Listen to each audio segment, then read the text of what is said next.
Hello friends, welcome. In this video, we decode one of the most profound verses of the Bhagavad Gita to reveal a blueprint for a modern leadership and business's longevity. While the most CEO fear the end of a market cycle or the disruption of their industry, the Gita teaches that dissolution is simply the precursor to a more powerful manifestation. Let us go and discuss this further. Every CEO, every founder, every leader share a common nightmare. That is the end. The end of a product relevance, the end of a market cycle, the end of an era. We spend billions on R&D and strategy just to stave away and stave off the inevitable moment when what we have built is no longer enough. We treat disruption like an enemy and therefore it has to be defeated. But what if the end wasn't a failure? What if it was a biological, even cosmic necessity? Today we are bridging the gap between the modern boardroom and the ancient Vedic philosophy. We are looking at chapter 9, verse 7 of the Bhagavad Gita, where Shri Krishna, Bhagwan Krishna, reveals a concept that can transform your lead, you can scale, and most importantly, how you can pivot. Welcome to the Eternal Pivot Leadership Lessons from the cycle of Kalpa. So friends, if you have reached this far, please inform us from which city you have tuned in and in which language you are watching this video. This will help us determine the reach of our channel. Alright, let's look at the verse. The text says, and in this context, Bhagwan Krishna says to Arjun, quote starts, every material being enter into me at the end of the every cycle of Kalpa or a millennium. O Konte, I send them back again at the beginning of the next cycle. Quote close. To understand this, for business, we need to understand two terms, kalpa and dissolution. A kalpa is a massive cycle of time, a cosmic fiscal year or a grand scale. At the end of this cycle, everything, the stars, the planet, the souls, merges back into the source. Nothing is destroyed in the scene, in a sense of vanishing into nothingness. It is simply pulled back into a state of potential. Potential energy, right? Then Bhagwan Krishna says, I send them back again. This is a first grade leadership lesson. Existence is cyclic, not linear. In business, we often try to force linear growth forever. But the Gita reminds us that everything that manifests must eventually be pulled back into the source, which is the core idea, the raw talent, the capital, etc., before it can be projected outward again in a better, more evolved form. Why do legacy companies fail? Because they try to fight the end of their kalpa. Think of Kodak, Nokia, or Blockbuster. They viewed their current form, their specific product as permanent. When the cycle ended, they resisted the pullback to the source. They refused to dissolve their old identity, and as a result, they couldn't be sent back as something new. As a leader, your job is to identify when a cycle is closing. Is your current business model is being that has reached the end of the kalpa, or holding on to strategic simply because it worked in the last millennium? Very profound question, isn't it? I think all of you can try and answer in your business. Bhagwan Krishna wisdom here is about strategic detachment.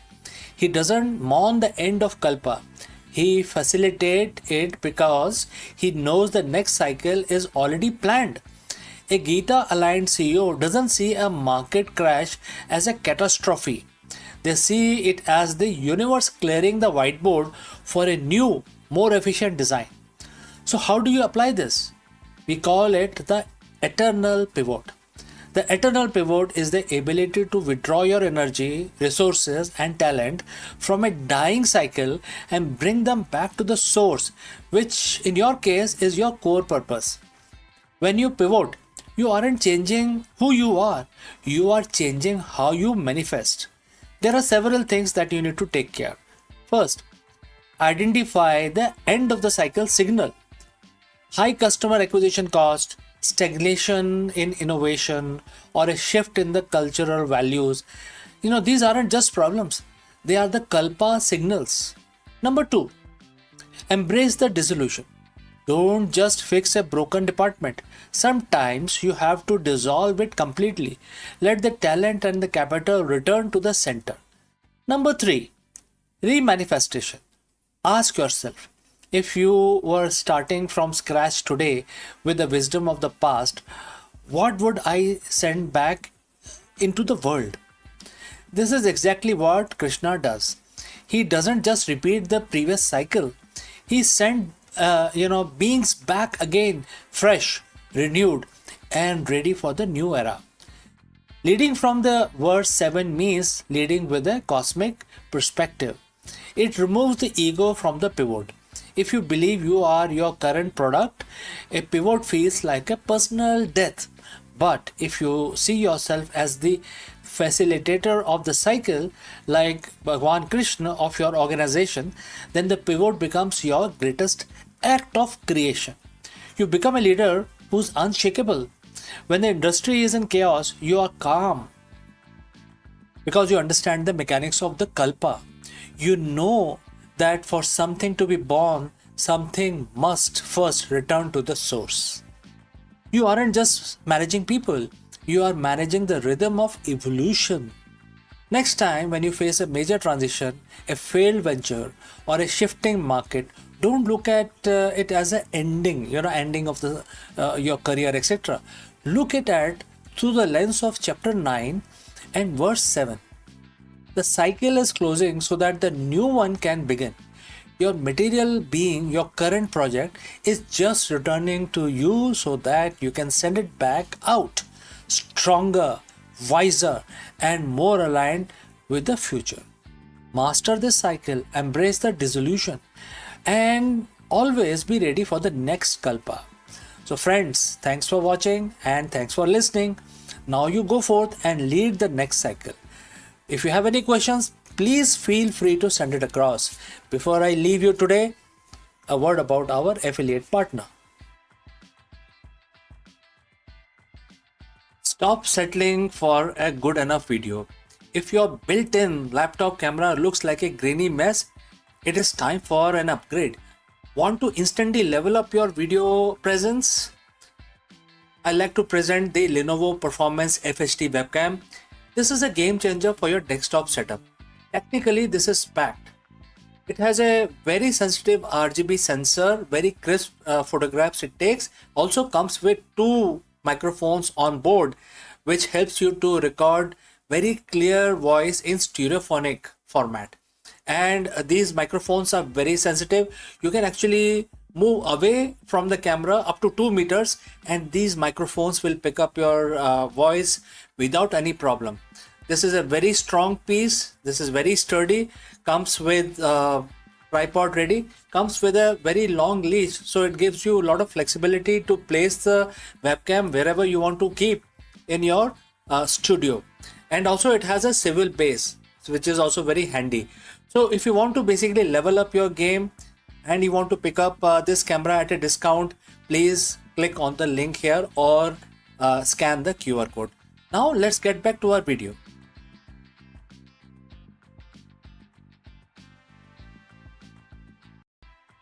Friends, the universe isn't just expanding, it is going somewhere. From the mysterious great attractor to the inevitable big freeze, where everything actually heading? That's a very big question that we want to address today. In this video, we trace the ultimate trajectory of every star, galaxy, and atom in existence. Have you ever wondered about the final destination of the cosmos while we go about our daily lives? Our Milky Way galaxy is screaming through space at 2.2 million kilometers per hour. But where it is going, what is pulling it? Let us discuss this further. On a clear night, the universe looks like a photograph, frozen, eternal. But the truth is, we are living inside a cosmic stampede. Right now, you are sitting on a planet that is spinning at 1600 kilometers per hour. The planet is orbiting a star at 107,000 kilometers per hour. The star is dragging us around the center of the Milky Way at 800,000 kilometers per hour, but even the galaxy itself isn't sitting still. Our entire island universe is screaming through the void towards a destination we cannot see, and the overall speed at which we are moving right now is 2.2 million kilometers per hour. Everything, every star, every black hole, every atom is on a journey, but where is it actually going? Is there a finish line, or is the universe just running away from itself? Today, we are tracing the ultimate trajectory of the cosmos from the great attractor to big freeze. We are looking at the final map of the existence itself. So friends, if you have reached this far, please inform us from which city you have tuned in and in which language you are watching this video. This will help us determine the reach of our channel. Alright, let's proceed further. To understand where we are going, we have to look at our neighborhood. We live in a Lanakia supercluster, a massive web of 100,000 galaxies spanning 500 million light years. For decades, the astronomer noticed something strange. The Milky Way and our neighboring galaxies aren't just drifting, they are being pulled. We are moving towards a specific region of space hidden behind the zone of avoidance, an area obscured by our own galaxy's dust, and therefore we actually cannot see clearly what is where we are going and what is pulling our galaxies. We call this mystery the Great Attractor. It's the gravitational anomaly so massive it is warping the movement of the galaxies across hundreds of millions of light years. It's like cosmic drain, and we are the water circling it. But here is the twist. We will likely never arrive at that point. Why? Because while gravity is trying to pull us together, something else is trying to rip us apart. In the late 1990s, we discovered the universe isn't just expanding, it is accelerating. This is thanks to the dark energy, a mysterious force that makes up roughly about 68% of the universe. Think of it like this. Gravity is the glue trying to hold the room together, but the dark energy is the floor constantly stretching in every direction. Because space is expanding faster than the speed of light at great distances, the great attractor is actually losing the tug of war. Eventually, the expansion will become so fast that even the pull of the Lanakia won't be enough to hold us into this particular group. We are entering an era of the great divorce. In few billion years, every galaxy outside our local group will disappear beyond the cosmic horizon. They will be moving away so fast that their light will never reach us again. We will be left in a lonely, dark neighborhood. So if we aren't hitting the great attractor, what is our immediate destination then in that case? So in about 4.5 billion years, our own galaxy has a date with destiny. The Andromeda galaxy is currently heading straight for us at 110 kilometers per second, very high speed. This isn't a crash, it's a dance. The two galaxies will pass through each other, their stars rarely colliding because the space is so empty. Gravity will eventually pull them back together, merging them into a single massive elliptical galaxy dubbed as Milkomeda. By the time this happens, our sun will have become a red giant, likely swallowing the Earth. The solar system as we know it will be done, but the atoms that made up our body will be part of the brand new giant star system. But where does the journey finally end? If the expansion continues forever, we reach the ultimate destination, the big freeze, also known as the heat death of the universe. As the space stretches, the gas needed to create stars become too thin. One by one, the light of the universe goes out. The stelliferous era ends, which is known for star formation, and therefore the stars will stop forming. And the degenerate era will begin. Only white dwarf, neutron stars, and black hole will remain. The black hole era will be the third one, when black holes eventually evaporate through Hawking radiation. So, what is left? A universe at a uniform temperature of nearly absolute zero, no energy, no movement, no time. Everything that was once a planet, a person, or a galaxy will be reduced to thin mist of photons and electrons drifting in an infinite cold dark. It sounds bleak, but look at in another way. We are living in the golden age of the universe, a brief, brilliant window where the stars are close enough to see and the galaxies are close enough to touch. Everything is moving away, yes, but that makes the fact that we are here right now witnessing it, and all the more miraculous things are going to happen in the near future. We might not like where the universe is going, but we can only imagine what a view we have on the way there, right? So friends, thanks for watching, and if you want to keep exploring the edge of the cosmos, subscribe and join for the next journey. Until next time, before we wind up today's session, a word about our affiliate partner. Stop settling for a good enough video. If your built-in laptop camera looks like a grainy mess, it is time for an upgrade. Want to instantly level up your video presence? I like to present the Lenovo Performance FHD webcam. This is a game changer for your desktop setup. Technically, this is packed. It has a very sensitive RGB sensor, very crisp photographs it takes. Also comes with two microphones on board, which helps you to record very clear voice in stereophonic format. And these microphones are very sensitive. You can actually move away from the camera up to 2 meters, and these microphones will pick up your voice without any problem. This is a very strong piece. This is very sturdy. Comes with tripod ready. Comes with a very long leash, so it gives you a lot of flexibility to place the webcam wherever you want to keep in your studio. And also it has a swivel base, which is also very handy.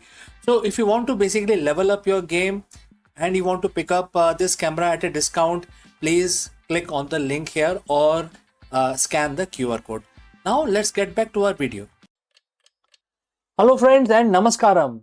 What would happen to the global economy if the humans suddenly lost the ability to lie? Very important question, and therefore in this video we dive into the fascinating thought experiment. If honesty became the only option for every human on earth, which major industries would collapse first? From high-stake advertising to political campaigning to the complex world of corporate PR and everyday sales, we analyze the business model that depends entirely on the white lie. Let's go. Imagine waking up tomorrow in a world where white lies are physically impossible. You go to work, your boss asks, "How was your weekend?" And instead of the polite, "It was great, thanks," you are compelled to say, "It was miserable. I spent the whole time stressed about this presentation." Now imagine that the same filter or lack of thereof applied to every transactions, every advertisement and every political speech on the planet. Today we are embarking on a thought experiment. If the humanity suddenly lost the ability to deceive, which industries would crumble under the weight of the absolute truth? We are looking at the sectors built on foundation of the lie. First, let's look at the titan of the industry that might face the swiftest collapse, which is Advertising. Market is often described as the art of persuasion, but let's be honest, it frequently relies on misleading implications. Think about the weight loss supplement that claims this pill will help you shed pounds. Is it a lie? Technically, it might work for one person, but implies a result that isn't a universal result or a guaranteed result.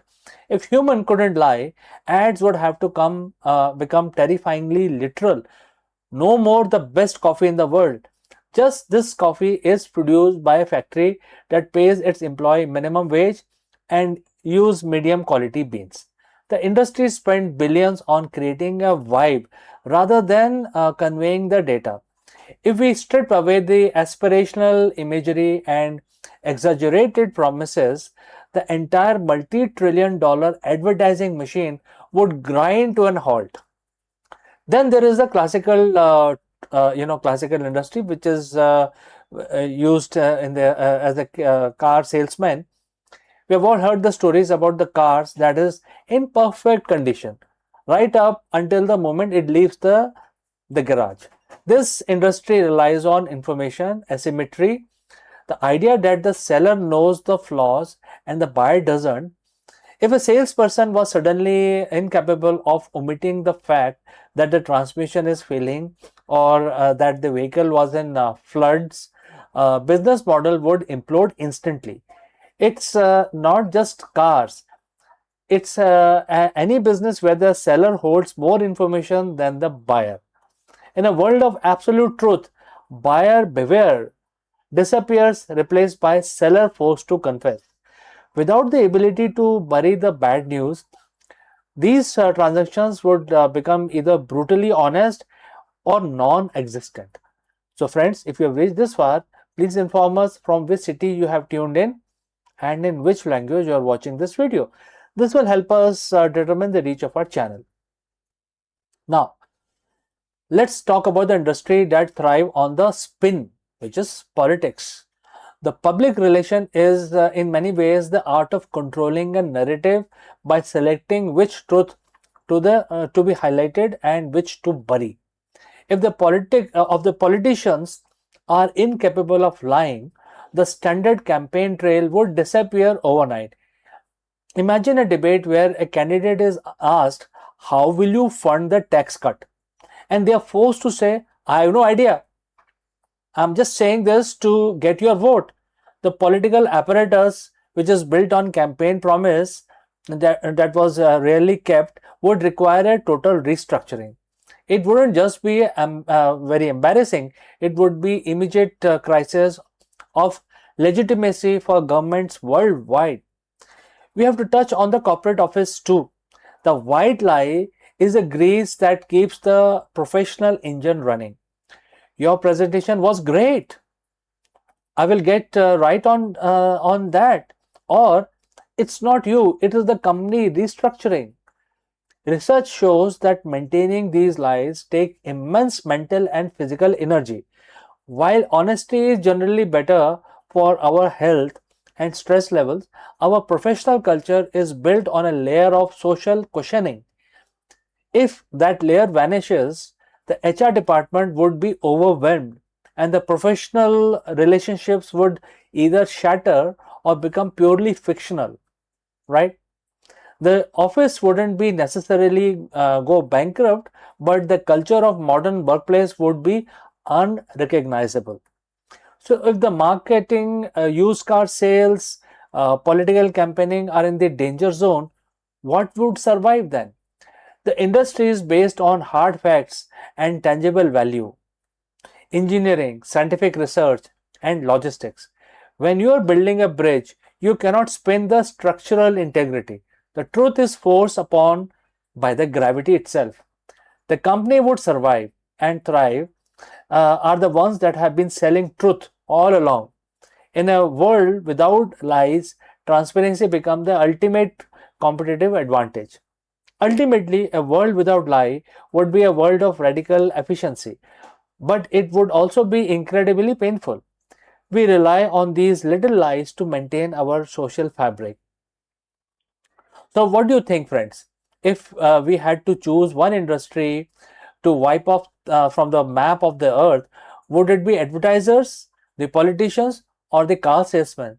Let me know in the comments below, and don't forget to subscribe for more deep dives into what if of our world. Thanks for watching. I will catch you again very soon. Friends, the universe isn't just expanding, it is going somewhere. From the mysterious great attractor to the inevitable big freeze, where everything actually heading? That's a very big question that we want to address today. In this video, we trace the ultimate trajectory of every star, galaxy, and atom in existence. Have you ever wondered about the final destination of the cosmos while we go about our daily lives? Our Milky Way galaxy is screaming through space at 2.2 million kilometers per hour. But where it is going, what is pulling it? Let us discuss this further.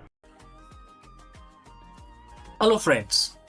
By now, we know that the 21-hour marathon peace talk between US and Iran have officially collapsed.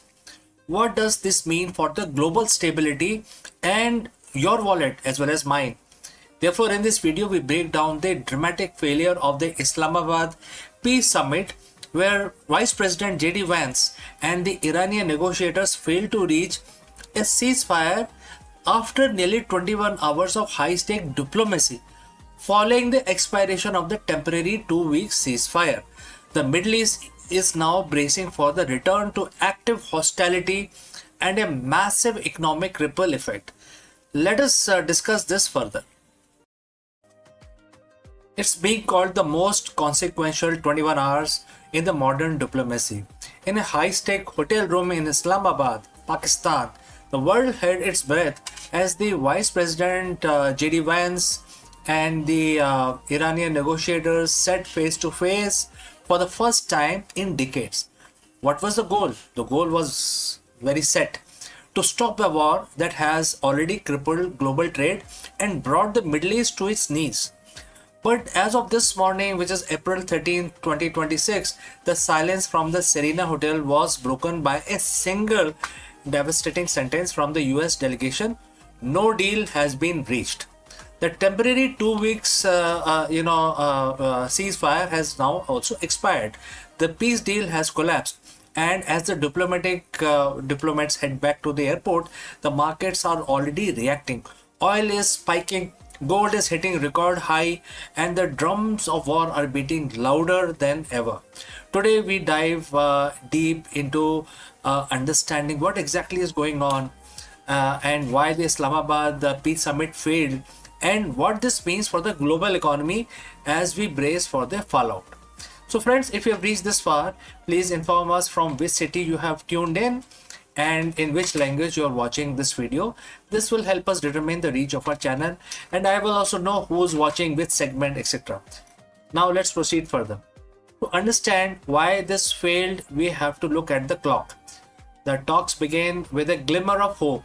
President Trump had sent high-powered team headed by Vice President JD Vance, Special Envoy Steve Witkoff, and Jared Kushner. They were meeting an Iranian delegation led by Mohammad Bagher Kalibaf. For 15 hours, the talk were described as expert-level discussions. They were exchanging text, debating the finer points of a 15-point proposal. But by hour 20, the atmosphere completely shifted. US presented, what they called their best and final offer. The core of the American demand was simple: Iran must provide an affirmative commitment to stop all nuclear enrichment and immediately, unconditionally reopen the Strait of Hormuz. The Iran response, they called the demand excessive. Tehran counter-offered with their own 10-point plan, demanding the immediate withdrawal of all US forces from the Middle East and lifting of all sanctions before a single ship moved through the Strait of Hormuz. By 4 a.m. local time, the deadlock was absolute. JD Vance walked out, stating that if the Iranians weren't willing to negotiate in good faith, the US was not receptive to further stalling. The open hand of diplomacy has been replaced by a closed fist. This isn't just a political failure, it's an economic catastrophe. Why does a meeting in Pakistan matter to someone in New York, London, or Tokyo? There is only one answer, and that is Hormuz. The Strait of Hormuz is the world's most important oil artery. Currently, it is under an effective stranglehold. During the ceasefire. There was a hope that the blockade could be lifted. Instead, no deal news has sent oil prices into a vertical climb. Analysts at Goldman Sachs and S&P Global are warning that if the hostility resumes, we are looking at a price of $150 per barrel, and this is going to become a reality. But it is not just oil. Let's look at gold. We have seen gold surge over $100 an ounce in mere minutes, hitting record height as investors flee to safer havens. The Gulf economies, nations like Qatar and Kuwait, which rely entirely on the strait, are looking at potential recession of up to 5% this year. Supply chain. Let's look at how this will impact supply chain. From semiconductor to food imports, the Middle East, stress test is basically completely failing, and it is going to basically create a major problem for the world. Iran has already struck Amazon data centers in Bahrain and UAE earlier this year. With the peace deal dead, tech giants like Microsoft and Google are reportedly considering their entire presence in the region. We are witnessing the de-globalization of the Middle East in real time. So what happens tomorrow? What happens today? 2 week ceasefire is officially over. President Trump has already stated that he is ready to open the strait with or without Iran's cooperation. On the ground that the situation is volatile, Israel has agreed to talks with Lebanon but refused to speak with Hezbollah. In Iran, hardliners are already claiming victory, saying they forced the US to the table and gave up nothing. Well, military buildup is staggering. The US has erected missiles launchers at Qatari Air Base, and second aircraft carrier is moving into Gulf. On the other side, Iran has deployed advanced Chinese anti-stealth radar system. The Epic Fury war, as some are calling it, as no longer a threat, it's a renewed reality. If a single spark hit a tanker in the next 48 hours, the limited conflict could transform into a regional issue that involves every major power on earth. Diplomacy is a game of red lines, and in Islamabad, both sides finally hit them. The US won't accept a nuclear Iran. Iran won't accept a US policed region. We are entering a period of extreme uncertainty. The failed peace deal of 2026 will likely be remembered as a moment the world realized that the old rules of Middle Eastern diplomacy are officially broken. For now, keep an eye on the oil stickers and the troop movement in Pakistan and also in Oman. The next move won't be made by diplomat in a suit. It will be made by commanders in cockpit. So friends, what do you think? Was the US too rigid in their demands, or is Iran simply playing for the time while the world's economy burns? Let me know in the comments below. This is a developing story, and we will be here to bring you the update as that happens. Don't forget to subscribe and hit the bell icon. In a world that's this volatile, staying informed is our only hedge. I'm CK, and I will see you in the next one. Before we go to the next section, a word about our affiliate partner. Stop settling for a good enough video. If your built-in laptop camera looks like a grainy mess, it is time for an upgrade. Want to instantly level up your video presence? I like to present the Lenovo Performance FHD webcam. This is a game changer for your desktop setup. Technically, this is packed. It has a very sensitive RGB sensor, very crisp photographs it takes. Also comes with 2 microphones on board, which helps you to record very clear voice in stereophonic format. And these microphones are very sensitive. You can actually move away from the camera up to 2 meters, and these microphones will pick up your voice without any problem. This is a very strong piece. This is very sturdy. Comes with tripod ready. Comes with a very long leash, so it gives you a lot of flexibility to place the webcam wherever you want to keep in your studio. And also it has a swivel base, which is also very handy. So if you want to basically level up your game and you want to pick up this camera at a discount, please click on the link here or scan the QR code. Now let's get back to our video.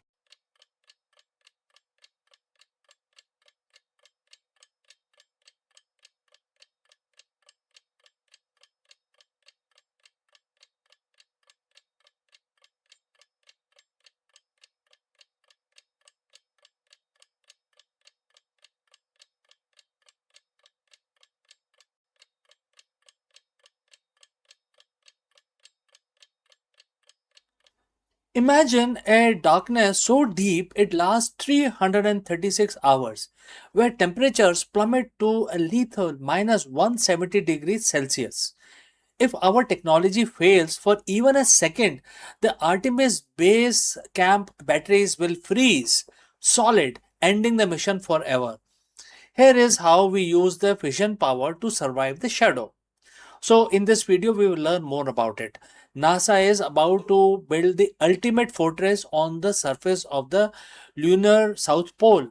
But there is one giant problem: the brutal 2 week night.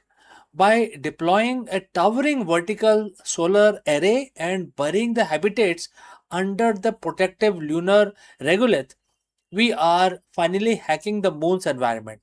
Therefore, in this video, friends, we will be studying the engineering behind our lunar survival. Let's go. Welcome once again, everyone. When we talk about returning to the moon, we often focus on the excitement of the landing, the dust kicking up, the iconic first steps, and the exploration of the lunar surface. But there is a silent, invisible antagonist that has claimed more missions than any other, which is the lunar night. For those living on Earth, night is brief 12-hour cycle, but on the moon, the sunset and doesn't return for 14 Earth days. During this time, temperature plummet to below minus 280 degrees Fahrenheit. If we want to establish a permanent presence with the Artemis base camp, we cannot simply pack up and leave when the sun goes down. Today, we are going to explore the cutting edge engineering that will keep our astronauts and equipment alive through the brutal conditions in the solar system. But first, let's talk about the energy gap. Without the sunlight, traditional solar panels, our primary source of power go dark. To survive the Artemis base camp, it relies on a multi-layered power strategy, as visualized by the NASA, and we will discuss this more in detail. Starting with the regenerative fuel cells, RFCs. During the 14 days lunar day, we don't just use power, we bank it. Through electrolysis, we store energy as hydrogen and oxygen. When night falls, these fuel cells recombine that energy is provided like electricity, acting as a massive chemical battery. Modular nuclear fission is the next one. While the batteries and the fuel cells are essential, there are limits to it. To provide a reliable, constant base load power supply, NASA is developing a small modular fission reactor. These reactors operate independently of sun, ensuring that the heaters, life support systems, and communication remains operational even in the depth of 2 week dark period. And the power is only half the battle. If you have all the electricity in the world but can't manage heat, you're still in trouble. The vacuum of space is a perfect insulator, which means heat generated inside the base has nowhere to go and heat outside has no way to keep the base warm. So, friends, as you would have understood by now that the thermal management is a two-way street. Starting with insulation. The base modules are protected by advanced multi-layer insulations, which is also known as MLIs, and vacuum jacketed shells, which acts like a high-tech thermo to prevent heat loss. Next is the active thermal control system, which is in short known as ATCS. Inside the habitat, we use specialized fluid loops to collect waste heat from electronics, life support system, circulating it where it is needed the most. Next is the phase change material. We also use thermal mass as buffer. Think of this as thermal sponges. During the day, they absorb excess heat. During the night, they release that energy slowly to keep the interior's climate stable. This survival isn't just hardware; it is a strategy. Operational planning is kind of divided into two phases, which is day and night. And friends, you must be knowing that the lunar day is equal to 14 days, and likewise the night as well, 14 Earth days. Now, what we need to do now, we have to make a daytime preparation. This is the harvest phase. We maximize power storage, ensure the habitats are perfectly insulated, and preheat the thermal mass of the base to give us a running start when the sun set for 14 days. Remember that. The nighttime conversion is must be seamless. Once the sun goes down, the base shift into a low power mode. Non-essential systems are powered down, lights are dimmed, and the base transition to the autonomous state governed by the predictive algorithm that manages energy consumption to prioritize life support. Lastly, we have to also talk about redundancy. If one system fails, we have to have a backup of a backup of a backup, right? Because it's about survival of our people. Whether it is the small pressurized rover or providing a mobile shelter or secondary fission unit coming online, the goal is always total system reliability. The lunar night is brutal, unforgiving, and relentless, but it is not unbeatable. By combining nuclear energy, advanced chemistry, and the intelligent thermal management, we are turning the moon from a place where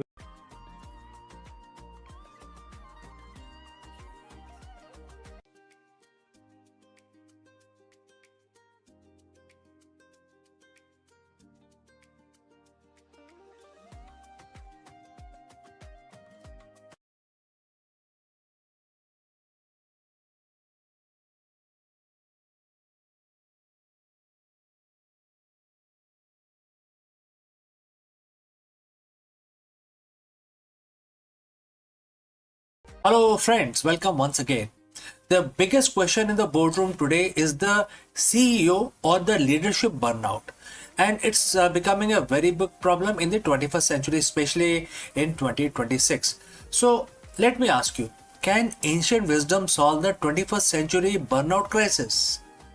Therefore, in this video, we dive deep into Bhagavad Gita to uncover the secret weapon of the world's most effective CEOs, the inward gaze. While most leadership training focuses on the external strategy, the Gita teaches that the true power comes from the internal mastery. Let us explore this further. Friends, close your eyes for a second, but not that long, because you got a company to run. Think about your morning. How many notifications did you get before you wake up, right? So as you waking up, you see so many notifications in your email, right? A market dip in Asia, a key hire resignation, a competitor's aggressive new acquisition. As a CEO, your mind is battlefield. You are expected to be most external person in the organization, watching the charts, the people, and the future as well. But what if I told you that the most successful leaders in history, the one who remain unshakable when the ship is sinking, don't look outward for their primary strategy. They actually look inwards. Today we are decoding 7,000-year-old blueprint for executive excellence. It comes from Bhagavad Gita, chapter 5, verse 28. It's verse about liberation. But for a modern leader, it's a manual for mental sovereignty. Let's look at the text of the verse 28, right? And the quote starts, shutting out all external sense objects, keeping the eye and vision concentrated between the two eyebrows, suspending the inward and outward breathing within the nostrils, and thus controlling the mind and senses and intelligence. The transcendental leader seeking liberation becomes free from desire, fear, and anger. Quote close. Well, friends, if you have reached this far, please inform us from which city you have tuned in and in which language you are watching this video. This will help us determine the reach of our channel. Alright, moving on. At first glance, this sounds like a guide for a monk in a cave. But let's translate this into a CEO speak. Let's look at it again. Shutting your external sense object, which is equal to filtering out the noise. Data is useful, but noise is deadly. Next is vision between the eyebrows. Single pointed focus, eliminating shiny object syndrome. Next, suspending the breathing, regulating the nervous system. You cannot lead if your body is in a permanent state of fight or flight, right? Free from desire, free from anger. That is the next phrase. This is the definition of objective decision making. Why does CEO need an inward gaze? Because the biggest threat in your company isn't the competition, it is your own unprocessed reactivity. When the CEO reacts out of fear, they cut costs into too early and stifle innovation.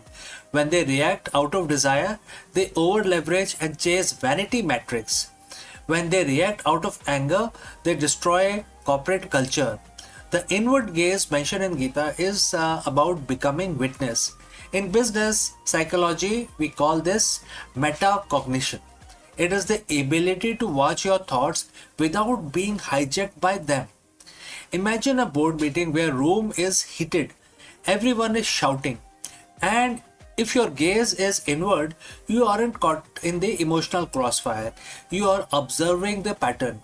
You are the eye of the storm. That is a secret weapon. It allows you to see the signal while everyone else is drowning in the noise. The verse specifically mentioned equalizing the inhalation and exhalation. What does a spiritual text care about breathing? Well, because your breath is the remote control of your brain. Many of us know this fact. Breathing is the only a process in the body which can be controlled by you, as well as it is involuntary as well. Even if you don't think about breathing, your body continues to breathe, right? So there is a fine line using which you can start controlling your mind. So it's a common knowledge. Now let's proceed further. Science tells us that when you are stressed, your breathing becomes shallow and rapid. This triggered the situation that most of us are anxiety situation that most of us are suffering. The primitive part of the brain, which it controls this whole thing, is basically creating an environment of fear in your brain. You lose access to your prefrontal cortex, the part of your brain responsible for complex strategy and empathy. The Gita was teaching biohacking long before the term even existed. By equalizing the breathing, you manually reset your nervous system. The boardroom application, how does it apply in the boardroom? Before you walk into a high stress negotiation, or before you hit that send button on a difficult email, you practice verse 28. You equalize the breathing. You move from state of threat to the state of resourcefulness. This is how you command a room without saying a word. And that is a true executive presence. The final part of the verse says this path leads to liberation. For a CEO, what is liberation? It is a freedom from being a slave to the stock price, slave to the ego, or even opinion of the industry. So Gita teaches a concept called Nishkam Karma, acting without attachment to the results. This doesn't mean you don't care about profits. It means you are so focused on the excellence of the process that you aren't paralyzed by the fear of the outcome. When you are free from the fear of the and desire, you can make hard decisions. You can pivot the company when it is unpopular. You can stand by your values when it is expensive. You are liberated from the need for external validation, which makes you one of the most dangerous and effective leader in the market.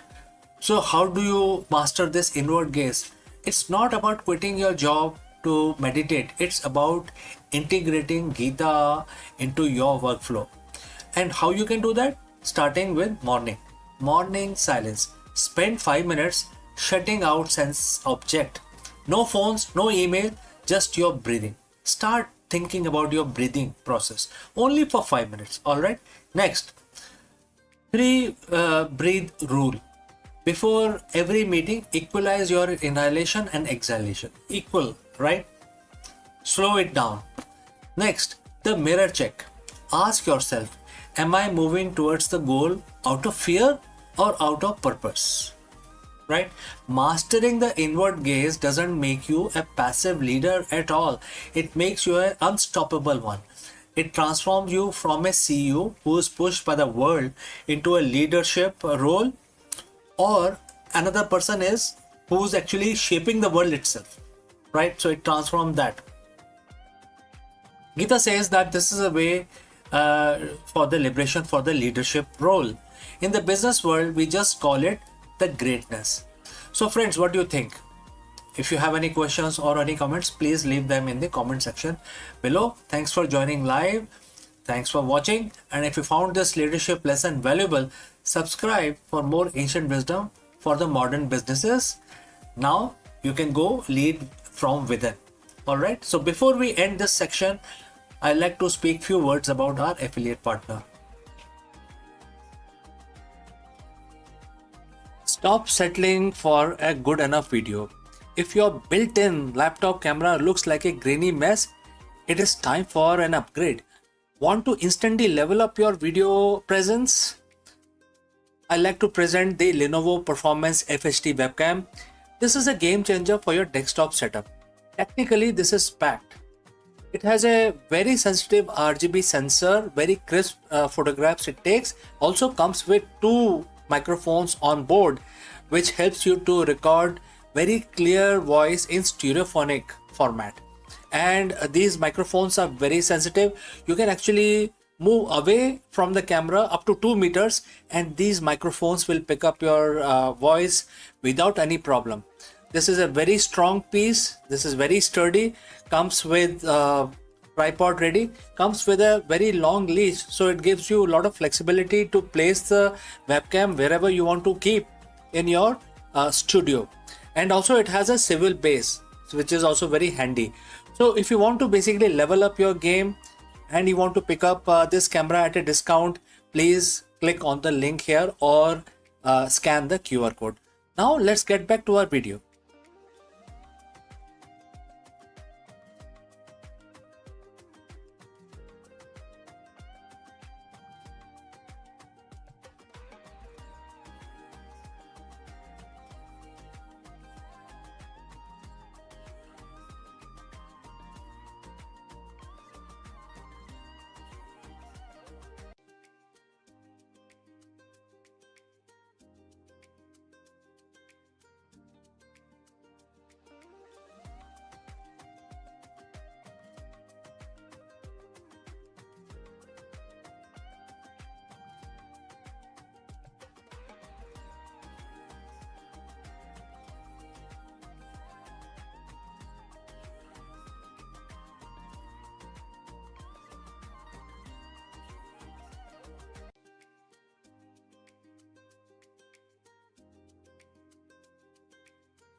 Hello friends, did you know that NASA is officially moving beyond the chemical rockets?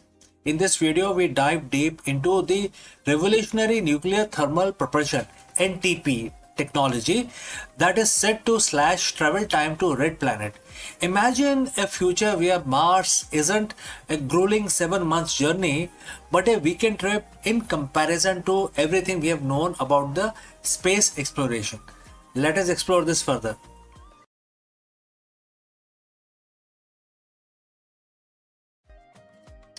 So for 60 years, we have been stuck. Every time we look at Mars, we are staring at a 7 to 9 months commute between Earth and Mars. That isn't just a long time; it is dangerous time.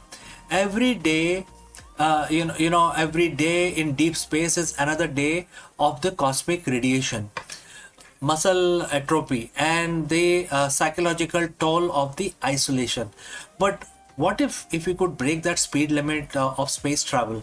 What if we could treat the journey to the red planet not in months, not in years, but in few days, right? Like a weekend trip in comparison to the current tech. NASA has just officially crossed the Rubicon with the announcement of SR1 Freedom and a roadmap of 2028. The era of chemical rocket is ending.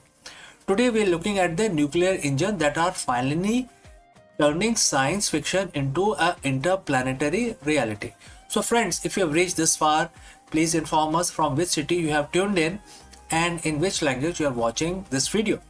This will help us determine the reach of our channel. Alright, moving on. To understand the future, we have to look at why we cannot reach at this point in time, and currently why it is slow.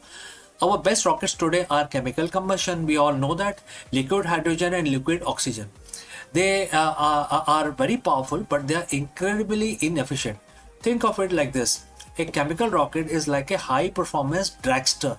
It's a massive oomph at the start, but it burns through its fuel in minutes. Once you are in orbit, you are basically a glider. By switching to nuclear, we aren't just adding more fuel, we are doubling the energy we get out of every gram of the propellant. So how does a nuclear engine actually works? Unlike the nuclear power in a plant on Earth basically that makes electricity, a nuclear thermal rocket NTR is much more direct, and it has several components starting with core.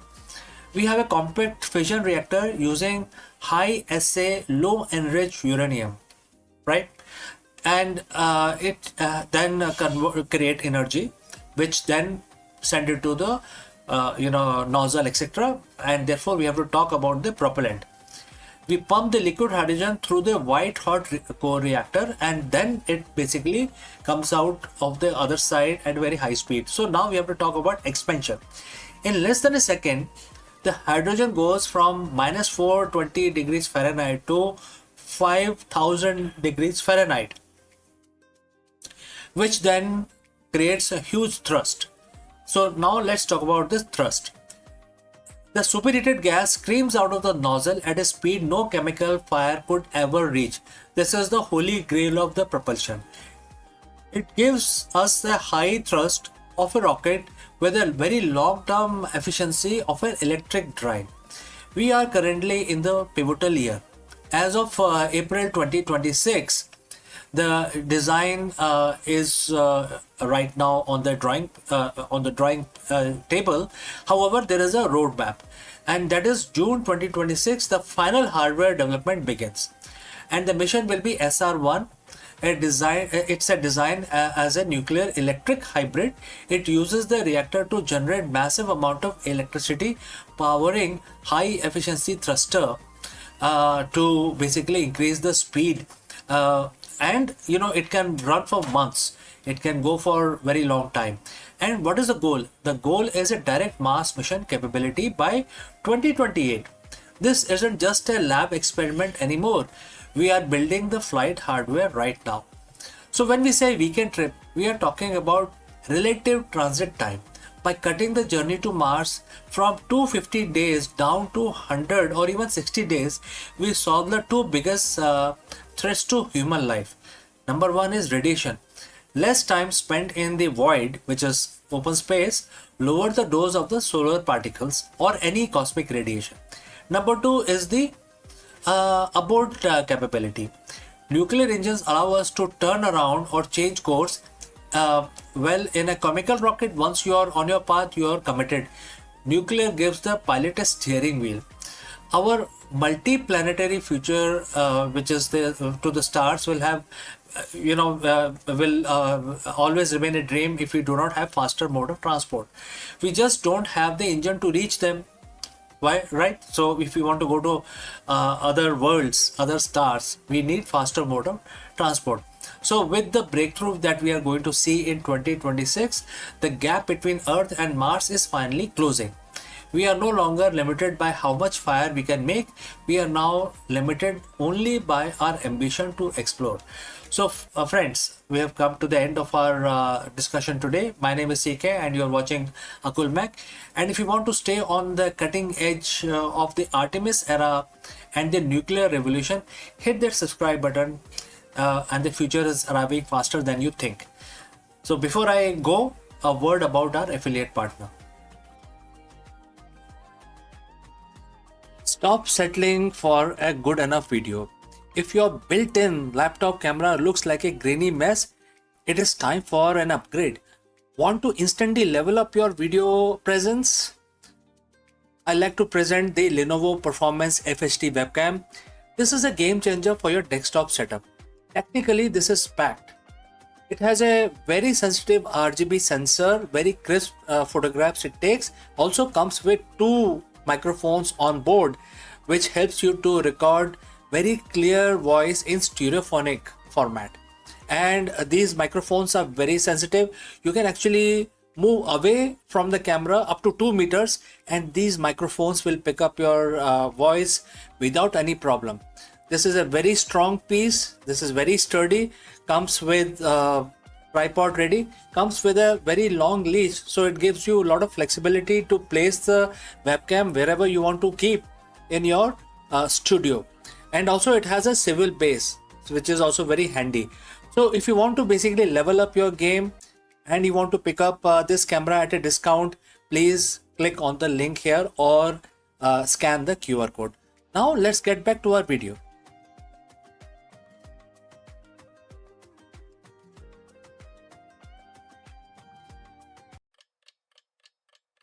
Hello friends, welcome and namaskaram.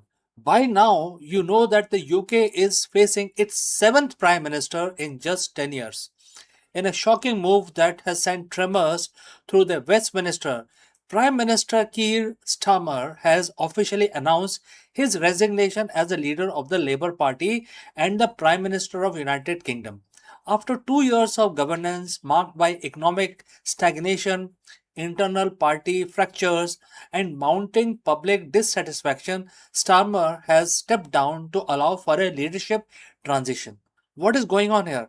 Let us explore this further. The heavy oak door of the 10 Downing Street has opened once again, but this time it isn't for celebration. It is for a departure of the current Prime Minister Keir Starmer because he has resigned. In the span of just 10 years, the UK has burned through 7 prime ministers. 7. Think about that for a second. That is not just a leadership crisis, that is a systemic failure, a revolving door that seems to have been broken off its hinges. Today, we aren't just talking about the resignation, we are talking about a nation at its breaking point. We're talking about a country caught in a crossfire of unresolved history and struggling economy and an electorate that is frankly exhausted. Today, we are diving into the chaotic, messy, and crucial reality of Britain in 2026. How did we get here? And more importantly, where do we go next? So, friends, if you have reached here so far, please let us know from which city you have tuned in. This will help us determine the reach of our channel. Now, let's continue. The resignation didn't happen in a vacuum. The rumors had been swirling for weeks. The internal polling was toxic. The backbenchers were restless, and the public was checked out. When Stammer walked into that room, the air in Westminster was heavy. There was no grand strategy, no triumph exit. It was an acknowledgement of a reality that everyone in the country had felt for months. The government was paralyzed. You see, the narrative around Stammer's exit isn't just about his specific policies, it's about the burden of the crisis cycle. Every PM for the last decade, during the last decade, has inherited a house on fire, only to pour gasoline on it instead of water. From the shocks of Brexit to the economic aftershock that followed, the office of the Prime Minister has become a poison sort of, a chalice. This wasn't just a political defeat, it was a total collapse of the authority, and when that authority crumbles, the nation follows. To understand why Stammer resigned, we have to talk about the elephant in the room, or rather, the elephant that never left, which is the Brexit. 10 years ago, the country voted to leave the European Union. Many promised that it would be by a new dawn. Instead, it became a decades of negotiation, litigation, and stagnation. We were told it would get done. It never really did. The division created in 2016 did not disappear. They fossilized. They paralyzed the parliament. They split the public. The Sturmer promised a reset. He promised to fix the trade relationships, to stop the infighting. But you cannot fix a foundation that is still shifting. Business sentiment has been battered, investment has been shy, and while the politicians were busy debating the fine prints of the trade deals, the cost of living was quietly and then loudly shredding the middle class. By the time Sturmer took the keys, the country was looking for a savior, but the math just didn't add up. Let's look at the numbers because at the end of the day, that is what this is all about. It is about your wallet. It's about the price of milk. It's about the mortgage rate, and that have kept the families awake at night. The UK economy is sluggish. We have seen the growth stall, inflation lingers, and the global market look at the London with a mix of pity and concern. When a country changes its leader, as often as some people changes their cars, global investors get nervous. And when they get nervous, they pull their capital. The Sturmer's tenure was supposed to be the stability era. That was the pitch. But the stability requires political capital, and the Sturmer spent his capital trying to please too many factions. He tried to bridge the divide between the traditionalists and the modernizers, the Brexit leavers and the remainers. And trying to please everyone, he ended up pleasing no one. The national crisis isn't just a buzzword, it is the inability to pass long term policy because the government is always one scandal away from a leadership challenge. So here we are, June 2026, a vacancy at number 10 once again. So who steps in now? Who steps in into Stammer's shoes? Who wants the job? And more importantly, who can do this job? We are facing a leadership race that will likely be more about survival than vision. The next person to step into that office will inherit the same problems: the fractured economy, the divided public, and the parliament that has forgotten how to work together. The question isn't who will be the eighth prime minister. The question is, can the eighth prime minister survive? When I say eighth prime minister, which is the eighth prime minister in last one decade. The British public is tired. They have been promised change for 10 years. They have been promised getting Brexit done, leveling up, resetting the economy, and stability. They are tired of slogans. They just want results. Britain is at the breaking point, but every breaking point is also a turning point. Maybe the cycle of stability forces a change in how the government is run. Maybe it forces a return to real substantive policy over sound bites, or maybe it is a warning. So, friends, I want to hear from you. We have seen 7 leaders in a decade. Has the system failed, or is it the just the price of modern democracy? Drop a comment below and let's keep this conversation civil but be honest. If you found this breakdown helpful, please hit that like button. It helps us getting this analysis to more and more people. And don't forget to subscribe. We will be tracking every development of this leadership race right here. Thanks for watching. Stay informed, and I will catch you again in the next one.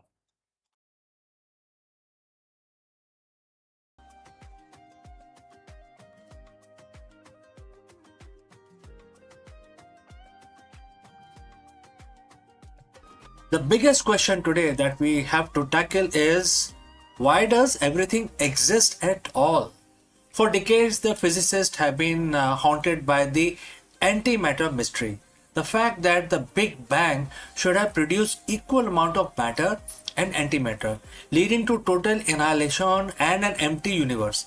But a groundbreaking theory suggests that answer lies in the exploding black holes. In this video, we dive deep into the world of primordial black holes, PBH, tiny high energy black holes formed seconds after the birth of the universe.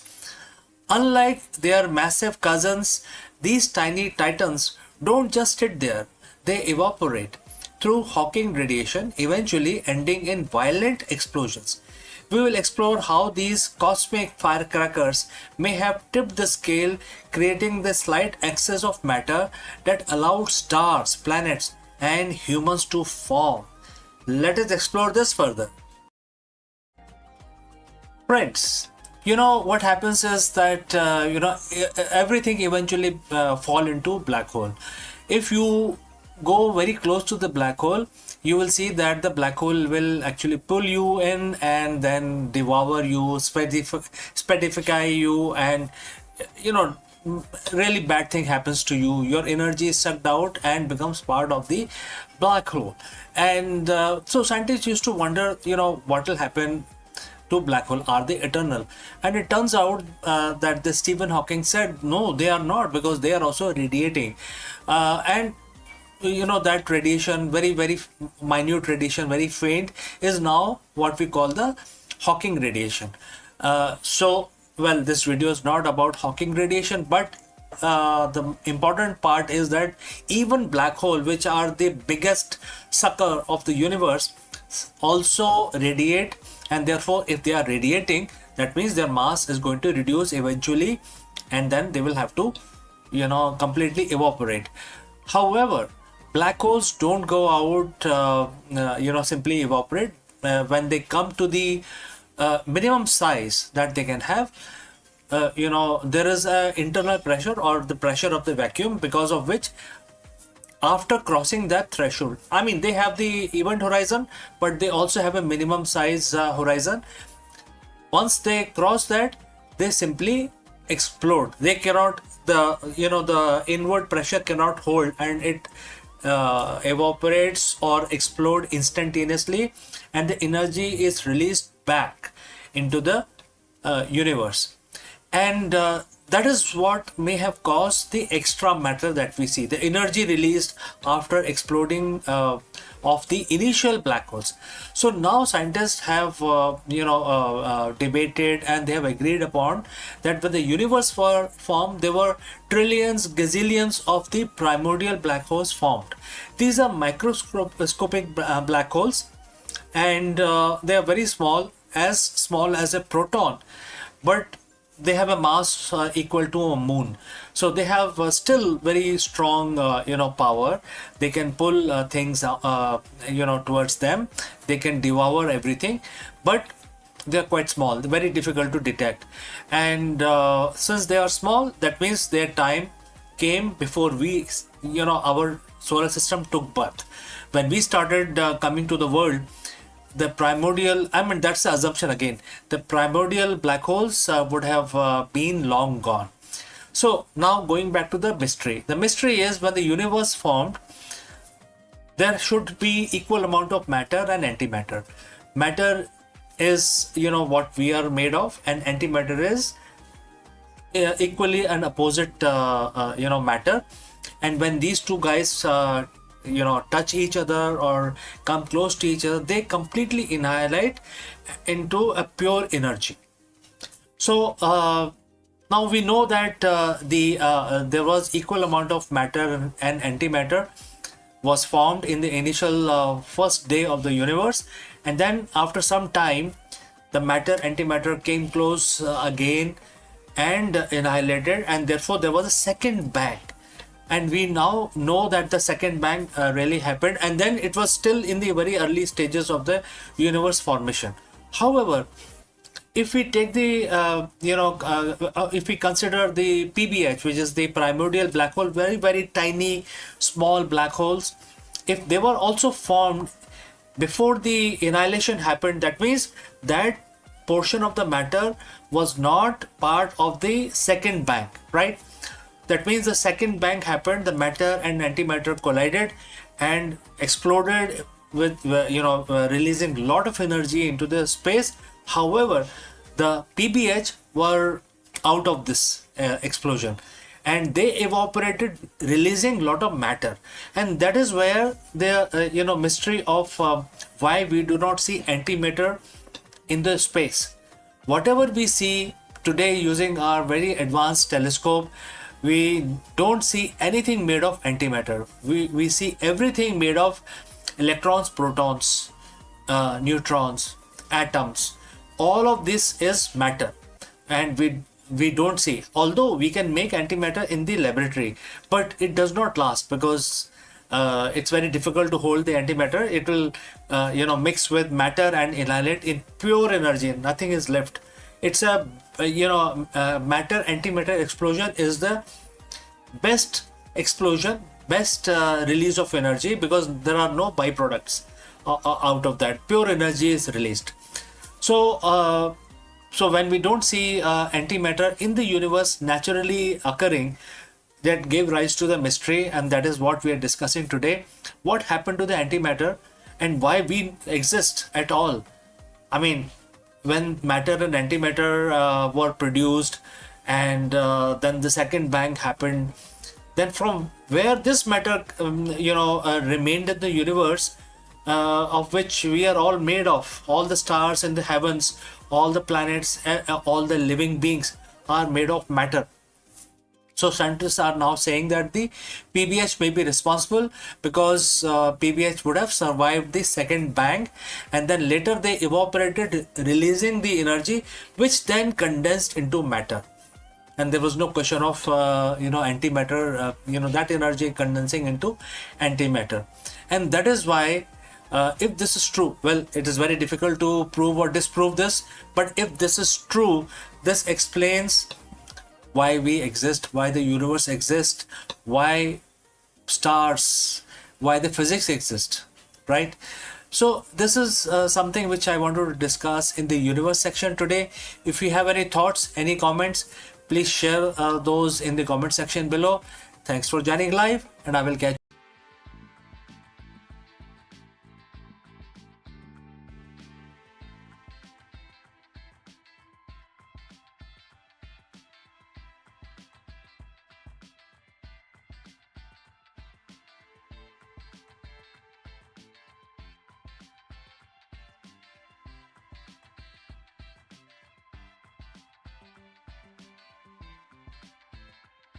In every cafe, the ritual of espresso feels like alchemy.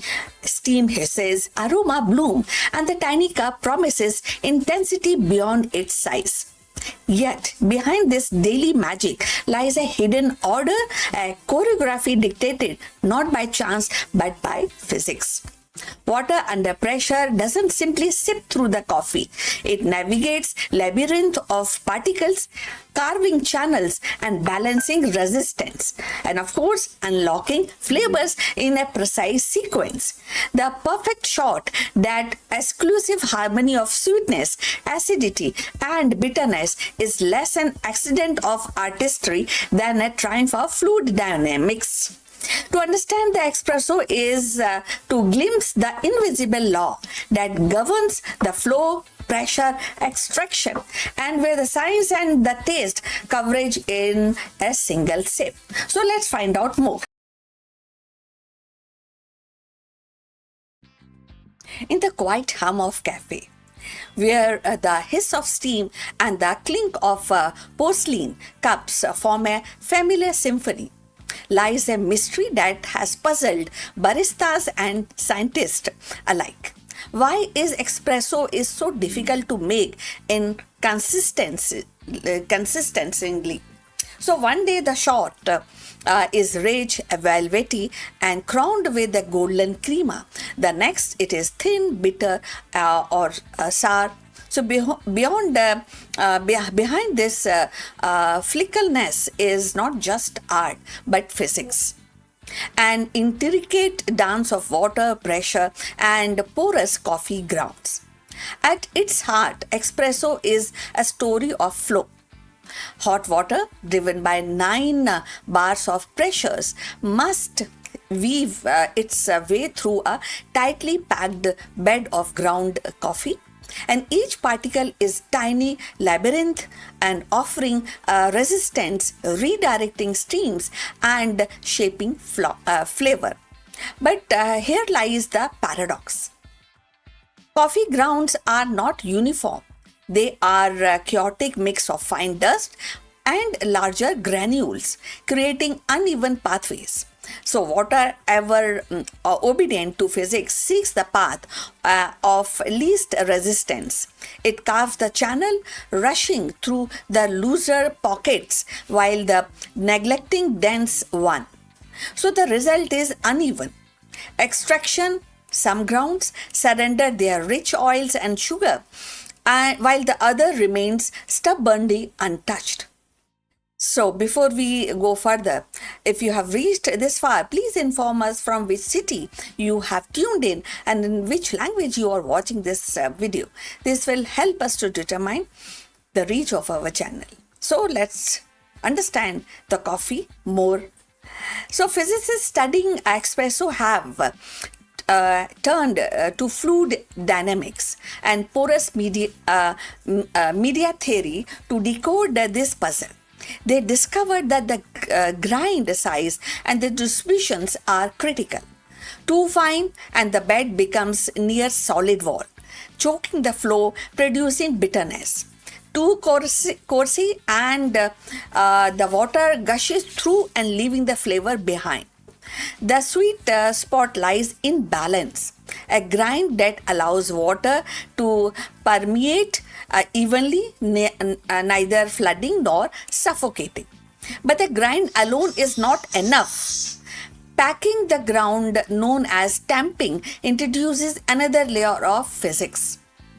A uniform tamp creates a level surface, ensuring pressure is distributed evenly. An unseen tamp tilts the battlefield, encouraging water to rush through one side, creating a dreaded channeling and experiment with this high-speed cameras and sensors have shown how even slightest inconsistencies in tamps can alter the trajectory of water, changing the chemistry of the cup. So temperature too also plays a vital role. Water at 92 or around 96 degrees centigrade extract a soluble compound differently depending on its heat. Sugar dissolve quickly and acids more slowly, and the bitter alkaloid last of all. So a stable temperature ensure these compounds emerge in harmony, producing the balance complexities Expro is known for. So fluctuation, however, is like a timeline. It creates a timeline, and too cool and acidity dominates, too hot and the bitterness overwhelm. So recent breakthrough came when the physicist modeled espresso extraction using computational simulations. They created the coffee bed as a porous medium, alike to soil or sandstone, and applied equation of fluid flow. The model revealed that the consistency improves not by maximizing the extraction but by accepting the slight reduction. In other words, aiming for 20% of extraction rather than pushing towards 25% yield more reliable results. So this counterintuitive insight reframe the espresso not as a quest for perfection in every particle, but a balance across the whole bed. For baristas, these findings are liberating. So they suggest that the precision tool grinding with uniform burrs and tempers with calibrated pressure machines with stable thermal systems are not luxuries but necessities for consistency.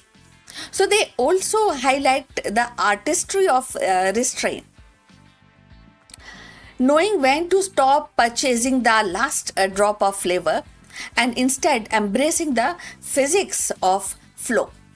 So, beyond the cafe, the implication ripples outward. Espresso became a metaphor for complexities in porous system. From oil recovery to geology to drug recovery, delivery to in medicines. The same equation that describe water through coffee grounds can model fluid through tissues or rocks. So, in this way, the humble espresso shot connects the morning ritual to scientific frontiers. And so, the next time when you sip perfectly balanced espresso, remember it is not just the skill of barista nor the quality of beans, but the invisible hand of physics guiding every drop. So within that small cup lies a universe of equation, a symphony of flow, and the quiet triumph of science over chaos. So in the end, the pursuit of perfect espresso is not simply about taste. It is about harmony between science and ritual. So every shot embodied the law of flow and the resistance, the balance of heat and pressure, the subtle choreography of countless particles yielding their essence to water. So what once seemed like a chance is revealed by physics in motion and a quiet order beneath the chaos. So each cup becomes more than a beverage. It is a distillated lesson in precision, patience, and the beauty of natural laws.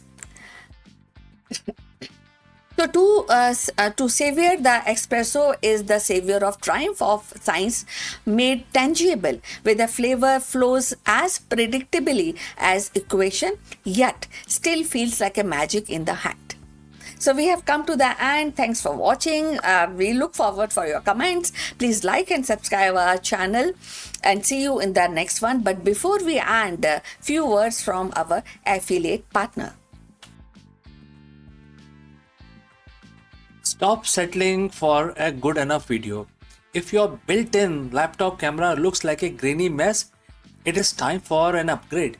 Want to instantly level up your video presence? I like to present the Lenovo Performance FHD webcam. This is a game changer for your desktop setup.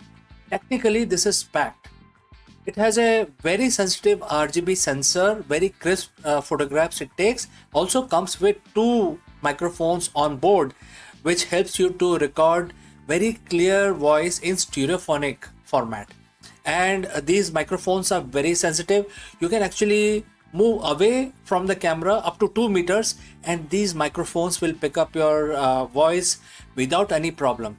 This is a very strong piece. This is very sturdy. Comes with tripod ready, comes with a very long leash, so it gives you a lot of flexibility to place the webcam wherever you want to keep in your studio. And also it has a swivel base, which is also very handy. So if you want to basically level up your game and you want to pick up this camera at a discount, please click on the link here or scan the QR code. Now let's get back to our video.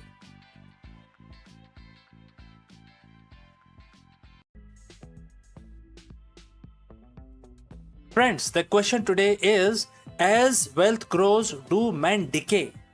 Well, some people say they do. Today, we will dive deep into the paradox of progress and the hidden cost of wealth accumulation. In this compelling video, we will explore the psychological, moral, and the social changes that can occur as the men gain wealth and power. Let's go.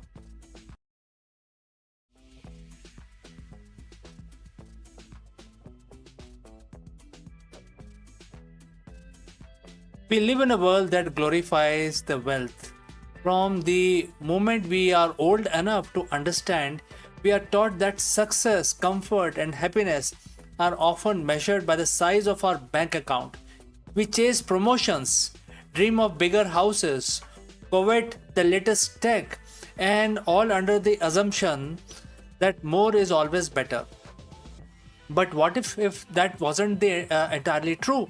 What if beneath the shimmering surface of the prosperity there is a hidden cost, a silent erosion that impacts the very core of who we are, especially for men as well as for women? Today we are going to ask a provocative, perhaps even unsettling question: as the wealth grows, do men decay?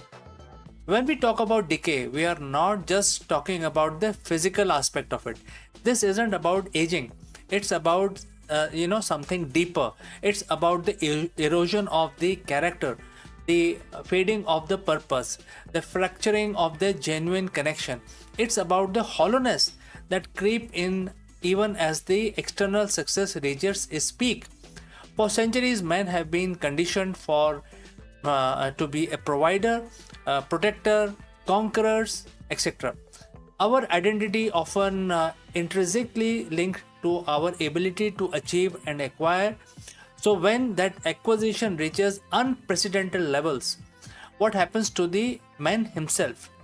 Does the very fuel that drives the men, the ambitious for generating wealth, ultimately consumes the man? We are not here to demonize the wealth. Far from it. Wealth can be a tool for good, for freedom, for impact, but like any other powerful tool, it demands respect, awareness, and a clear understanding of the potential pitfalls. Think about the traditional male identity. Historically, it was often forged in the purpose, building, creating, providing, etc. A man's worth was in his contribution, his skill, his character.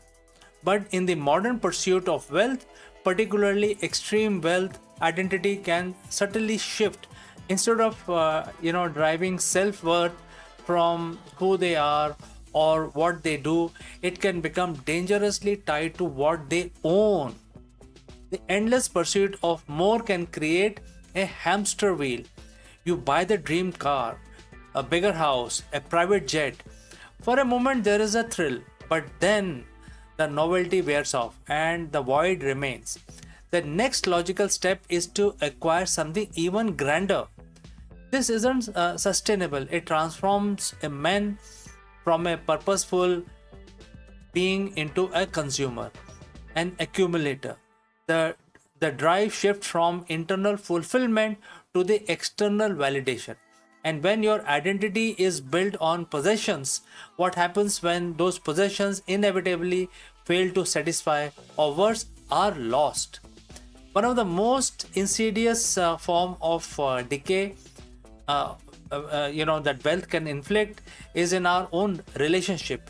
Genuine connections, intimacy, vulnerability, these are the foundation of the true human flourishing. But wealth can act as an isolation chamber. Firstly, the sheer demand of acquiring and maintaining wealth often means sacrificing time with family, with friends, with community, long hours, constant travel, endless strategizing. These can create physical and emotional distances. Secondly, wealth can breed suspicion. Is this person genuinely interested in me, or in what I can do for them. Are they my friend or my access point? This constant questioning can make genuine vulnerability incredibly difficult, leading to a guarded existence. Thirdly, the lifestyle associated with extreme wealth can be exclusive. It can separate men from their roots, from the everyday experience that fosters empathy and connection with the wider world. When your circle shrinks to only those who share your specific, often insular economic reality, you lose touch with the richness and the diversity of the human experience. This social decay leaves men feeling profoundly alone even when surrounded by others. Human beings, and men in particular, often thrives on challenge, on purpose, on overcoming obstacles. There is a certain edge that comes from striving, from feeling the grit of the struggle. It forges resilience, gratitude, and a deeper appreciation for achievement. But when wealth removes all obstacles, when every need is immediately met and every comfort is readily available, that edge can dull the shine of your life. The drive to create, to innovate, to even feel deeply can be replaced by a passive acceptance of ease. Why build when you can buy? Why strive when you can simply command? This isn't to say comfort is inherently bad, but unchecked, it can become a crutch that prevents growth. It can lead to state of a sort of emptiness, a profound boredom that even greatest luxuries cannot remove. The man becomes soft, not physically but spiritually. He loses the internal, strength built by facing adversities. The path to immense wealth is rarely a straight line. It often presents choices, difficult dilemmas, where moral integrity can be tested. In the pursuit of profit, ethical lines can become blurred, shortcuts are often taken, compromises are made, and suddenly the means to begin to justify the end, no matter how questionable they are. This isn't about blaming wealthy individuals, but acknowledging a systemic pressure. When stakes are high and the potential rewards are astronomically very high, and temptation to bend the rules is higher, to exploit the loopholes or to neglect the human cost of business decisions can be immense. Over time, these small compromises can accumulate, eroding a men's moral compass. What was once unthinkable becomes unacceptable, or rather acceptable, and then it becomes absolutely normal. The decay here is in the spirit, in the values that once defined the man. When a man loses his ethical grounding, he loses a fundamental part of his humanity. Wealth can create powerful illusions of control, the belief that money can solve every problem, protect against every threat, and guarantee a certain future. This can lead to hubris, a sense of invincibility that blind men to their own vulnerability and unpredictable nature of life. But beneath this illusion often lies a profound fear, the fear of loss. The more you have it, the more you have to lose.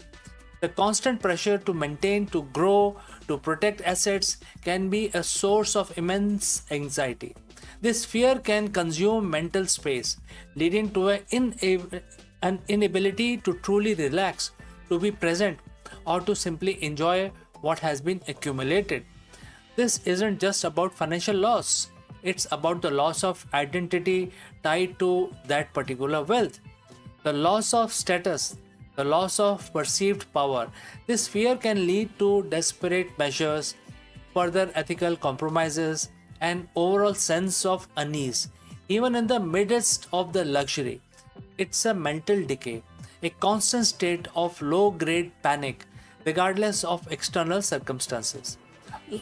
So, if the potential for decay is real, how do we reverse it? How do we cultivate growth even amidst immense wealth? It starts with awareness and intention. Recognize that wealth is a tool, not an identity.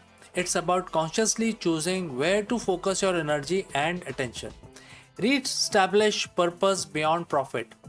Find meaning in contribution, in creation, in legacy that isn't just about monetary value.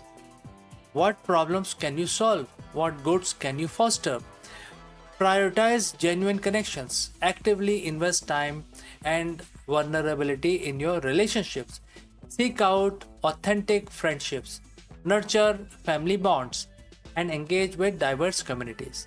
Embrace discomfort and growth. Don't let comfort breed stagnation. Seek out new challenges, learn new skills, push your boundaries in a way that aren't tied to financial gains. Cultivate gratitude and mindfulness. Appreciate what you have rather than constantly striving for what you lack. Practice mindfulness to stay present and connect to the richness of everyday life. Define your value and live them. Regularly assess your actions against your core values. By willing to make it harder, more ethical choices, even if it means sacrificing short-term gains. Wealth in itself is neutral. It is the human response to it, the choice we make, the value we hold, that determine its ultimate impact. The question is, as wealth grows, do men decay? Isn't meant to be condemn a success or glory of the rich man, but to invite deeper introspection. It is a reminder that a true prosperity isn't just about what you accumulate, but about you become what you become in the process. The greatest riches a man can possess are not found in the vaults, but in the character, his relationships, his purpose, and his peace of mind. Let us strive not just for financial growth, but for human flourishing. Let us use wealth as a means to build a richer life, not a hollow one. Because in the end, the only thing that truly decays is that what which is neglected. And let us not neglect the men who we are in the pursuit of wealth as we desire. So, friends, I'd like to know if you have any comments, any suggestions, or any questions. Please leave them in the comment section below, and I will catch you again in the next one.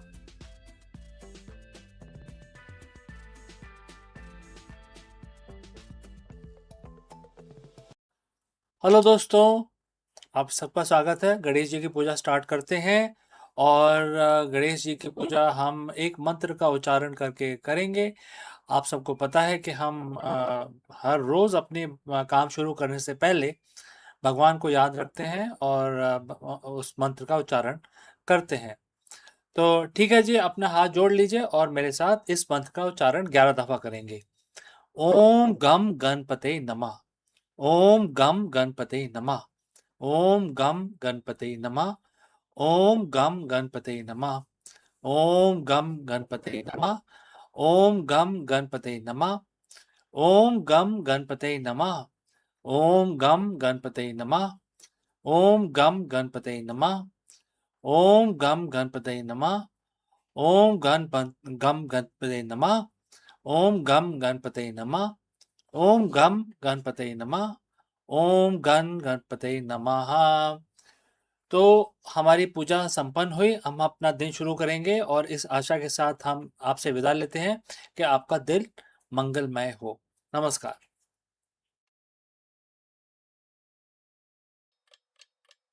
Hello friends, welcome. Namaskaram. Are you obsessed with hitting your target at the expense of your performance? If yes, you have reached the right place because in this video, we explore a transformative management philosophy from Bhagavad Gita.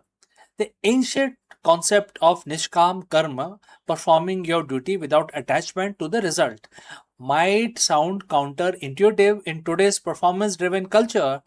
However, it is actually the secret to sustainable growth, sharper decisions making, and long term business success. Let us go and explore this concept further. As a CEO or an executive, you are defined by your results. You live and die by the quarterly reports. the growth percentage, and the share price and the KPIs. If you miss, you answer for it. If you hit, you get a pat on the back, and then you are expected to do even better next quarter. It's a relentless cycle, but I want to ask you a question that might sound counterintuitive. What if your obsession with the result is actually the reason you have not got the result that you want? In the corporate world, we are conditioned to believe that we aren't fixated on the outcome. We aren't serious about the business. But today, I'm going to share a perspective from 5000 years ago, which is Bhagavad Gita, specifically chapter 2, verse 47. That suggests that exact opposite of whatever we think, whatever the modern playbook tells us. It suggests that the secret to exponential growth isn't about obsession. It's a profound strategic form of detachment. So, friends, if you have reached this far, please let me know name of your city and the country so that we are in a position to ascertain reach of our video. All right, let's move ahead. Let's look at the psychology of the high performance. When you are a hyper focused on the result, let's say a specific revenue target, you inadvertently do three things that damage your business. One, your current tunnel vision. When you only look at the target, you ignore the peripheral data, the market shifts, and the subtle innovation that could actually move the needle. Number two, you inject fear in your culture. If the CEO is terrified of missing a number, that fear cascades. Your team becomes risk averse. They stop innovating because innovation, by definition, involves risk of failure. They play it safe to hit the number, and in doing so, they miss the massive opportunity. Next, you lose your cognitive bandwidth. Stress isn't just an emotion, it's a biological drain. When your brain is occupied with what if we don't hit the number, you have less mental energy to solve the complex problem that actually drives the number. We have all seen the result obsessed leaders. They are reactive, they are micromanaging, they are usually burnt out. But there is a better way to lead, a way that is ancient yet arguably more relevant to the modern business landscape than ever before.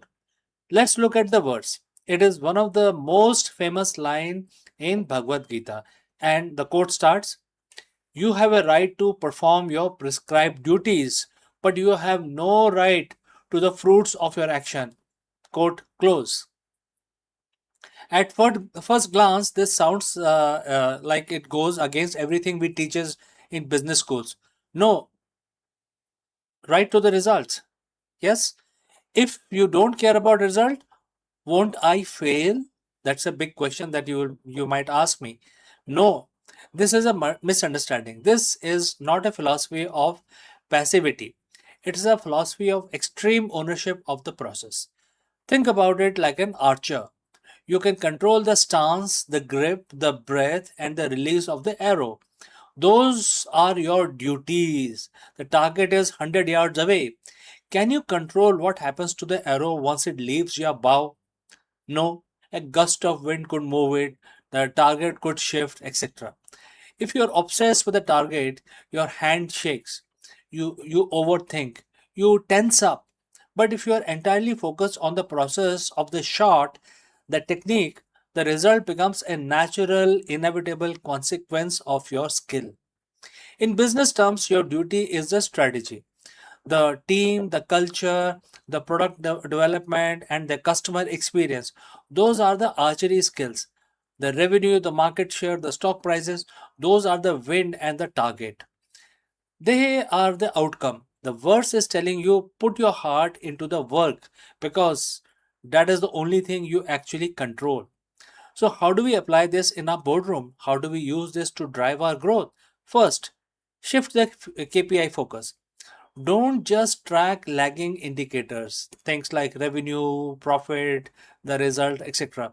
Heavily weigh your management towards leading indicators like employee management, R&D, progress, customer satisfaction, scores, etc. These are the duties you control. If you master these, result will come automatically. Number 2, foster safe failure. If you detach from the fear of outcome, you can give your team permission to experiment. When the team knows that a failed experiment isn't a career ending disaster, they innovate, they move faster, they uncover the next big product. It is how you drive growth by removing the paralysis of outcome anxiety. Third, gain the CEO's composure. When a market crash happen or a competitor undercut you, the result obsessed CEO panics. The detached CEO assess the situation calmly because their ego isn't tied to being the person who never fails. They can pivot, adapt, and iterate with cold, clear head. The paradox of Gita is that by letting go of the desperate need for the result, you actually become more capable of achieving it. You work smarter, not harder. You lead with clarity instead of chaos, etc. The most effective leader I've studied are not those who spend every waking hour trembling about the bottom line. They are the ones who build incredible systems, nurtured incredible teams, and focus obsessively on craft of building the business, not the result. The result weren't their masters. The result was a byproduct of their excellence. So here is a challenge for the next 3 months, for the next quarter. Identify the things you're doing solely because you are afraid of the result, and then shift your energy. Pour it into the process, pour it into the people, pour it into the strategy. Let go of the outcome and watch how much more effective you can drive the growth that you're looking for. Because when you stop shaking from the pressure of the result, your aim becomes incredibly steady. So, friends, thanks for watching. If this perspective resonated with you, I invite you to share your thoughts in the comments below. What is one process you have been neglecting because you were too busy chasing a result? Let us discuss this further in the next video. Friends, have a nice day ahead, and I will catch you again in the next one. Friends, a very big question that we want to address today is, are we alone or are we just being watched? For decades, we have scanned the stars for signals, but new speculation from SETI and leading astrophysicists suggest a chilling possibility. It is already too late to hide. While we search for them, humanity has spent the last century broadcasting our presence to the cosmos. In this video, we dive deep into the great silence and why the latest breakthrough in technosignatures and planetary direction suggests that any advanced civilizations within 100 light years likely to already know Earth is a home to an industrial civilization. Let us explore this further.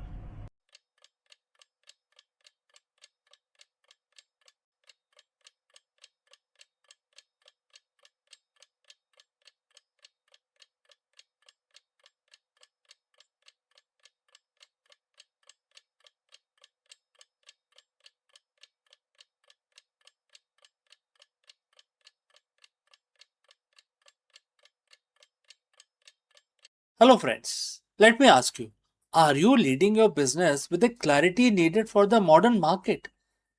In this video, we explore a powerful leadership lesson hidden in Bhagavad Gita, chapter 1, verse 14.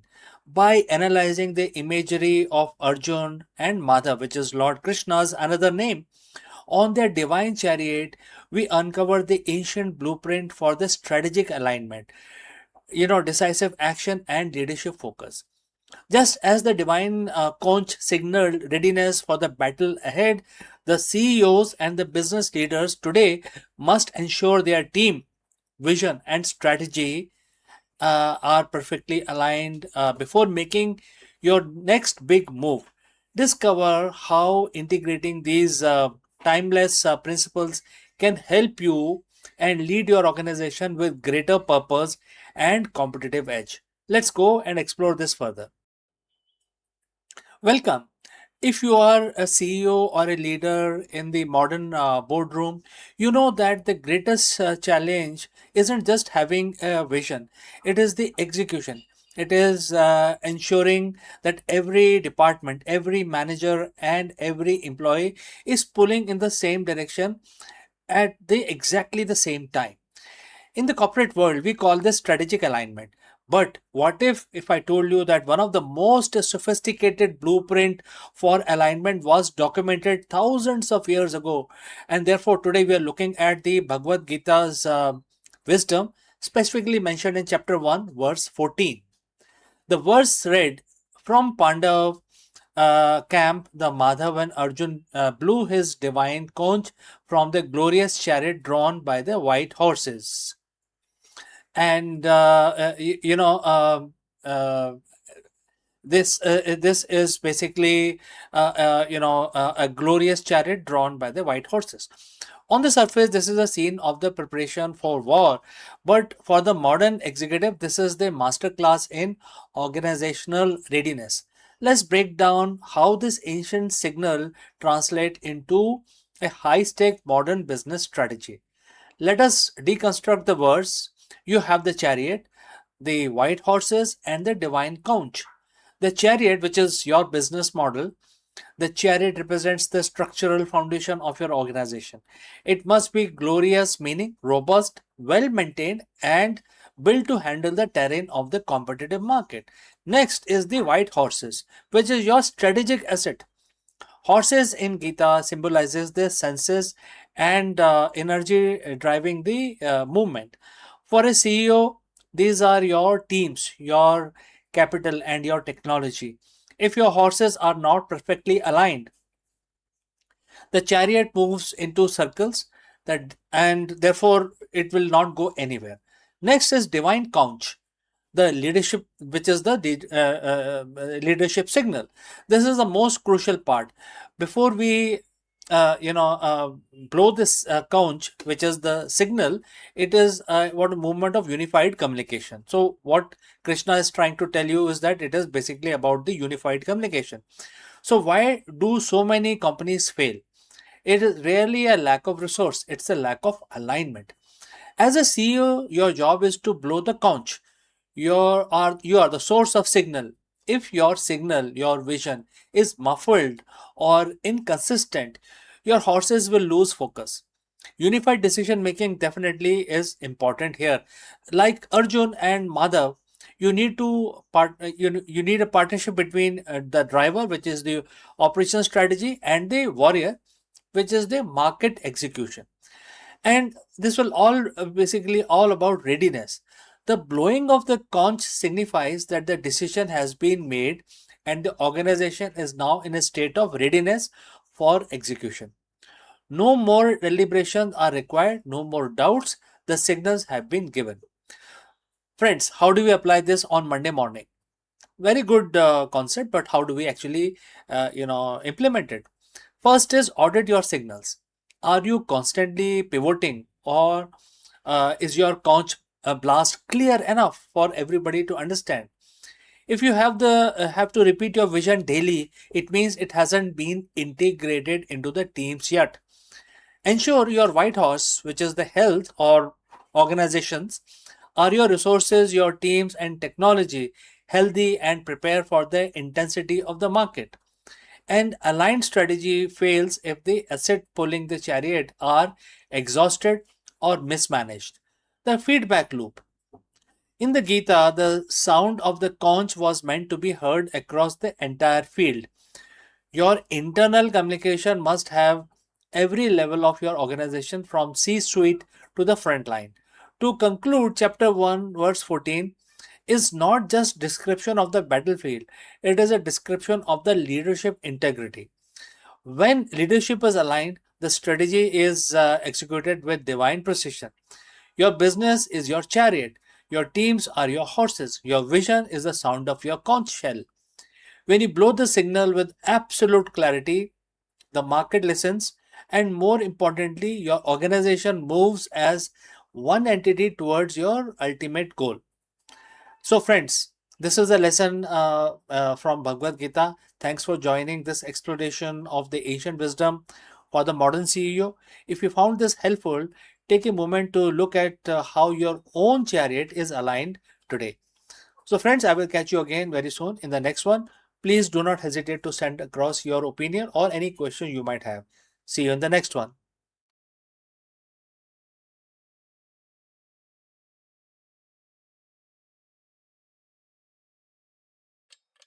Hello, friends, welcome and namaskaram.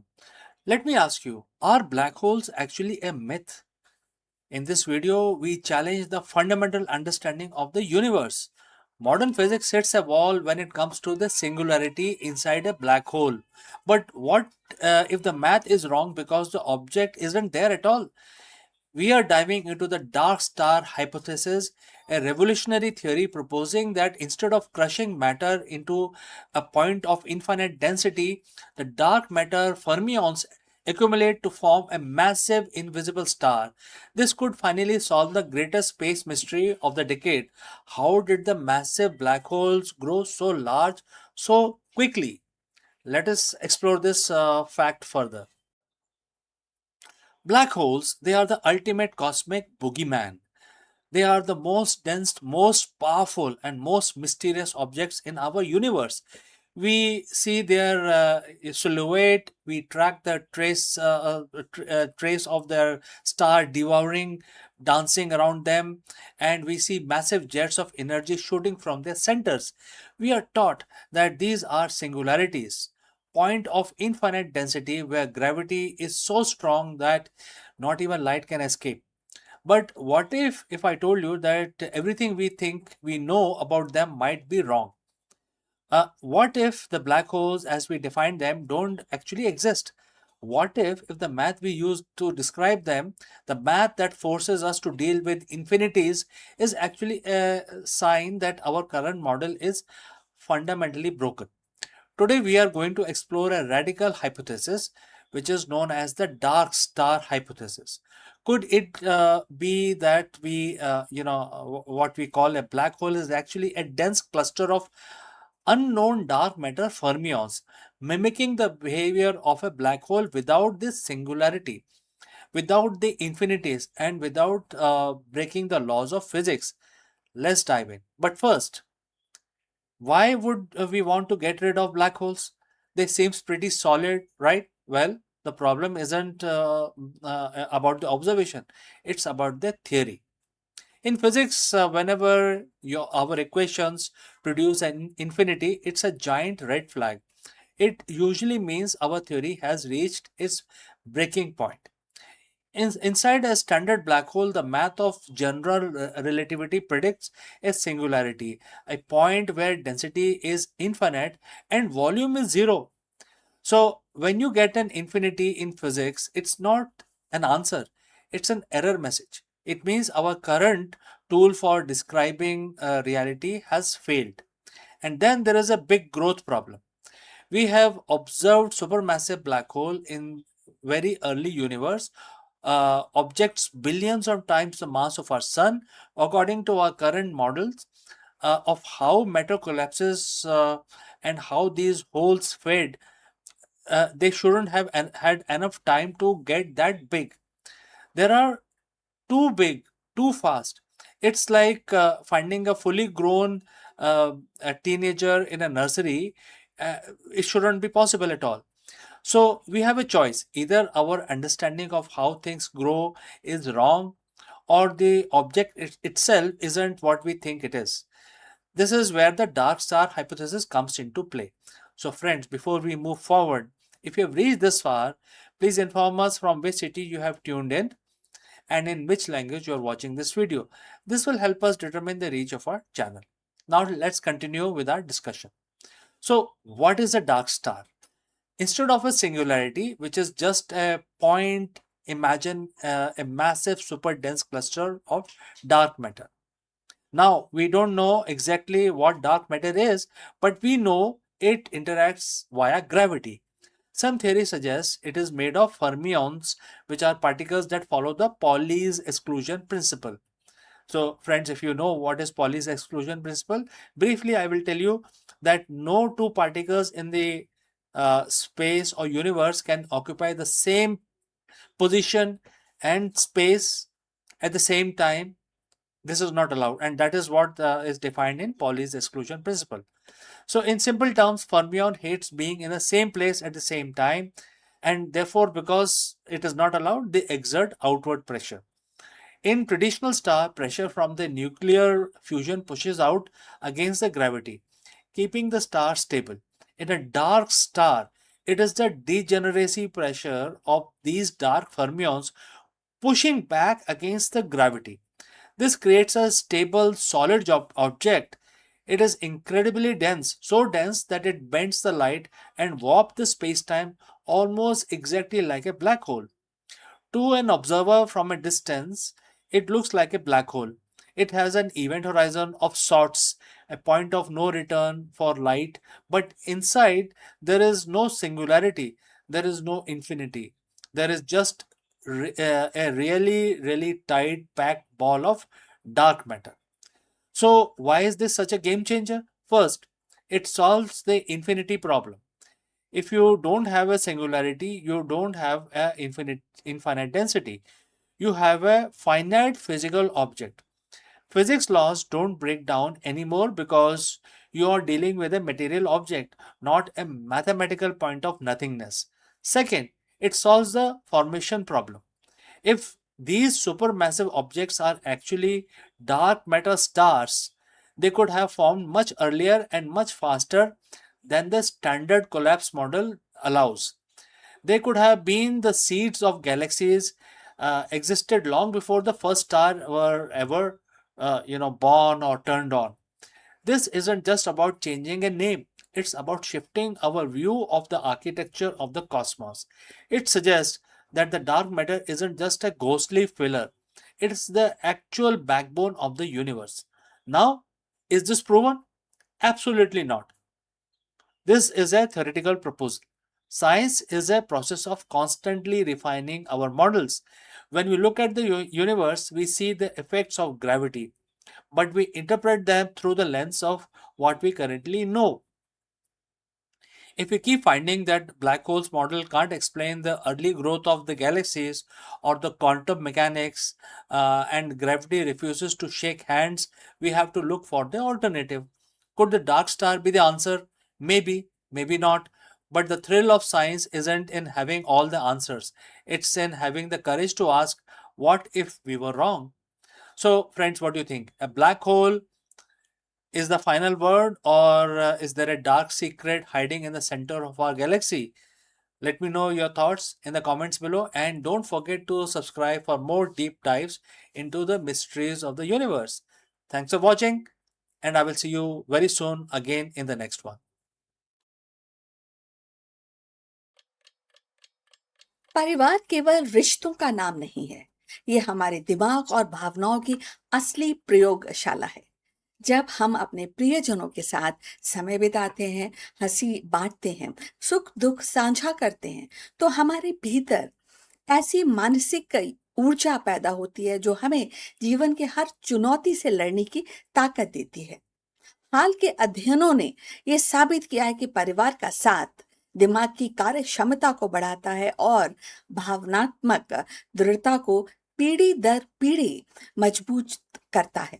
आज की तेज रफ्तार दुनिया में जहां तनाव और अकेलापन बढ़ रहा है, परिवार ही वह सुरक्षा आश्रय है जो हमें स्थिरता, आत्मविश्वास और मानसिक शांति प्रदान करता है। यह केवल एक सामाजिक इकाई नहीं है, बल्कि हमारी सोच, हमारी स्मृति, हमारी भावनाओं का आधार है। चलिए इसके बारे में और जानते हैं। मानव जीवन में परिवार केवल रिश्तों का समूह नहीं है, बल्कि ये हमारी मानसिक और भावनात्मक ऊर्जा का भी स्रोत है। हाल के अध्ययनों ने ये उजागर किया है कि परिवार के साथ समय बिताना दिमाग की कार्य क्षमता को बढ़ाता है और भावनात्मक दृढ़ता को पीढ़ी दर पीढ़ी मजबूत करता है। जब हम अपने प्रियजनों के साथ बैठते हैं, बातचीत करते हैं, हंसी मजाक जो है वो साझा करते हैं या कठिन समय में एक दूसरे का सहारा बनते हैं, तो दिमाग में सकारात्मक रसायन सक्रिय होते हैं। ऑक्सीटोसिन और डोपामिन जैसे हार्मोन्स हमारे भीतर खुशी और सुरक्षा की भावना जगाते हैं। ये केवल क्षणिक आनंद नहीं, बल्कि दीर्घकालीन मानसिक स्वास्थ्य का आधार है।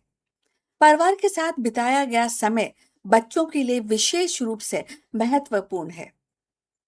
माता पिता और दादा दादी के साथ संवाद बच्चों के दिमाग में भाषा, स्मृति और भावनात्मक संतुलन को मजबूत करता है। यही कारण है कि जिन बच्चों का पारिवारिक वातावरण सहयोगी और स्नेहपूर्ण होता है, वे जीवन की चुनौतियों का सामना अधिक आत्मविश्वास से कर सकते हैं। वयस्कों के लिए भी परिवार मानसिक ऊर्जा का स्रोत है। कामकाज और सामाजिक दबावों के बीच परिवार का साथ तनाव को कम करता है। जब हम अपने प्रियजनों के साथ भोजन करते हैं, कहानियां सुनते हैं या बस साथ में बैठते हैं, तो दिमाग की थकान दूर होती है और सोचने समझने की क्षमता बढ़ती है। अध्ययनों ने ये भी इस दिखाया कि परिवार का साथ बिताने से भावात्मक दृढ़ता, जिसको कि इमोशनल रेजिलियंस कहते हैं, वो भी बढ़ती है। इसका अर्थ ये है कि व्यक्ति कठिन परिस्थितियों में भी टूटता नहीं है एक्चुअली, बल्कि संभल कर आगे बढ़ता है। ये दृढ़ता केवल एक पीढ़ी तक सीमित नहीं रहती, बल्कि बच्चों और आने वाली पीढ़ियों में भी ट्रांसफर होती है। इस प्रकार परिवार का एक जीवंत अगर रूप देखा जाए तो वो विद्यालय से कम नहीं है, जहां हम धैर्य, सहयोग और प्रेम सीखते हैं। 2026 के संदर्भ में ये और भी महत्वपूर्ण है। आधुनिक जीवन की तेज रफ्तार, तकनीकी दबाव और सामाजिक चुनौतियों के बीच परिवार ही वह स्थान है जहां मनुष्य को अपनी जड़ों से जोड़ता है, और ये जुड़ाव माइंड को स्थिरता देता है और व्यक्ति को मानसिक रूप से स्वस्थ बनाए रखने में मदद करता है।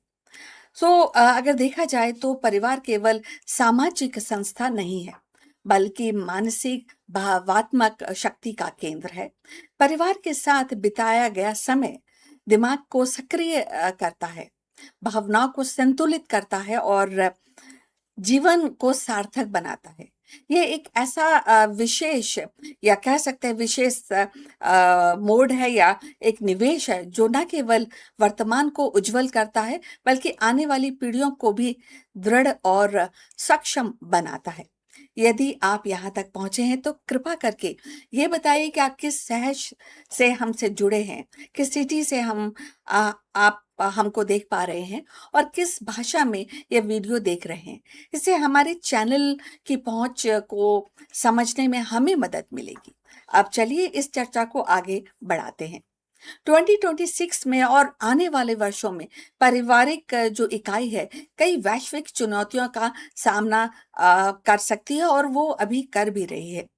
आधुनिक जीवन की रफ्तार, तकनीकी दबाव और आर्थिक असमता के और प्रवास के कारण परिवारों में दूरी बढ़ रही है। थोड़े वो अलग हो रहे हैं, न्यूक्लियर हो रहे हैं, लेकिन वास्तविक समय और आत्मीयता को कम कर दिया गया है इस पूरे प्रकरण में। और कई देशों में तो एकल परिवारों की संख्या बढ़ रही है, जिसमें बुजुर्गों का अकेलापन, बच्चों का भावात्मक असंतुलन सामने आ रहा है। इन चुनौतियों का समाधान परिवार के भीतर सचेत प्रयास से ही संभव है। सबसे पहले परिवार को समय देना आवश्यक है। साझा भोजन, बातचीत, उत्सवों में भागीदारी से भावात्मक जुड़ाव मजबूत होता है। दूसरा, तकनीक का संतुलन उपयोग करना चाहिए ताकि डिजिटल दुनिया वास्तविक संबंधों पर हावी ना हो। और तीसरा, कि शिक्षा और सामाजिक नीतियों में परिवार केंद्रित दृष्टिकोण अपनाना होगा, जिससे बच्चे और बुजुर्ग दोनों को सहयोग और सुरक्षा मिले। तो अब हम अंत तक पहुंच चुके हैं और ये एक बार और आपके लिए दोहराना चाहते हैं कि परिवार केवल सामाजिक संरचना नहीं है बल्कि मानसिक और भावनात्मक शक्ति का आधार है। यदि हम 2026 और आगे की चुनौतियों का सामना करना चाहते हैं तो परिवार को प्राथमिकता देनी होगी ताकि वह शक्ति और दिमाग को स्थिर करने में सहयोग दे और भावनाओं को और भी दृढ़ बनाती रहे और ये पीढ़ी दर पीढ़ी जीवन को संतुलित और सार्थक बनाए रख सकती है। सो ये आज का डिस्कशन था। आप से गुजारिश है कि आप इस टॉपिक पर अपने कमेंट हमको लिखकर भेजिए। इसके साथ ही कृपा करके हमारे चैनल को लाइक एंड सब्सक्राइब करना मत भूलिए। मिलते हैं दूसरे एक डिस्कशन में, तब तक विदा, नमस्कार।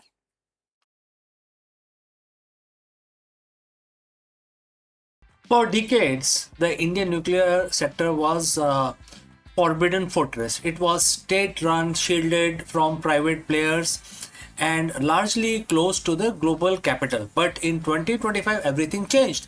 The Atomic Energy Commission (AEC) just cleared a policy that effectively ends the nuclear isolation era by allowing up to 49% foreign direct investment, also known as FDI, in small modular reactor (SMRs). India has fired, starting a pistol for a multi-billion-dollar race. Why now? Well, the world is hungry for carbon-free base load power, and India has world most ambitious energy roadmap. We aren't just talking about a few power plants. We're talking about a $200 billion shift. Today, we are breaking down the global investor from the US, France, and Russia are suddenly lining up at the India's door. So, friends, if you have reached this far, please inform us from which city you have tuned in and in which language you are watching this video. This will help us determine the reach of our channel. Alright, let's proceed further. Let's talk technology. Traditional nuclear plants are like massive cruise ships. They take 15 years to build and cost 10 billion or more. If one thing goes wrong, the whole project stalls. Small modular reactors, or the SMRs, are the speedboats and speedboats of the nuclear world. These are the reactors that produce between 77 megawatts and 300 megawatts of power. They are built in factories on the assembly lines and shipped to the site. India has introduced its own version, the Bharat Small Reactor, which is acronym for BSR. Why investors love them? They offer lower entry price. Instead of risking $10 billion, a private company can partner with the Nuclear Power Corporation of India to build a modular unit for a fraction of the cost. So it has speed of delivery. Definitely, you can actually go from groundbreaking to grid connected in about 5 years. For an investor, faster construction means a faster return on investment. The real magic happened in the boardroom. The Indian government passed the Shanti Act of 2025. This wasn't just another law, it was a legal bridge. Before this, foreign companies were terrified of Indian civil liability laws. If there was an accident, the supplier could be sued into bankruptcy. The new policy provider, in fact, clears a framework for risk sharing between Indian state and the foreign investor. By allowing 49% FDI, India is saying, we want your tech and we want your cash, but we will keep the keys to the security of the facility. Therefore, the balance of 51% will be state control and 49% will be private investment. And that is why this is a sweet spot. And that has a global giant like Holtec International, GE, Hitachi dusting off their blueprints for Indian soil. The investment isn't just about technology, it's about demand. Indian economy is booming, and definitely it's also growing by leaps and bounds. And the rest of the world can only dream of, at that kind of speed India is moving forward. We are building gigafactories for EVs, massive data centers for AI, and huge green hydrogen hubs. All these things have one thing in common: India needs 24 by 7 power. Solar and wind are great, but they don't work when the sun goes down and the wind stops, right? So SMRs are being pitched as the captive power sources. Imagine massive steel plants in Odisha or a tech park in Bengaluru having its own dedicated SMR right next door. Investors see this industrial demand as the guaranteed revenue stream. It is not just selling power to the grid, it is powering the future of the global manufacturing. Now let's talk about the long game. India has the world's largest reserve of thorium, believe it or not. The traditional reactors runs on uranium, which India has to import. But thorium, we have enough of it in our beaches to power the country for centuries. And what is the catch here? There's always a catch, right? You cannot just put thorium in a standard reactor. You need a breeder process. So SMRs are perfect test bed for this. By inviting FDIs into SMRs, India is accelerating its three-stage nuclear program. The global investors provide capital today for uranium-based SMRs are essentially helping build the infrastructure that will eventually run on thorium.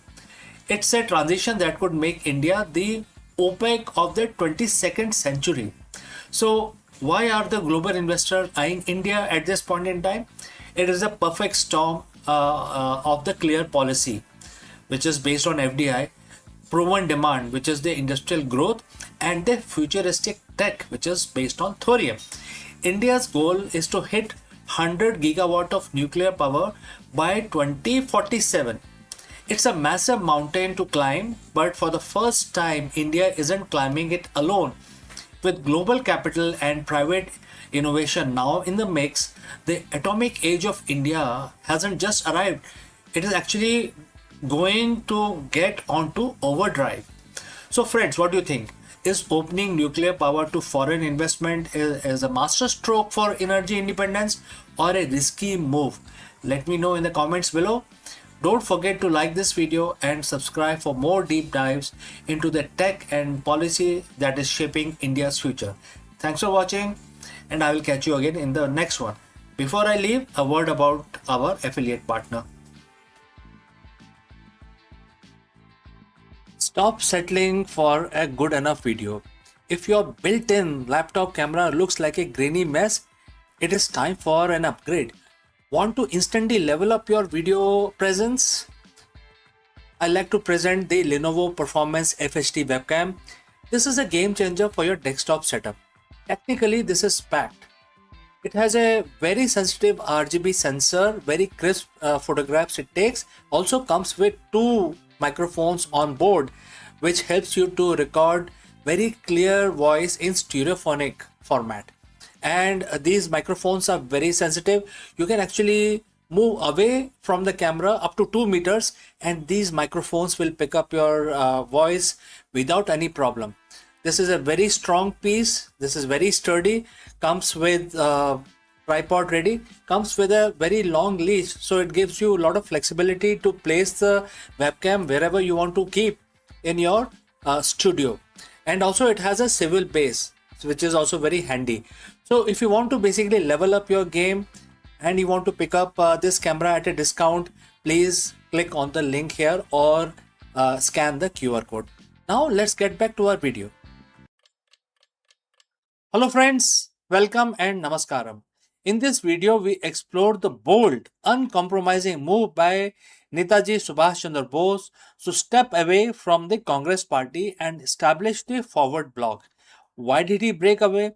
What was his vision for a radical nationalism, and how did this decision challenge the political status quo of the British India? Join us as we analyze the historical context of the Congress split, the ideological rift between Bose and party leadership, and the lasting impact of the Forward Bloc on the fight for the Indian independence. Let's go. The year was 1939. The world is on the brink of the Second Global War. But inside India, a different kind of war is brewing. A political struggle that could redefine the fight for independence.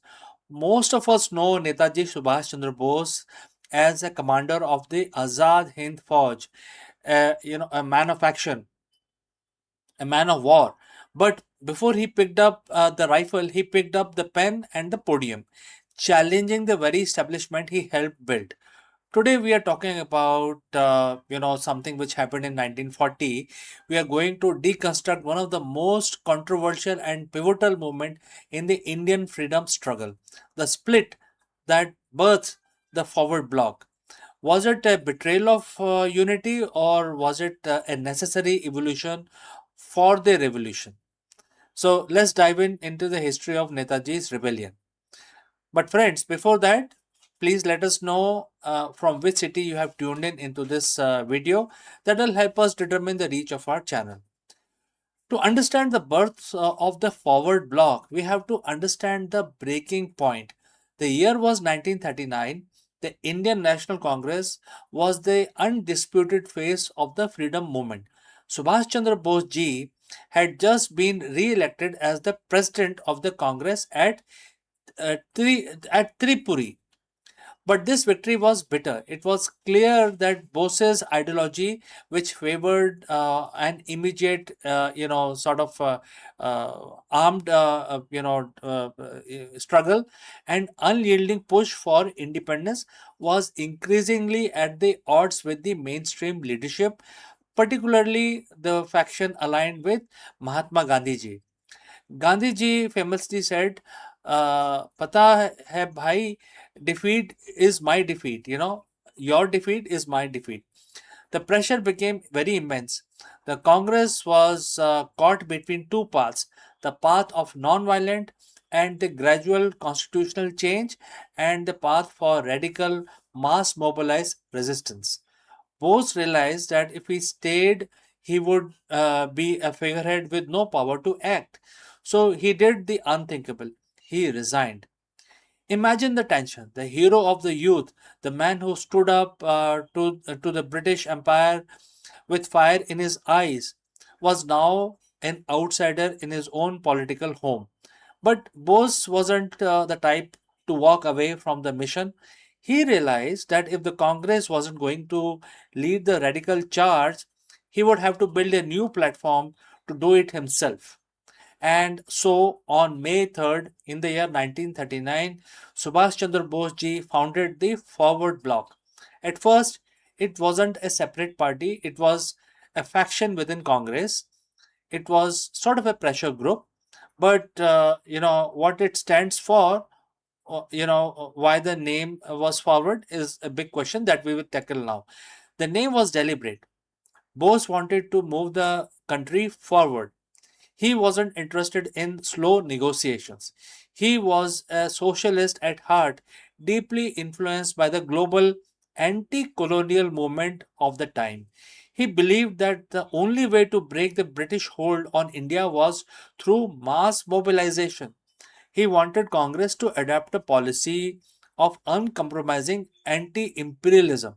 He wanted the working class, the farmers, and the youth to be the engine of the revolution. To his critics, he was sort of a rebel. To his followers, he was realist. Bose understood that World War II was an opportunity.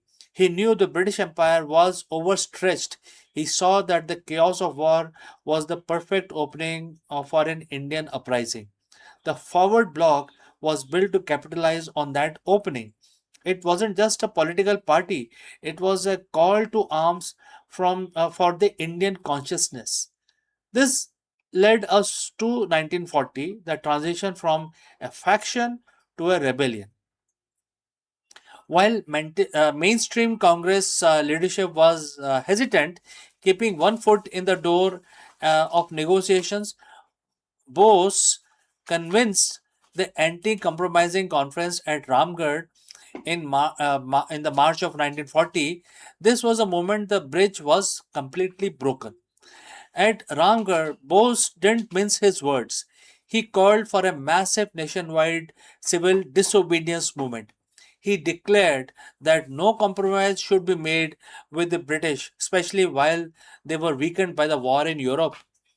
While the Congress was organizing the individual satyagrah, Bose was organizing the masses for a total blockade of the British administration.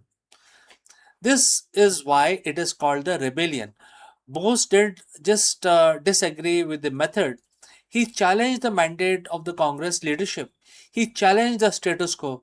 He essentially said, if you are afraid to lead the people to total freedom, step aside. We will do it for you. It was a bold, dangerous, and incredibly lonely path, but it was exactly the kind of path Netaji was known for. So, looking back from 2026, why does this matter? Why does the story of 1940 forward block still resonate? Because the history is rarely a straight line. It's sometimes messy, conflicted, and intense struggle of ideas. The split between Congress and the forward bloc teaches us about the nature of leadership. It highlights the eternal struggle between patience and urgency. It reminds us that sometimes to stay true to your own principles, one has to be willing to stand alone. Netaji's forward block wasn't just a footnote in history, it was also a catalyst. It forced the mainstream movement to keep the pressure on. It gave a voice to the radicals who felt that the dream of independence was being stifled by the bureaucracy. Netaji Subhash Chandra Bose ji left the Congress, but he never left the cause of India's freedom. The forward block was just one chapter in much larger, more legendary life of Netaji's. But it remains a fascinating study of conviction. It's a reminder that the political courage isn't just about winning an election, it's about defining what you stand for, even when everyone else tells you to fall in line. So, friends, what do you think? Was Netaji's decision to break away from away the right move for India's freedom struggle, or would a united front have been more effective? Let me know your comments below. And friends, as you know, I read each and every comment that I receive from you. So if you learned something about something new about 1940 today, hit that like button and subscribe for more deep dives into turning points of our history. Thanks for watching, and friends, I will see you very soon in the next one.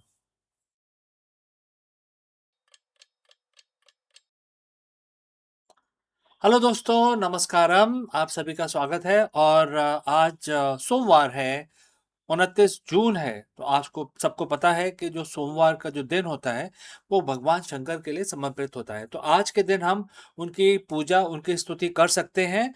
तो आज हम अपना दिन शुरू करेंगे भगवान शिव की आराधना करके। और हर रोज की तरह हम इस एक मंत्र का उच्चारण करेंगे। आप भी मेरे साथ जुड़ें और इस मंत्र का उच्चारण करें। 11 दफा करेंगे। ये मैं काउंटर यूज करता हूँ, आप देखिए। आप जैसे मर्जी करना चाहें कर सकते हैं, आप माला का इस्तेमाल करें, लेकिन याद रहे 11 दफा करना है। और तो चलिए हम भगवान का नमन करते हैं, हाथ जोड़ के उनका ध्यान करते हैं। और अब हम अपना मंत्र चालू करते हैं। ये महामृत्युंजय का मंत्र होगा। दोस्तों चलिए आंखें बंद कर लीजिए और अपना जाप शुरू कर दीजिए।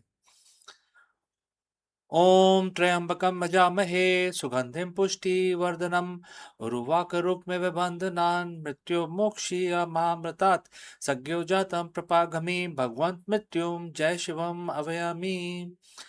ओम त्र्यंबकं यजामहे सुगंधिं पुष्टिवर्धनम् उर्वारुकमिव बन्धनान् मृत्युर्मोक्षीयमामृतात् सद्यो जातं प्रपागमि भगवन्तं मृत्युं जय शिवम् अभयामि।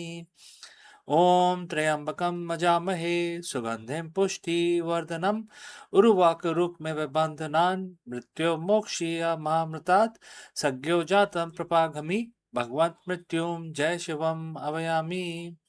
ओम त्र्यंबकं यजामहे सुगंधिं पुष्टिवर्धनम् उर्वारुकमिव बन्धनान् मृत्युर्मोक्षीय महामृतात् सज्ञो जातं प्रपागमि भगवान् मृत्युं जय शिवम् आवाहयामि। ओम त्र्यंबकं यजामहे सुगंधिं पुष्टिवर्धनम् उर्वारुकमिव बन्धनान् मृत्युर्मोक्षीयमामृतात् सज्ञो जातं प्रपागमि भगवान् मृत्युं जय शिवम् आवाहयामि। ओम त्र्यंबकं यजामहे सुगंधिं पुष्टिवर्धनम् उर्वारुकमिव बन्धनान् मृत्युर्मोक्षीयमामृतात् सज्ञो जातं प्रपागमि भगवान् मृत्युं जय शिवम् आवाहयामि। ओम त्र्यंबकं यजामहे सुगंधिं पुष्टिवर्धनम् उर्वारुकमिव बन्धनान् मृत्युर्मोक्षीयमामृतात् सज्ञो जातं प्रपागमि भगवान् मृत्युं जय शिवम् आवाहयामि।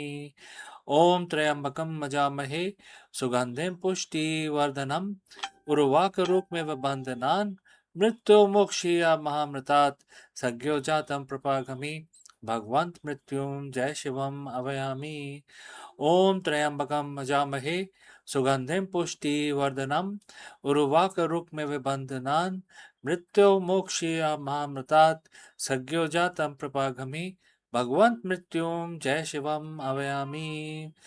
ओम त्र्यंबकं यजामहे सुगंधिं पुष्टिवर्धनम् उर्वारुकमिव बन्धनान् मृत्युर्मोक्षीयमामृतात् सज्ञो जातं प्रपागमि भगवान् मृत्युं जय शिवम् आवाहयामि। ओम त्र्यंबकं यजामहे सुगंधिं पुष्टिवर्धनम् उर्वारुकमिव बन्धनान् मृत्युर्मोक्षीयमामृतात् सज्ञो जातं प्रपागमि भगवान् मृत्युं जय शिवम् आवाहयामि। तो हमारी पूजा आज 29 जून की सोमवार की समाप्त होती है। तो अब हम अपना दिन शुरू करेंगे। आपका दिन भी मंगलमय रहे और लाभ की तरह बढ़े, इस कामना के साथ मैं आपसे अब अनुमति चाहता हूँ।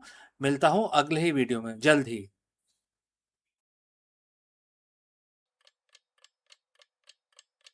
Hello friends and namaskaram. In this video, we will analyze the aggressive race happening between Tata Motors and Reliance Industries to dominate India's growing electric bus market. As the country shifts towards sustainable mobility and large-scale EV adoption, these two corporate giants are making massive moves to secure their leadership in the e-bus segment. Let us go and explore this further. The streets of India are changing. If you listen closely, the roar of the diesel engine is being replaced by hum of an electric motor. But this isn't just about the cleaner air. It's about a multi-billion dollar industry race to define the future of Indian mobility.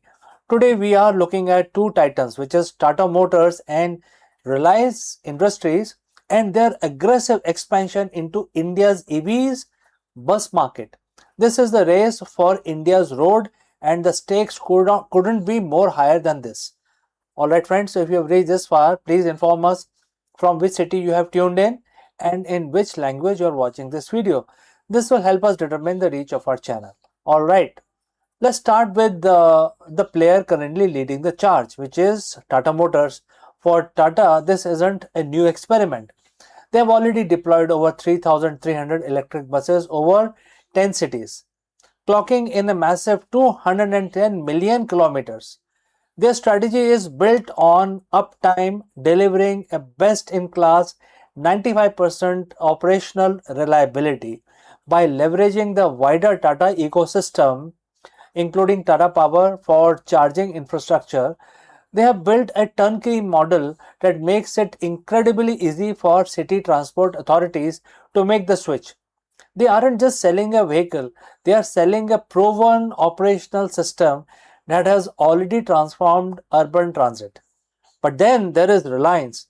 If Tata is the master of the vehicle, Reliance is positioning itself as the master of energy that powers it. Reliance isn't just betting on electricity alone. Their strategy is a multi-pathway approach, integrating EV with hydrogen-powered vehicles and compressed biogas, which is also known as CBG. They have joined government-backed hydrogen pilot projects signaling that they see the future of heavy transport as a mix of technologies. They are playing a longer capital intensive game, focusing on building infrastructure ahead of demand and reimagining fuel stations as experience led destinations. So, why the aggression now? Because the numbers are finally moving. In financial year 26, electric buses counted for about 4.5% of the total bus sale, a steady climb from previous years. With government schemes like PM E-Bus Seva and PM E-Drive target the deployment of 50,000 plus e-buses by 2029. The order books are overflowing. We are looking at the market where domestic production capacity is hitting 32,000 units annually. This is no longer a niche market. It is the new backbone of public procurement. So, friends, who will win this race? Tata is the incumbent with hardware, the service network, and the trust of municipal corporations. Reliance is the energy giant aiming to control the infrastructure and alternative fuel that will power the next 50 years. One is perfecting the machine, the other is redesigning the ecosystem. As India moved to replace thousands of aging, polluting buses in cities like Delhi, Mumbai, etc., both companies are positioning to benefit from the massive replacement cycle. One thing is certain, the race for India's road is accelerating, and the real winner will be the Indian commuter, Indian consumer. So, friends, if you found this perspective shift valuable, I want to hear from you what do you think about this. And friends, do not hesitate to send across your questions or any suggestions.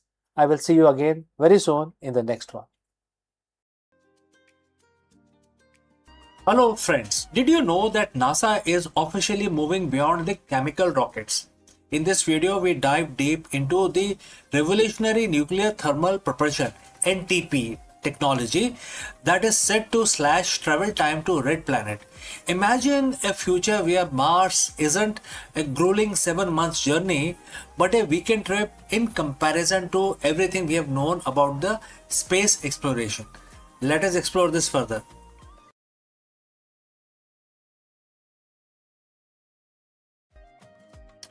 So for 60 years we have been stuck. Every time we look at Mars, we are staring at a 7 to 9 months commute between Earth and Mars. That isn't just a long time, it is dangerous time. Every day, every day in deep space is another day of the cosmic radiation, muscle atrophy, and the psychological toll of the isolation. But what if we could break that speed limit of space travel?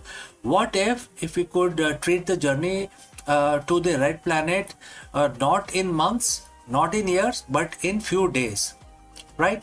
Like a weekend trip in comparison to the current tech. NASA has just officially crossed the Rubicon with the announcement of SR-1 Freedom and a roadmap of 2028. The era of chemical rocket is ending. Today we are looking at the nuclear engine that are finally turning science fiction into an interplanetary reality. So friends, if you have reached this far, please inform us from which city you have tuned in and in which language you are watching this video. This will help us determine the reach of our channel. Alright, moving on. To understand the future, we have to look at why we cannot reach at this point in time, and currently why it is slow. Our best rockets today are chemical combustion. We all know that liquid hydrogen and liquid oxygen. They are very powerful, but they are incredibly inefficient. Think of it like this. A chemical rocket is like a high performance dragster. It's a massive oomph at the start, but it burns through its fuel in minutes. Once you are in orbit, you are basically a glider. By switching to nuclear, we aren't just adding more fuel. We are doubling the energy we get out of every gram of the propellant. So how does a nuclear engine actually works?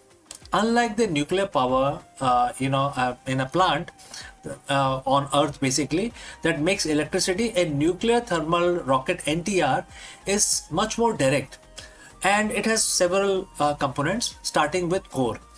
We have a compact fission reactor using high assay low enriched uranium, right? And it then create energy, which then send it to the nozzle, etc. And therefore we have to talk about the propellant. We pump the liquid hydrogen through the white hot core reactor, and then it basically comes out of the other side at very high speed. So now we have to talk about expansion.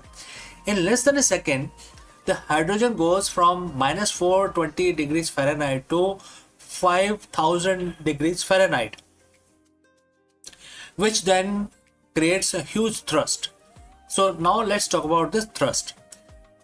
The superheated gas screams out of the nozzle at a speed no chemical fire could ever reach. This is the holy grail of the propulsion. It gives us the high thrust of a rocket with a very long-term efficiency of an electric drive. We are currently in the pivotal year. As of April 2026, the design is right now on the drawing table. However, there is a roadmap, and that is June 2026. The final hardware development begins, and the mission will be SR1. It's a design as a nuclear electric hybrid. It uses the reactor to generate massive amount of electricity, powering high efficiency thruster to basically increase the speed. And it can run for months. It can go for very long time. And what is the goal? The goal is a direct mass mission capability by 2028. This isn't just a lab experiment anymore. We are building the flight hardware right now.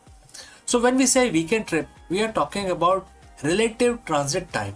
By cutting the journey to Mars from 250 days down to 100 or even 60 days, we solve the two biggest threats to human life. Number one is radiation. Less time spent in the void, which is open space, lower the dose of the solar particles or any cosmic radiation. Number two is the abort capability. Nuclear engines allow us to turn around or change course. Well, in a chemical rocket, once you are on your path, you are committed. Nuclear gives the pilot a steering wheel. Our multi-planetary future, which is to the stars, will have, will always remain a dream if we do not have faster mode of transport. We just don't have the engine to reach them. Why, right? So if we want to go to other worlds, other stars, we need faster mode of transport. So with the breakthrough that we are going to see in 2026, the gap between Earth and Mars is finally closing. We are no longer limited by how much fire we can make. We are now limited only by our ambition to explore. So friends, we have come to the end of our discussion today. My name is CK and you are watching Akulmach. And if you want to stay on the cutting edge of the Artemis era and the nuclear revolution, hit that subscribe button, and the future is arriving faster than you think. So before I go, a word about our affiliate partner. Stop settling for a good enough video. If your built-in laptop camera looks like a grainy mess, it is time for an upgrade. Want to instantly level up your video presence? I like to present the Lenovo Performance FHD webcam. This is a game changer for your desktop setup. Technically, this is packed. It has a very sensitive RGB sensor, very crisp photographs it takes. Also comes with two microphones on board, which helps you to record very clear voice in stereophonic format. And these microphones are very sensitive. You can actually move away from the camera up to 2 meters and these microphones will pick up your voice without any problem. This is a very strong piece. This is very sturdy. Comes with tripod ready. Comes with a very long leash, so it gives you a lot of flexibility to place the webcam wherever you want to keep in your studio. And also it has a swivel base, which is also very handy. So if you want to basically level up your game and you want to pick up this camera at a discount, please click on the link here or scan the QR code. Now let's get back to our video.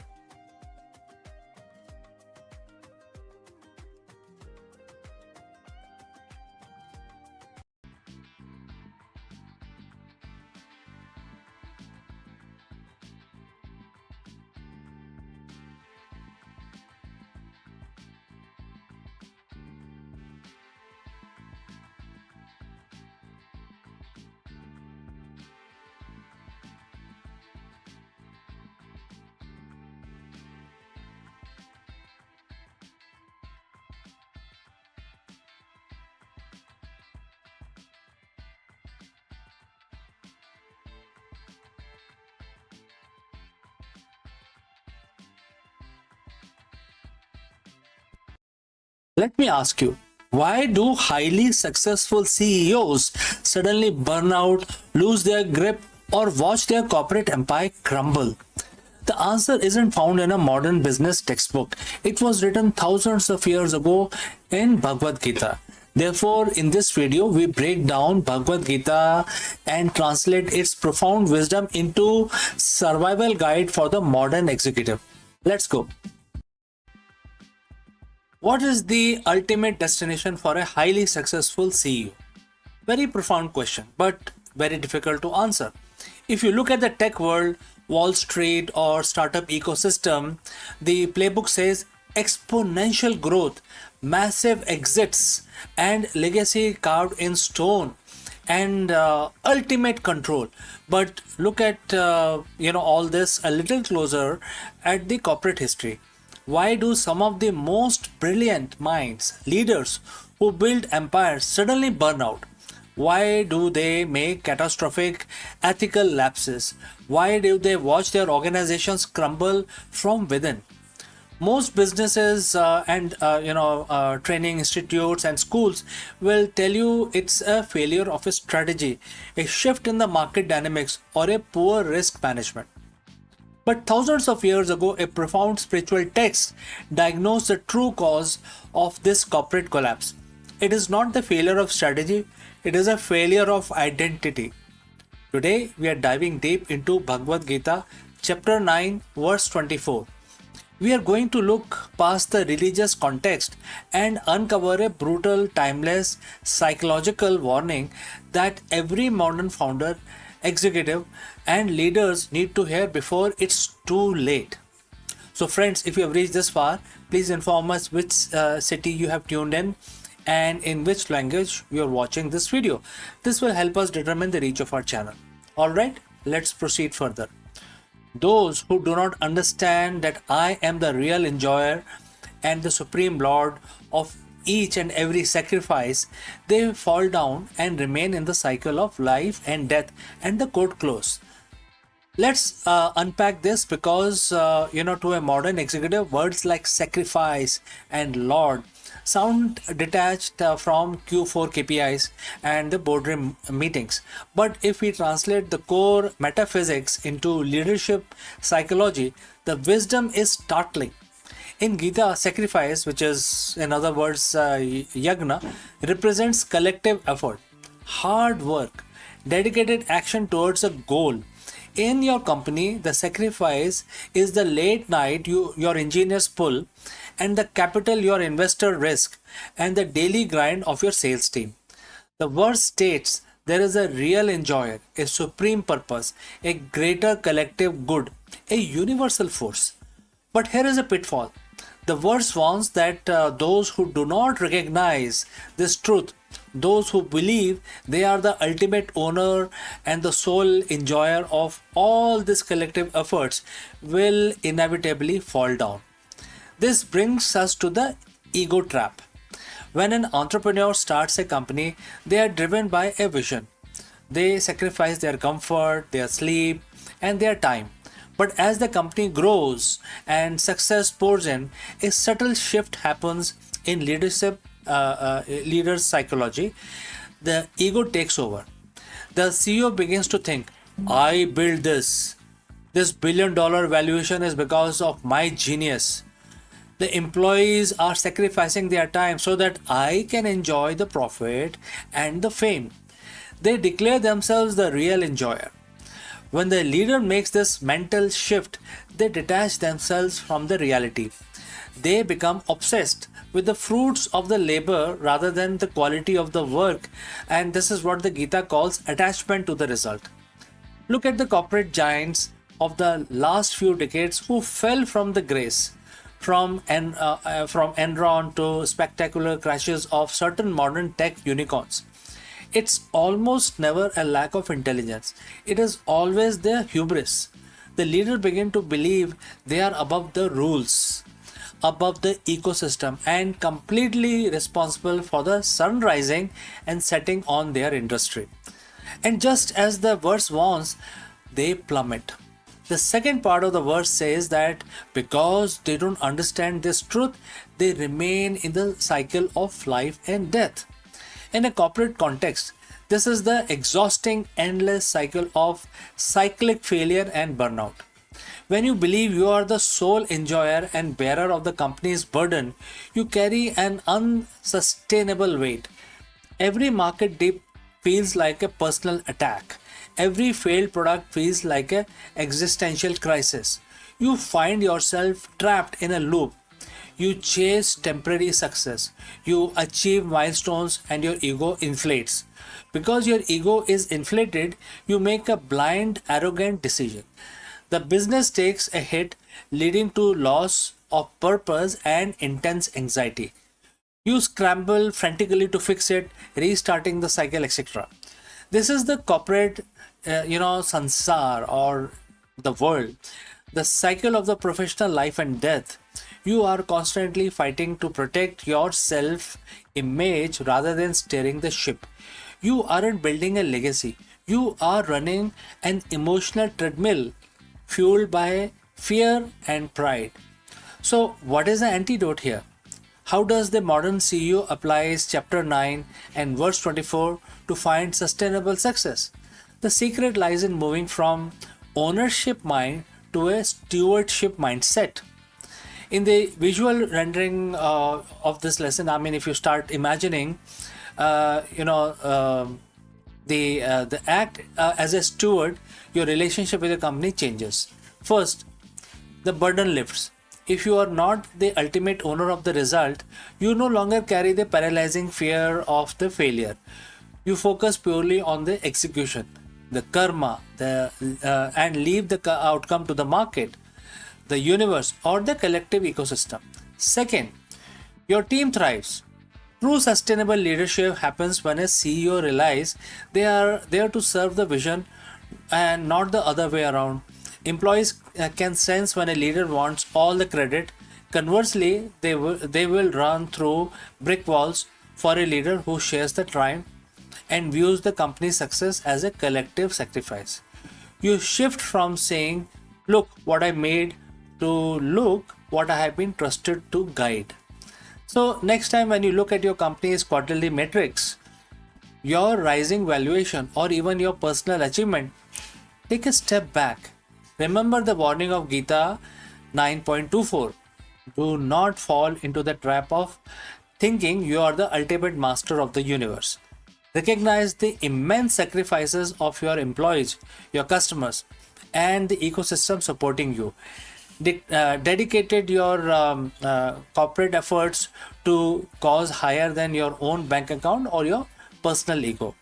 When you shift from being a self-proclaimed leader of your empire to the humble steward of your vision, you don't just avoid the ultimate CEO pitfall, you unlock a deeper level of clarity, resilience, and sustainable success that no market crash can ever take away from you. So friends, thanks for joining live. Thanks for watching. If this ancient perspective on the modern business resonate with you, hit the like button, share this with your fellow leaders, and subscribe for more deep dives into timeless wisdom for the modern business world. Lead with humility, focus on the effort, and let go of the ego. So friends, I will see you in the next video. Before I go, a word about our affiliate partner. Stop settling for a good enough video. If your built-in laptop camera looks like a grainy mess, it is time for an upgrade. Want to instantly level up your video presence? I like to present the Lenovo Performance FHD webcam. This is a game changer for your desktop setup. Technically, this is packed. It has a very sensitive RGB sensor, very crisp photographs it takes. Also comes with two microphones on board, which helps you to record very clear voice in stereophonic format.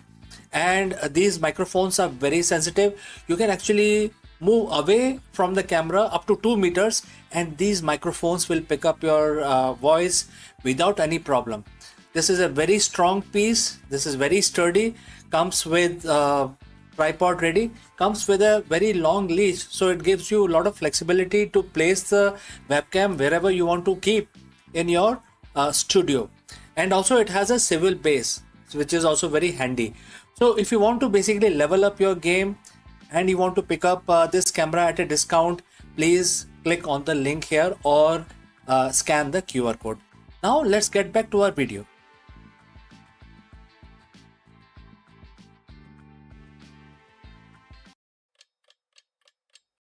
Hello दोस्तों, नमस्कारम। आप सभी का स्वागत है। आज हमारे सामने एक बहुत ही इम्पोर्टेंट क्वेश्चन है जिसका आंसर हमें ढूंढना बहुत ही ज़रूरी है। ये क्वेश्चन है, क्या आज के आधुनिक बिजनेस वर्ल्ड में धर्म और रणनीति का कोई स्थान है या कोई स्थान रह गया है? इस क्वेश्चन का आंसर बहुत ही इंपॉर्टेंट है और हमें इसका डिस्कशन करना है। चलिए आगे बढ़ते हैं। एक सीईओ के रूप में अनिश्चितता और कठिन निर्णयों के बीच आप अपना कर्तव्य कैसे निभा सकते हैं? इस वीडियो में हम भगवत गीता की सहायता लेंगे और हम जानेंगे कि भगवान कृष्ण ने हमें क्या सीख दी है, और इस इम्पोर्टेंट सवाल का आंसर खोजने में हम भगवत गीता की सहायता लेंगे। चलिए आगे बढ़ते हैं।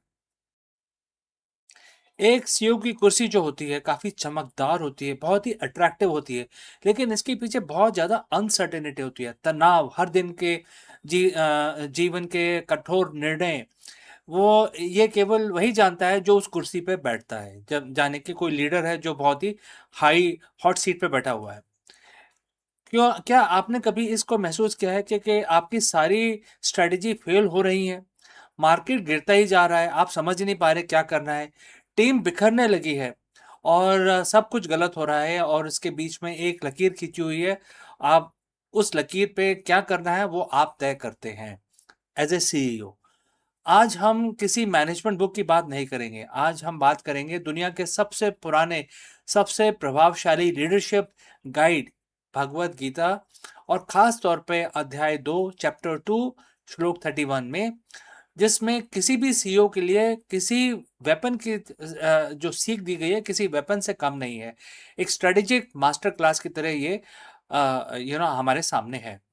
और इसका सीधा अर्थ है, अगर हम इस कोट को पढ़ें, इस वर्स को पढ़ें, और कोट स्टार्ट्स, अपने क्षत्रिय धर्म, अपने यानी कि अपने कर्तव्य को देखते हुए भी तुम्हें विचलित नहीं होना चाहिए, क्योंकि धर्म के लिए ही, न्याय के लिए ही युद्ध करने से बेहतर एक योद्धा के लिए और कुछ भी नहीं है।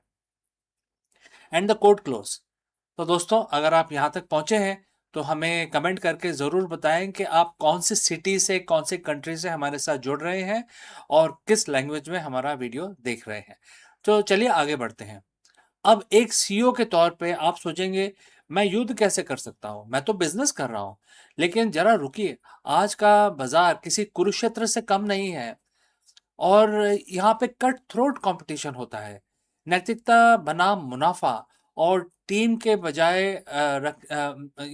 टीम को बचाए रखने के लिए जद्दोजहद, क्योंकि टीम आपका कॉम्पिटिटर ले जाएगा। तो यही तो वो युद्ध है जो हमें हर दिन लड़ना होता है। सो इस श्लोक में बोला गया है कि क्षत्रिय अर्थ केवल वो नहीं जो तलवार उठाता है, इसका अर्थ वो है जो व्यक्ति जिम्मेदारी लेने से नहीं डरता। जब गीता में भगवान कृष्ण ने अर्जुन से कहा कि तुम विचलित मत हो, तो वो एक सीईओ को सिखा रहे हैं, एक सीईओ की तरह उनको सिखा रहे हैं और बोल रहे हैं कि आपको विचलित नहीं होना है, कितनी भी बड़ी मार्केट रियलिटी आपके सामने हो। और इन डिसीजन का अंत होना चाहिए। जब कोई बड़ा फैसला लेना हो तो आप स्वधर्म, अपनी, जैसे कि अपनी कंपनी के विजन और मूल्यों को देखें। और अगर फैसला सही है तो परिणाम से मत डरें, डर का त्याग करें, अर्थात कांपना छोड़ें। एक सीईओ को का डर पूरी टीम में फैल जाता है। अगर आप डरे हुए हैं तो आपकी रणनीति भी डरी हुई होगी, क्योंकि न्याय के लिए खड़ा होना है, अक्सर मार्केट में टिके रहने के लिए और अनिकता जिसको अनएथिकल बोलते हैं रास्ते कई दफ़ा अपना लेते हैं कई लोग, क्योंकि खड़ा रहना है और अनएथिकल जो रास्ता होता है वो थोड़ा सा आसान दिखता है। शुरू कहते हैं कि अधर्म के खिलाफ लड़ना आपका धर्म है। यही आपकी स्ट्रैटेजी होनी चाहिए कि आपके मुनाफे से पहले आपकी वैल्यूज़ को आपको सामने रखना होगा। और अब इसको हम लीडरशिप में लगाएँ, तो इसको हम कैसे इम्प्लीमेंट करें? तो यहाँ पे मैं आपको 3 स्टेप बताऊँगा, जिससे आप इसको धीरे-धीरे अपने जीवन में ढाल सकते हैं और अपने डिसीजंस बेटर ले सकते हैं। तो पहला है द पर्पस। पर्पस की परिभाषा करें। जब भी कोई मुश्किल आए, खुद से पूछें, क्या यह फैसला मेरी कंपनी के लिए वैल्यू के अनुरूप है? अगर हाँ, तो पीछे ना हटें, आगे बढ़ें। नंबर 2, कन्विक्शन के साथ लीड करें, क्योंकि आपने पहला पॉइंट आपने देख लिया है। श्लोक कहता है कि न्याय का युद्ध है ये। अगर आपकी रणनीति सही है तो आप पूरी ताकत से आगे बढ़ें। अधूरे मन से लिए गए फैसले हमेशा घाटा देते हैं। नंबर 3, स्टेक होल्डर की सुरक्षा करें। एक योद्धा अपने राज की रक्षा करता है, अपने कर्मचारियों को, इन्वेस्टर जिसको हम निवेशक भी बोलते हैं, ग्राहकों की रक्षा करता है। और जब आप डिफेंसिव नहीं बल्कि वैल्यू ड्रिवन लीडर बनते हैं तो आप अजय हो जाते हैं। तो दोस्तों ये 3 मंत्र हैं जो आप अपनी लाइफ में उसको फॉलो कर सकते हैं, जो हमें भगवत गीता से इस पर्टिकुलर 2 लाइनों के श्लोक में मिलते हैं। दोबारा से बोलता हूँ, चैप्टर 2 श्लोक 31, और आपको यह याद दिलाता है कि आप एक सीईओ ही नहीं, आप एक लीडर हैं जिसे न्याय और प्रगति के लिए खड़ा होना है। आज अपने बोर्ड रूम में जाने से पहले बस ये याद रखें कि जो कंडीशंस हैं वो कितनी भी कठिन हो, अगर आपका धर्म, आपका कर्तव्य और नैतिकता आप के रास्ते पे आप चल रहे हैं तो हारने का कोई सवाल ही नहीं पैदा होता। अगर आप लीडर हैं और आपको लगता है कि ये संदेश आपके किसी सहकर्मी या दोस्त के काम आ सकता है, तो उनके साथ शेयर करें और हमें कमेंट करके बताएं कि आपके लिए कॉर्पोरेट धर्म का सबसे बड़ा चैलेंज क्या है। हम उस पर चर्चा करेंगे आने वाले वीडियो में। सब्सक्राइब करना ना भूलें। मिलते हैं जल्दी अगले वीडियो में। तब तक के लिए आपका हम प्रार्थना करेंगे आपका दिन शुभ रहे और आप सक्सेस पाएं। Thank you. नमस्कार। कश्मीर की धरती ने अनेक महान शासकों को जन्म दिया, परंतु उसमें से एक नाम विशेष रूप से इतिहास में चमकता है। कश्मीर की वादियों में जब सत्ता डगमगाने लगी, तब एक महिला ने अपने साहस और बुद्धिमत्ता से इतिहास की दिशा बदल दी। वह थी रानी दिद्दा, विकलांगता के बावजूद अदम्य इच्छा शक्ति वाली शासक, जिन्हें कश्मीर की आयरन वुमेन के नाम से भी जाना जाता है। उनका जीवन की जो कहानी है हमें बताती है कि शक्ति केवल शरीर में नहीं होती, बल्कि मन संकल्प में होती है। दिद्या का शासन का लगभग 22 वर्षों तक चला और उनका जीवन साहस, राजनीति की गहरी समझ और अदम्य इच्छा शक्ति का प्रतीक है। दिद्या का जन्म 1924 ईस्वी में हुआ था। बचपन से ही शारीरिक रूप से कमजोर थी। उनकी एक टांग विकलांग थी, लेकिन इस कमजोरी को उन्होंने कभी अपनी शक्ति पर हावी नहीं होने दिया। उनका मनोबल इतना दृढ़ था कि उन्होंने अपने जीवन को एक चुनौतीपूर्ण किंतु प्रेरणादायक यात्रा बना दिया। वह लोहारा वंश की राजकुमारी थी और कश्मीर के राजा क्षेम गुप्त से उनका विवाह हुआ था। विवाह के बाद वे कश्मीर की रानी बनी। क्षेमगुप्त की मृत्यु के बाद दिद्दा ने शासन की बागडोर अपने हाथों में ली। प्रारंभिक रूप में उन्होंने अपने पुत्र अभिमन्यु के साथ शासन किया। 1975 ईस्वी में पुत्र अभिमन्यु की मृत्यु हो गई और दिद्या ने अपने पोते नरेंद्र गुप्त, त्रिभुवन गुप्त और भीम गुप्त को क्रमशः गद्दी पे बिठाया, परंतु वास्तविक सत्ता उनके हाथ में ही थी। एंड जल्द ही उन्होंने राजनीतिक क्षमता और कठोर निर्णय से इस पूरे क्षेत्र को एक वास्तविक सत्ता का केंद्र बना दिया। दिद्दा का शासन काल लगभग 22 वर्ष तक चला। इस दौरान उन्होंने अनेक षड्यंत्रों व विरोधों का सामना किया। दरबार में उनके खिलाफ कई बार विद्रोह हुए, परंतु उन्होंने अपनी चतुराई और कठोर नीतियों को के साथ उन सभी को परास्त किया। कहा जाता है कि उन्होंने अपने विरोधियों को समाप्त करने के लिए कोई भी एक्चुअली संकोच नहीं किया, चाहे वो दरबारी हो या उनके रिश्तेदार। और अगर उनके प्रशासनिक सुधार की बात की जाए तो वो भी काफी बड़े उन्होंने उस समय किए थे, जैसे कि कर व्यवस्था को सुदृढ़ किया और सेना को संगठित किया, सीमाओं की सुरक्षा सुनिश्चित की। और उन्होंने सबसे बड़ी अगर उपलब्धि मानी जाए तो उन्होंने कश्मीर को राजनीतिक अस्थिरता से बाहर निकाला और राज्य को एक मजबूत प्रशासनिक ढांचे में ढाला। उन्होंने ये व्यवस्था को सुदृढ़ किया और कश्मीर की जो सीमाएं हैं उसको भी सुरक्षित किया। दिद्दा का शासन काल अगर कई इतिहासकार बोलते हैं कठोर था, परंतु प्रभावी भी था। उन्होंने ये साबित किया कि एक महिला चाहे शारीरिक रूप से कमजोर ही क्यों ना हो, दृढ़ इच्छा शक्ति, बुद्धिमत्ता से पूरे राज्य को संभाल सकती है। उनके शासन के बाद कश्मीर में लोहारा वंश की नींव और भी मजबूत हो गई। और यदि आप यहाँ तक पहुंचे हैं तो कृपा करके बताइए कि आप किस शहर से जुड़े हैं और किस भाषा में इस वीडियो को देख रहे हैं। इससे हमारे चैनल की पहुंच को समझने में हमें मदद मिलेगी। चलिए आगे बढ़ते हैं और इस चर्चा को आगे और बढ़ाते हैं।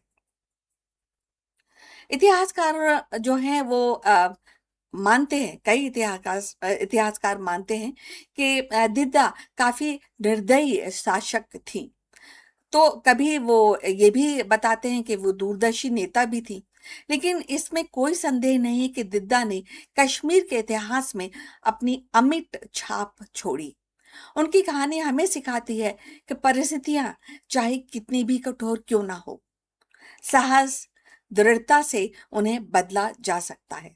रानी दिद्दा का जीवन हमें यह भी सिखाता है कि शक्ति शारीरिक सामर्थ्य में नहीं बल्कि दृढ़ संकल्प, दूरदर्शिता में निहित होती है। विकलांगता के बावजूद उन्होंने कश्मीर की सत्ता संभाली, षड्यंत्रों को परास्त किया और राज्य की स्थिरता बनाए रखी। उनके शासन काल ने यह प्रमाणित किया कि महिला भी कठोर निर्णय लेकर इतिहास की धारा बदल सकती है। अगर देखा जाए तो दिद्दा की कहानी साहस और नेतृत्व की है, जिसने अमिट छाप कश्मीर के इतिहास पर छोड़ी है। कभी कई लोग उनको निर्दयी कहते हैं, कई दूरदर्शी कहते हैं, लेकिन उनकी गाथा हमें ये प्रेरणा देती है कि कठिन परिस्थितियों में भी यदि मनोबल अडिग रहे तो असंभव को भी संभव किया जा सकता है। तो अब हम अपनी चर्चा के अंत तक पहुंच चुके हैं।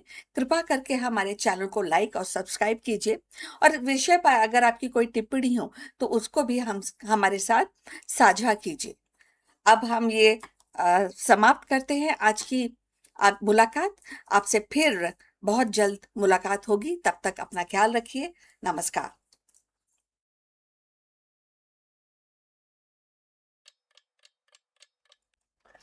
नमस्कार दोस्तों, आपका स्वागत है। और हर रोज की तरह हम भगवान की पूजा करके अपना दिन आरंभ करेंगे।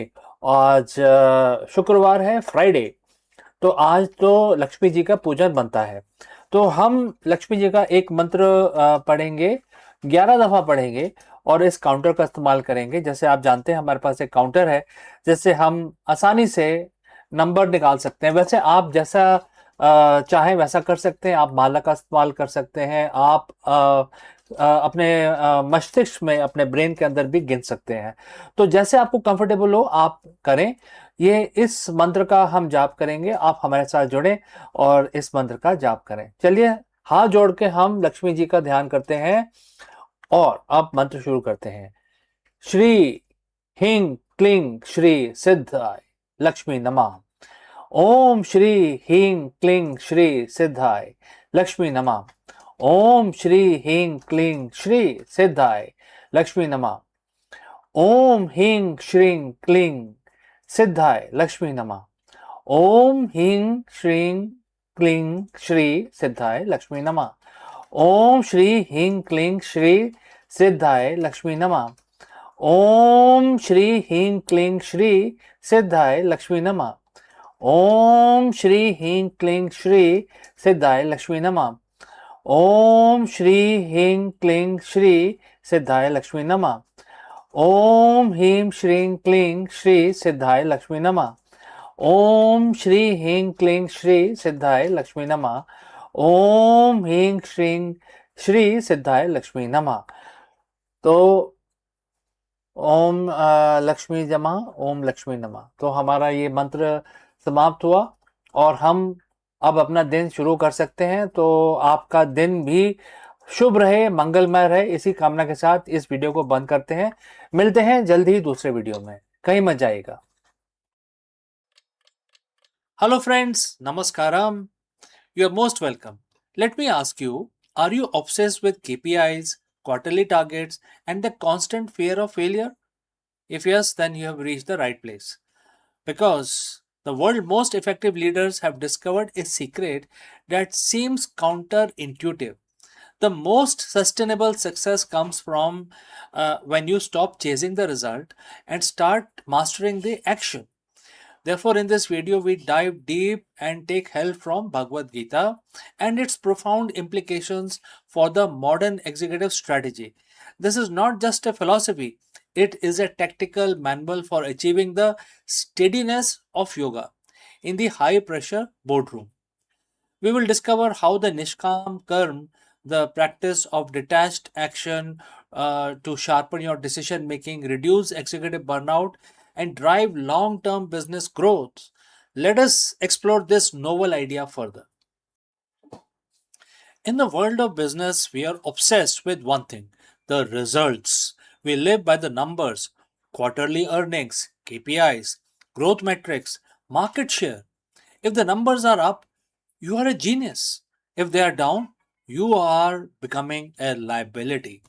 But what if I told you that the highest performing CEOs are the one who navigate market crashes, technological shifts, and internal crises with uncanny calm, are the ones who have mastered the art of ignoring the results? Today, we are looking at the radical shift in executive strategy. We are bridging the gap between the 21st century management and 5,000-year-old wisdom.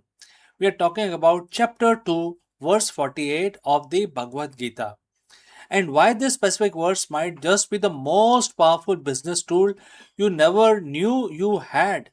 So, friends, if you have reached so far, please let me know name of your city or country from where you are, tuned in and watching this video. All right, let's proceed further. We operate in a state of constant anxiety. When the CEO focuses solely on the outcome, they become a hostage to that outcome. If you are desperate for a specific result, say a certain stock price by Q3, you lose your ability to make rational long term decisions. When the market dips, the result obsessed CEO panics. They slash budgets indiscriminately. They pivot too quickly or they burn out their talent to save the numbers. They are playing the game of catch up with the future because they are terrified at the present. This is a result trap.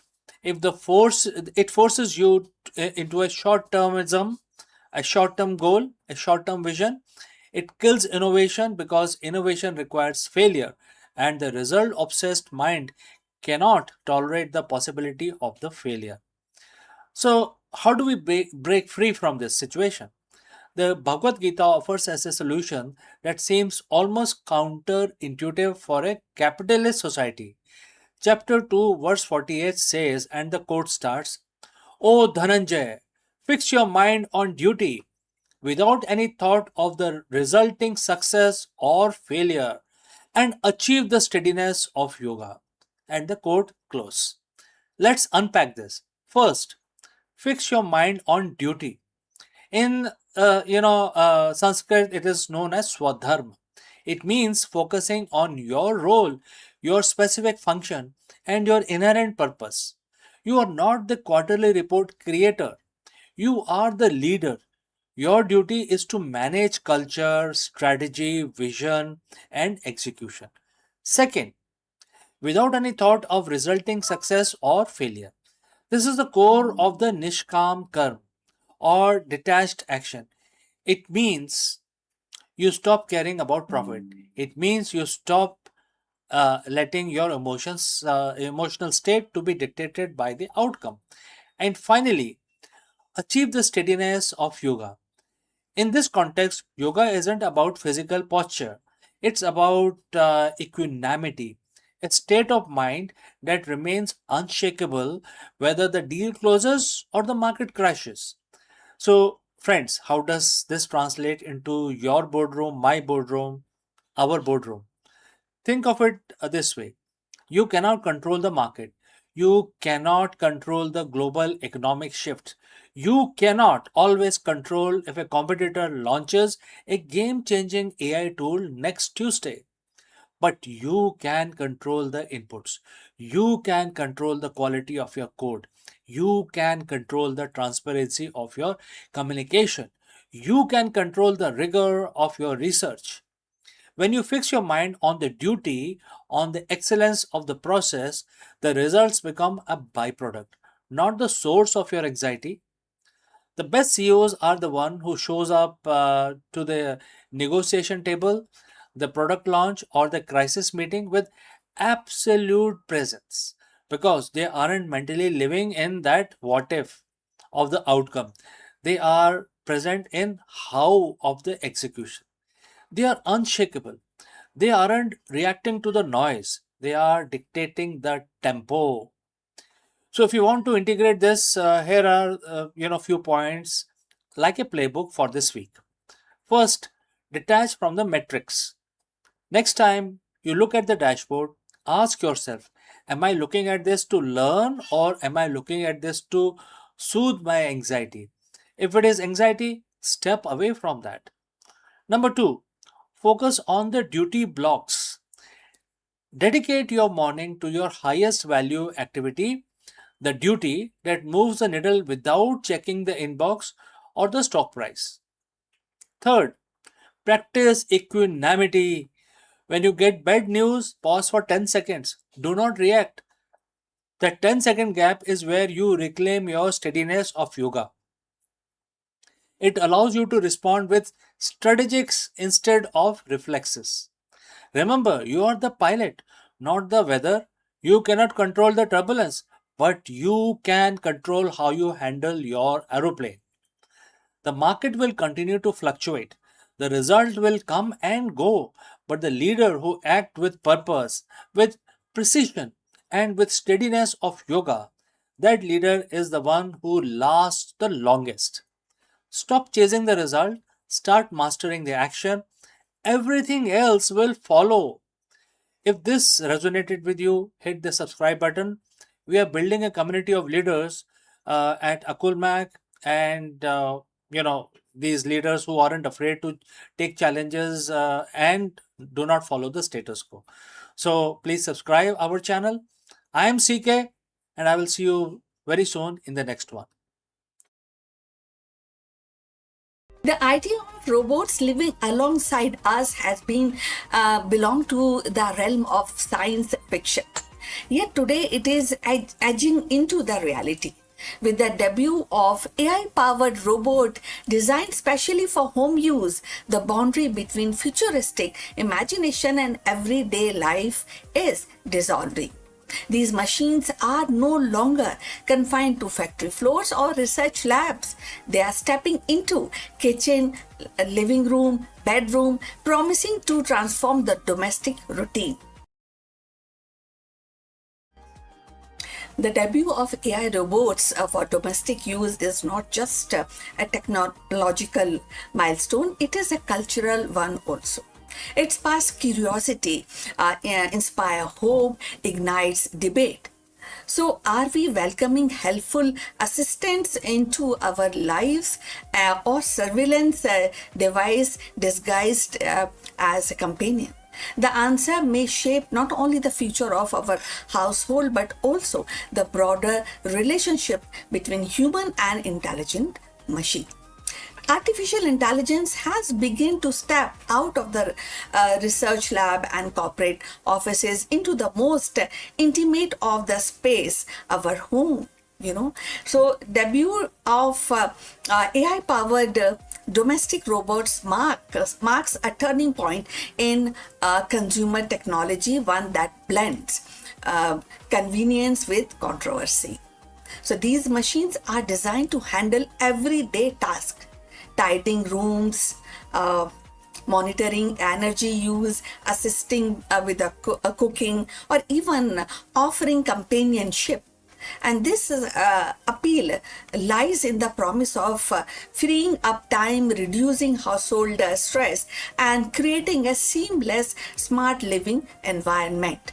For many consumers, the idea of robot that can anticipate the need and act autonomously and feel natural is the next step after smart speakers and connected appliances. Yet, the excitement is tempered by uneasy, and that is privacy debate over flared almost immediately.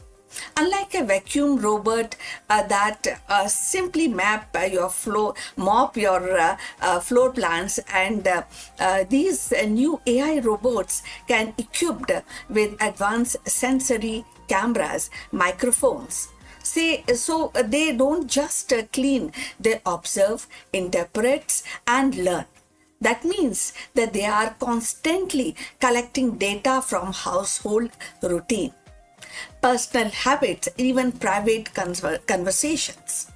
So for some, this feels like inviting a surveillance device into the living room. The questions become: who owns that data and how securely is it stored? So if you have reached this far, please inform us from which city you have tuned in and in which language you are watching this video. This will determine the reach of our channel. So going forward, the consumer interest is undeniable. Early demonstrations have drawn crowds, and pre-orders suggest a strong demand. Families imagine robots that can help elderly relatives, parents, and vision assistants with the childcare. And the professionals see value in delegating some routine work. So, but alongside with enthusiasm, the critics warn of the risk of dependency and erosion of boundaries.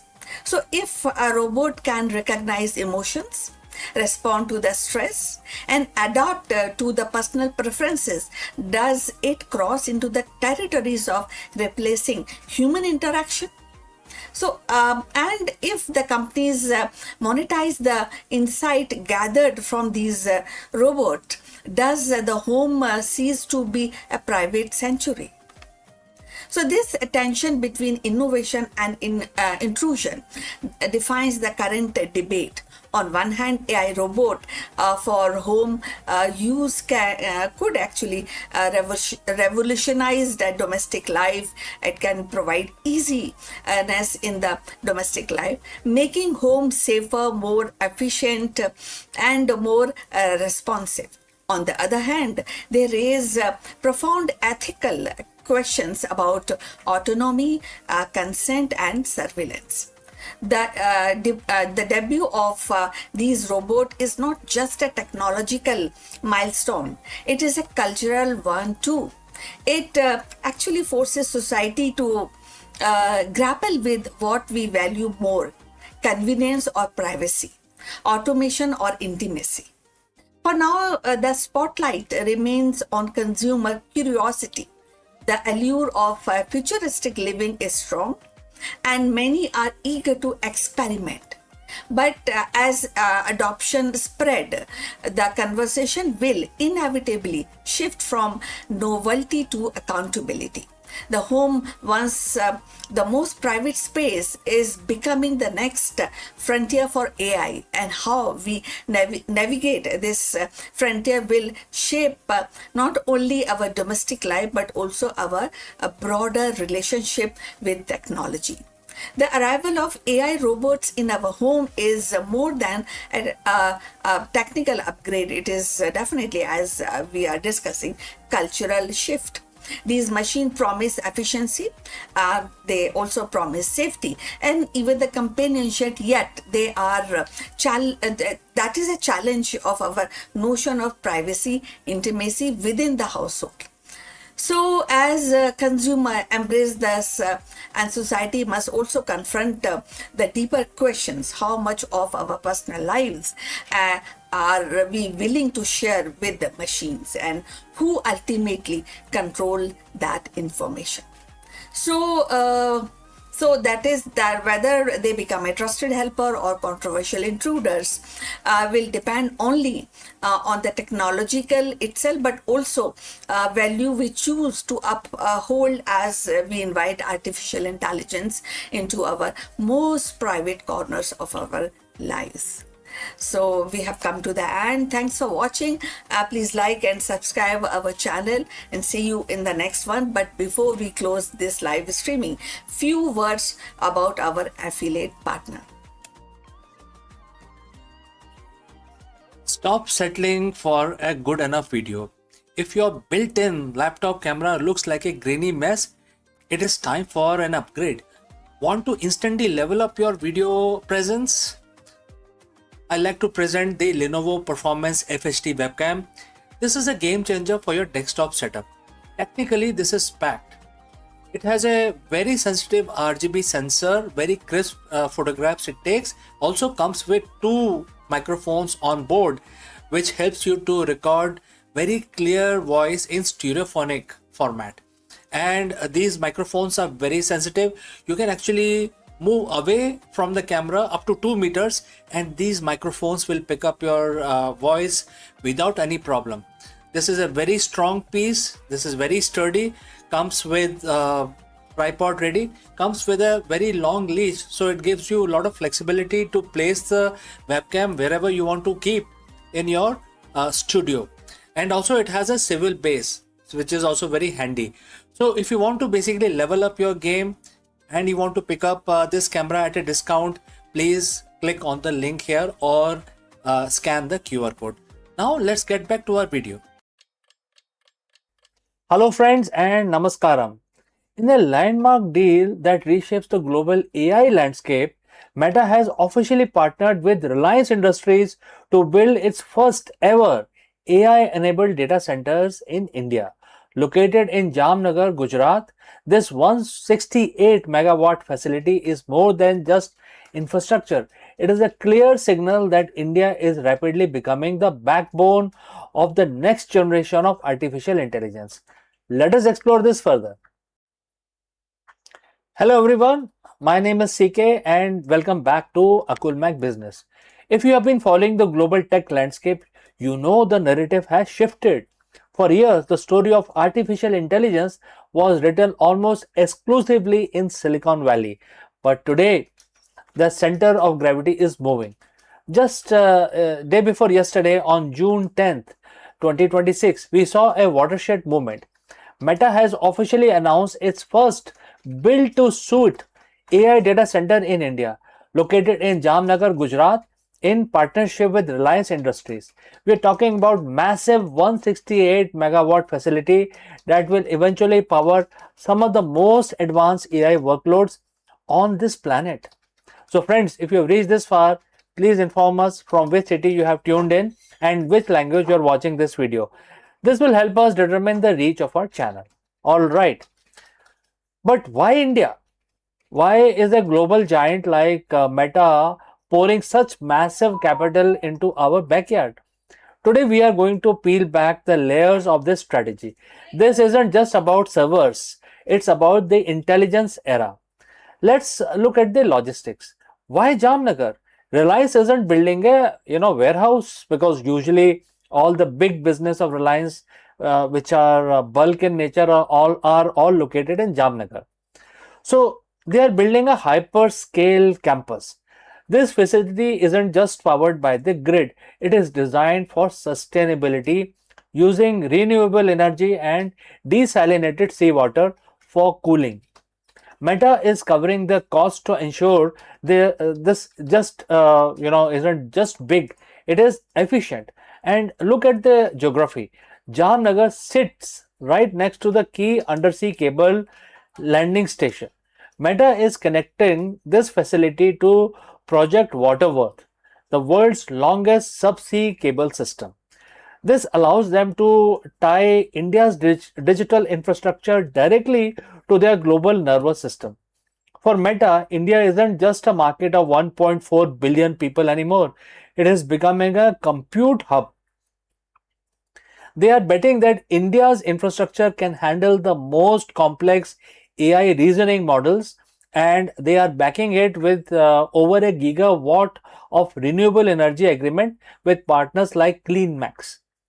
Think back to 2016. The conversation in India was about the cost of the data. We led a revolution that made the internet accessible for everyone. Mukesh Ambani said recently, India cannot afford to rent intelligence. Therefore, we will have to reduce the cost of intelligence as dramatically as we did with the cost of data. And that is the mission.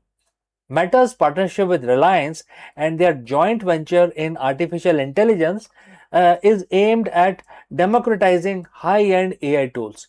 And what is that we are talking about here? We're talking about starting with business agents, automating customer services across WhatsApp, Messenger, Instagram for millions of small businesses. Number two, creator assistant, giving the massive Indian creator economy the tools to analyze performance and generate content in real time. Meta is betting that if they provide the tool for intelligence, the Indian market will build the solution on top of it. So why are they doing this now? Because the data is undeniably very important. A recent BCG report shows that India leads the world in workplace AI adoption. 97% of the Indian managers are using AI regularly. We aren't just consumers of technology, we are at its most enthusiastic implementers. When you combine our demography dividend, our massive technical talent pool, and now this world class infrastructure that Meta and Reliance are laying down, you got an ecosystem that is perfectly primed for a particular scaling. A global giant realized that if they want to win in AI, they don't just need to sell to India, they need to build in India. So, what does this mean for people like you and me? For the developers, for the business owners, and for the students watching this channel, it means the barriers to entry for AI innovation is collapsing. With the level of infrastructure, India is transitioning from service provider to global hub for AI driven transformation. We are no longer just outsourcing work, we are insourcing the intelligence revolution. As we see these data centers come online over the next 2 years, keep a close eye on the applications being built here. We are entering an era where your local business, your education system, your career will be powered by compute capacity that was previously unimaginable. So friends, once again, my name is CK and this is Akulmach Business. If you found this deep dive valuable, hit that like button, subscribe subscribe to the channel, and let me know in the comments, do you think India will become the #1 global destination for AI development by 2030? Let us discuss it more, and I await your messages and opinions. See you in the next one.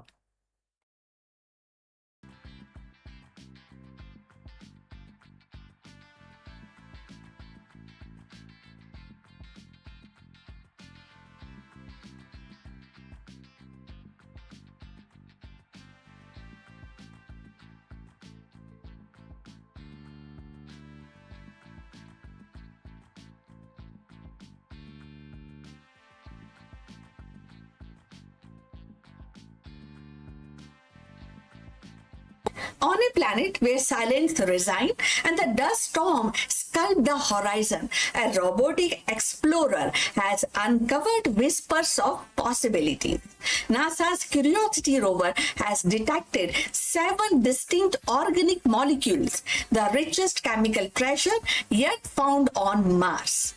Each molecule is a clue, a fragment of story billions of years old, hinting that Red Planet may once have been more than a barren rock.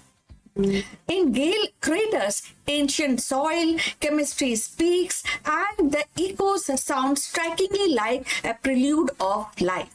So let's find out more about this. The Red Planet has always carried with its aura of mystery. A silent world that seems both familiar and alien.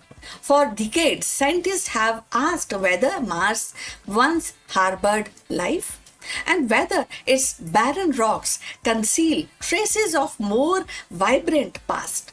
Now, the Curiosity rover has delivered a discovery that pushes its questions into sharper focus. The detection of 7 new organic molecules, the most diverse collection yet found on Mars. Organic molecules are the building block of life as we know it. They are not the proof of life in themselves, but they are the chemical kind of hand-holding upon which biology is built. The fact that Curiosity has uncovered such a varied suite of organic suggests that Mars was once far more a chemical rich environment than previously imagined. Each molecule carries with it a whisper of possibilities, a hint that Mars may have been habitable in its distant past. So, if you have reached this far, please inform us from which city you are tuned in and in which language you are watching this video. This will help us to determine the reach. And moving forward on this interesting topic, so the rover's instruments, particularly sample analysis at Mars, SAM, suit have been strikingly actually collecting the data, and it also actually painstakingly analyzing soil and rock sample from Gale crater. This ancient basin carved by water millions of years ago has been considered one of the most promising sites for uncovering the signs of habitability. The detection of these molecules ranging from simple carbon chain to more complex structures adds weight to the idea that Mars once had the right ingredient of life. So, isn't it interesting? So, what makes this discovery remarkable is not just the presence of organics, but their diversity. Previous mission had hinted at organic compound, but often in a limited or degraded form. Now, with the 7 distinct molecules identified, scientists can begin a piece together and a more complete picture of Mars' chemical history. It suggests that planet's surface and subsurface may have hosted a dynamic chemistry, influenced by water, volcanic activities, and perhaps even biological processes. The implication ripples outward. So, if Mars could sustain such chemistry, then the boundary between lifeless rocks and living system becomes thinner. It raises the possibility that microbial life could have emerged, thrived, and perhaps even persisted in hidden niche. It also strengthened the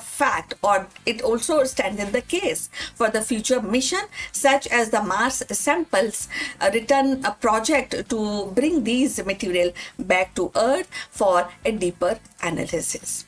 So, beyond the scientific excitement, there is a philosophical resonance. Humanity has long looked to Mars as a mirror, a world that reflects our own questions about existence. The discovery of a diverse organic does not answer the question of life, but it sharpens it actually. So if it also tells us that Mars was not sterilized, or it is not something very distinct and without any, it's a barren land. It tells us that the Mars actually a planet of potential, a world where the chemistry of life was least possible. So as curiosity continues, it slow track across Gale crater, and each drill, sample, and each analysis adds another brushstroke to the canvas of Martian history. The rover, a lone emissary of human curiosity, is revealing that Mars is not just a cold desert, but a planet with a story, one that may intersect with our own. So, in the end, the detection of 7 organic molecule is more than a scientific milestone. It is a reminder that the universe is filled with possibilities. And even in the silence of distinct world, the echoes of life's potential can be found. So Mars may yet prove to be chapter in the grand narratives of biology, a testament to resilience of chemistry and the universality of life's ingredients. So finally, we have come to the end of this video. Thanks for watching. Please like and subscribe our channel, and we will see you in the next one. But before we end, few words from our affiliate partner. Stop settling for a good enough video. If your built-in laptop camera looks like a grainy mess, it is time for an upgrade. Want to instantly level up your video presence? I like to present the Lenovo Performance FHD webcam. This is a game changer for your desktop setup. Technically, this is packed. It has a very sensitive RGB sensor, very crisp photographs it takes. Also comes with 2 microphones on board, which helps you to record very clear voice in stereophonic format. And these microphones are very sensitive. You can actually move away from the camera up to 2 meters, and these microphones will pick up your voice without any problem. This is a very strong piece. This is very sturdy. Comes with tripod ready. Comes with a very long leash, so it gives you a lot of flexibility to place the webcam wherever you want to keep in your studio. And also it has a swivel base, which is also very handy. So if you want to basically level up your game and you want to pick up this camera at a discount, please click on the link here or scan the QR code. Now let's get back to our video.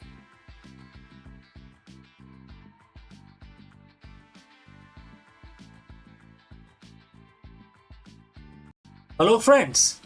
All of us sometimes get this feeling that our technical expertise or our hustle hold us back from our true potential for the true leadership. Everybody gets this kind of a feeling. Therefore, we dive deep into the most powerful leadership secrets from Bhagavad Gita. In a verse where Lord Krishna, Bhagwan Krishna tells Arjun, "O Arjun, be a yogi." But what does this mean for a modern CEO or an entrepreneur to be a yogi? Today, we are going to break down why the yogi, the leader with disciplined equanimity, consistently outperform the 3 most common type of executive. Let's go. Friends, the mystery of our third interstellar visitor has finally been solved. In this video, we dive into the groundbreaking discovery of 3i Atlas and the incredible journey astronomers took to trace its path back to its source. For years, we wondered where this high-speed wanderer originated, but the answer is more chilling than we ever imagined. While Oumuamua and Borisov gave us the glimpse into the other star systems, 3i Atlas is different. New data reveals it was born in an environment of absolute extremes and extreme cold galactical origins that challenges everything we know about how comets and the planetary system forms. Let us explore this further. In the vast silence of ocean of the cosmos, things usually stay in their place. Stars keep their clusters, planets follow their tracks, but every once in a while, a ghost appears, a wanderer. In 2017, we saw Oumuamua, a bizarre cigar-shaped shard that defied explanation. In 2019, we saw 2I Borisov, a rogue comet that looked familiar but felt alien. But now in 2026, we have the third visitor, which is 3i Atlas. In fact, 2025, but we are still tracking in 2026. When it first appeared in 2025, July 1st, we knew it was fast. We knew it was big. But as it sped past our sun and began its long journey back into the void, it left us a parting gift, a chemical fingerprint. For months, the world's most powerful telescopes from Alama Array in high desert of Chile or the James Webb Space Telescope have been staring at this frozen traveler. And the data just came back, and we are now finally, we know where the 3i Atlas came from. And this truth is, it is colder than anything we have ever imagined. Alright, so friends, if you have reached this far, please inform us from which city you have tuned in and in which language you are watching this video. This will help us determine the reach of our channel. Alright, let's proceed further. To understand why 3i Atlas is so terrifying, we have to look at what it is. Astronomer calls it an interstellar object. It wasn't born in our solar system. It didn't form near Jupiter or just in the Oort cloud. It's an immigrant from another star system, likely ejected billions of years ago. On April 24th, 2026, a team from the University of Michigan led by astronomers Teresa Caureno and Luis Salazar Manzano published a paper in Nature Astronomy that changed everything. They weren't just looking at the comet's shape, they were looking at its heavy water, specifically deuterated water or HDO. In our solar system, comets have a specific ratio of regular water to heavy water. It's like a biological signature of our sun's birth. But 3i Atlas was different. Its ratio of heavy water is 30 times higher than any comet in our solar system, and it is 40 times higher than the water in our own oceans. This isn't just a slight difference. This is a neon sign screaming that this object was born in an environment we can barely comprehend. So what does this heavy water ratio tells us? It's a thermometer for the deep past. Chemical processes that create this much deuterium only happens in extreme conditions, specifically temperatures below 30 Kelvin. That is minus 406 degrees Fahrenheit or minus 253 degrees Celsius. Imagine a place so cold that even the atoms themselves seems to move in slow motion. This is where 3i Atlas was born. But here is a kicker. Astronomers think it didn't just come from a cold planet. It likely came from a loner star. Our sun was born in a crowded nursery surrounded by sibling stars that provided heat and radiation. But the home star of 3i Atlas, it was like outcasts born in a dark, isolated corners of the Milky Way, where there was no other star keeping the neighborhood warm. Scientists are calling it a cold galactic origin.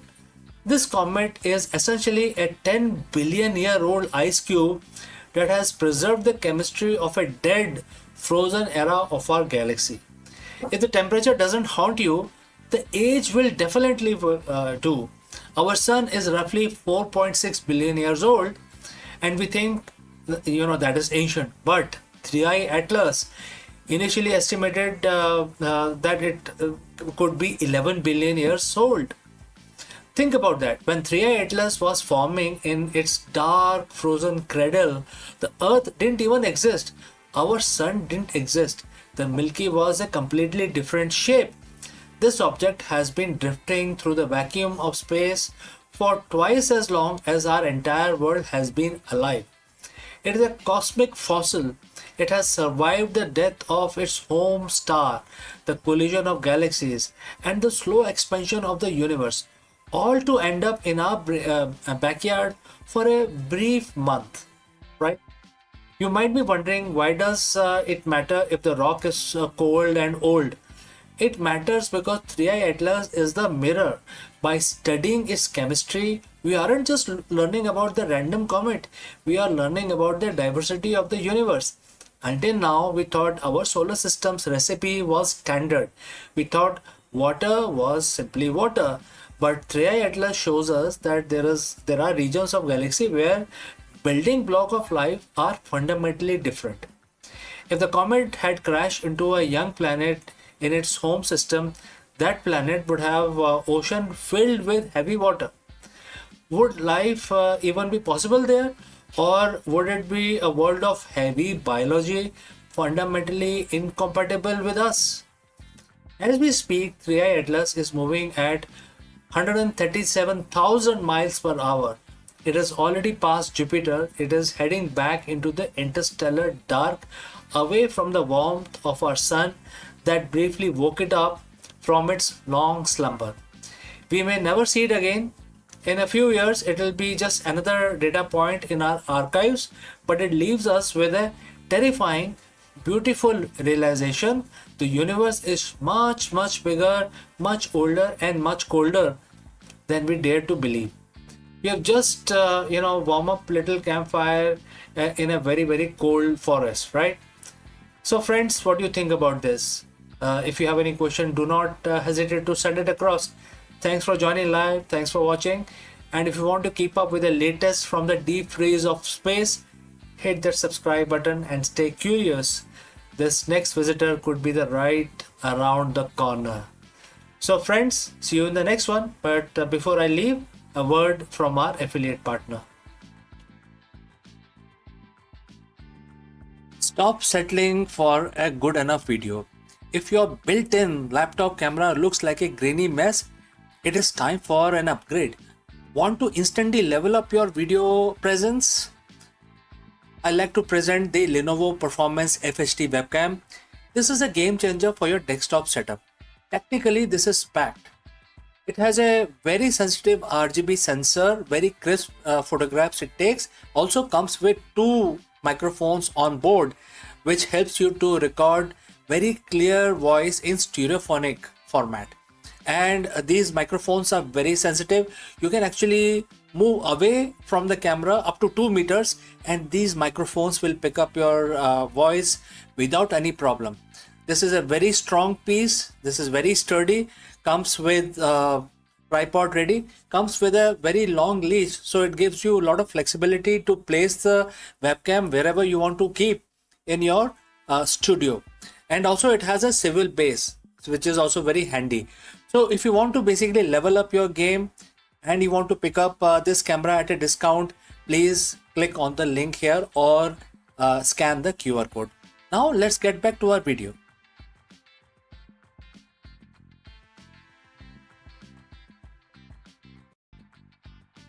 Stop! Before you hit the delete channel button or give up on your next upload, you need to watch this. Most creators quit YouTube exactly 3 feet from the gold. They see flat lines in their analytics and assume they are failing. But in reality, they are simply in a ghost phase, the period where the algorithm tests your consistency and your skills are being sharpened for the big break. In this video, we dive deep into the psychology of the content creation and why 0 views might actually be your biggest competitive advantage. How? Let us discuss this further. You are checking your phone again It's been 3 hours since you uploaded your latest video and the one you spent all weekend editing. You have refreshed the studio app 10 times and the number hasn't budged. 4 views, 2 of which were probably you. Uh, the thought starts creeping in. Is this even worth it? You see other creators blowing up overnight and you feel like you are shouting into a void. You are ready already to quit, but before you hit that delete channel button, I need you to understand one thing. You aren't failing. You are actually in the most important phase of your journey. Most creators quit exactly 3 feet from the goal. Today I'm going to show you why nobody is watching is actually your secret weapon and why your biggest breakthrough is like hidden right behind the urge to give up. Let's dive in. But before, if you have reached this far, please inform us from which city you have tuned in and in which language you are watching this video. This will help us determine the reach of our channel. I would also know who's watching and who's not. Alright, let's proceed further. Let's address the elephant in the room, which is the algorithm. We talk about it like it's a sentient being that hates us. It doesn't, but it's a system built on trust. When you are a new creator or you're trying to pivot, you enter what I call the ghost phase. Think about it. Why would YouTube push your content to millions of people if you are only person you can stay consistent for only 2 weeks? The algorithm is testing two things: your competence and your consistency. During this ghost phase, you have a massive advantage that no big creator has, which is freedom to fail. When nobody is watching, you can experiment, you can find your voice, you can mess up the lighting, and you can make terrible jokes without hundreds and thousands of people judging you. This is your training ground. You are not being ignored, you are being incubated. This is the concept from the book Atomic Habits called the plateau of latent potential. We expect progress to be in a straight line up. We think if I put in X amount of work, I should see X amount of views. But the growth on YouTube is exponential, not linear.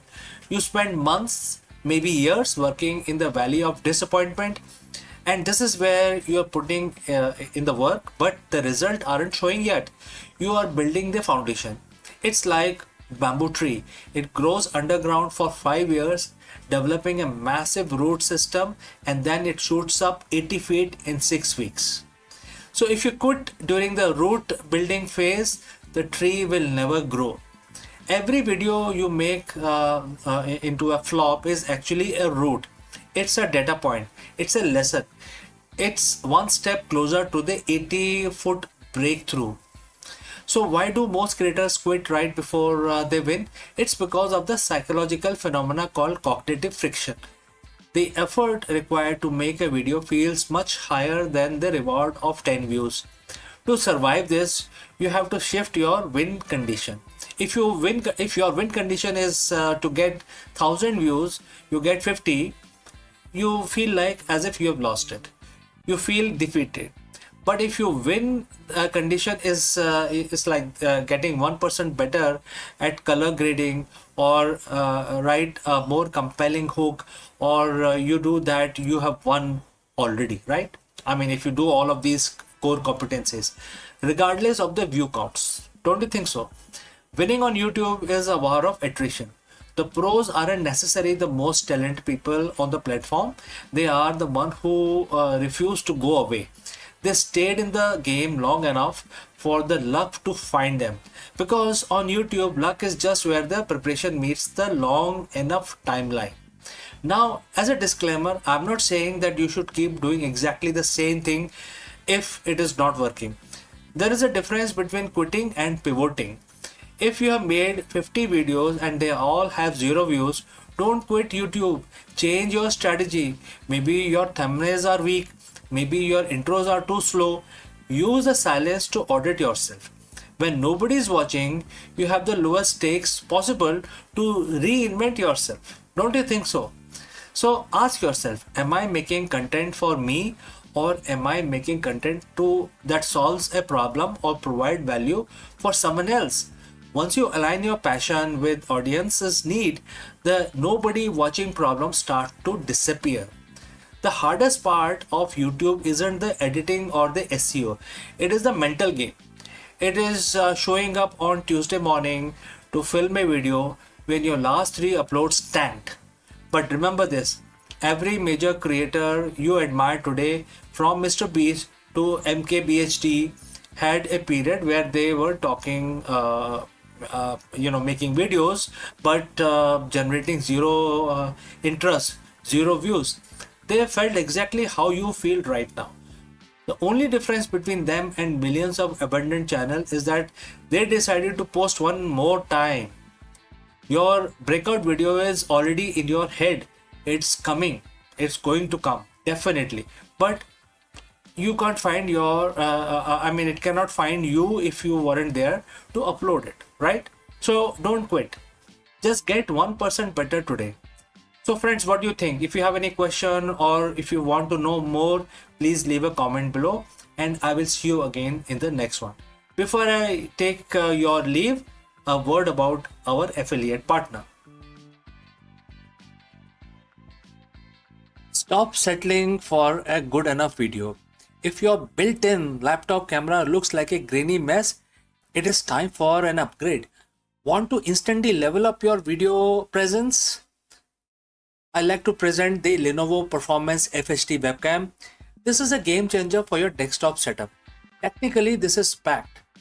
It has a very sensitive RGB sensor, very crisp photographs it takes. Also comes with two microphones on board, which helps you to record very clear voice in stereophonic format. And these microphones are very sensitive. You can actually move away from the camera up to 2 meters and these microphones will pick up your voice without any problem.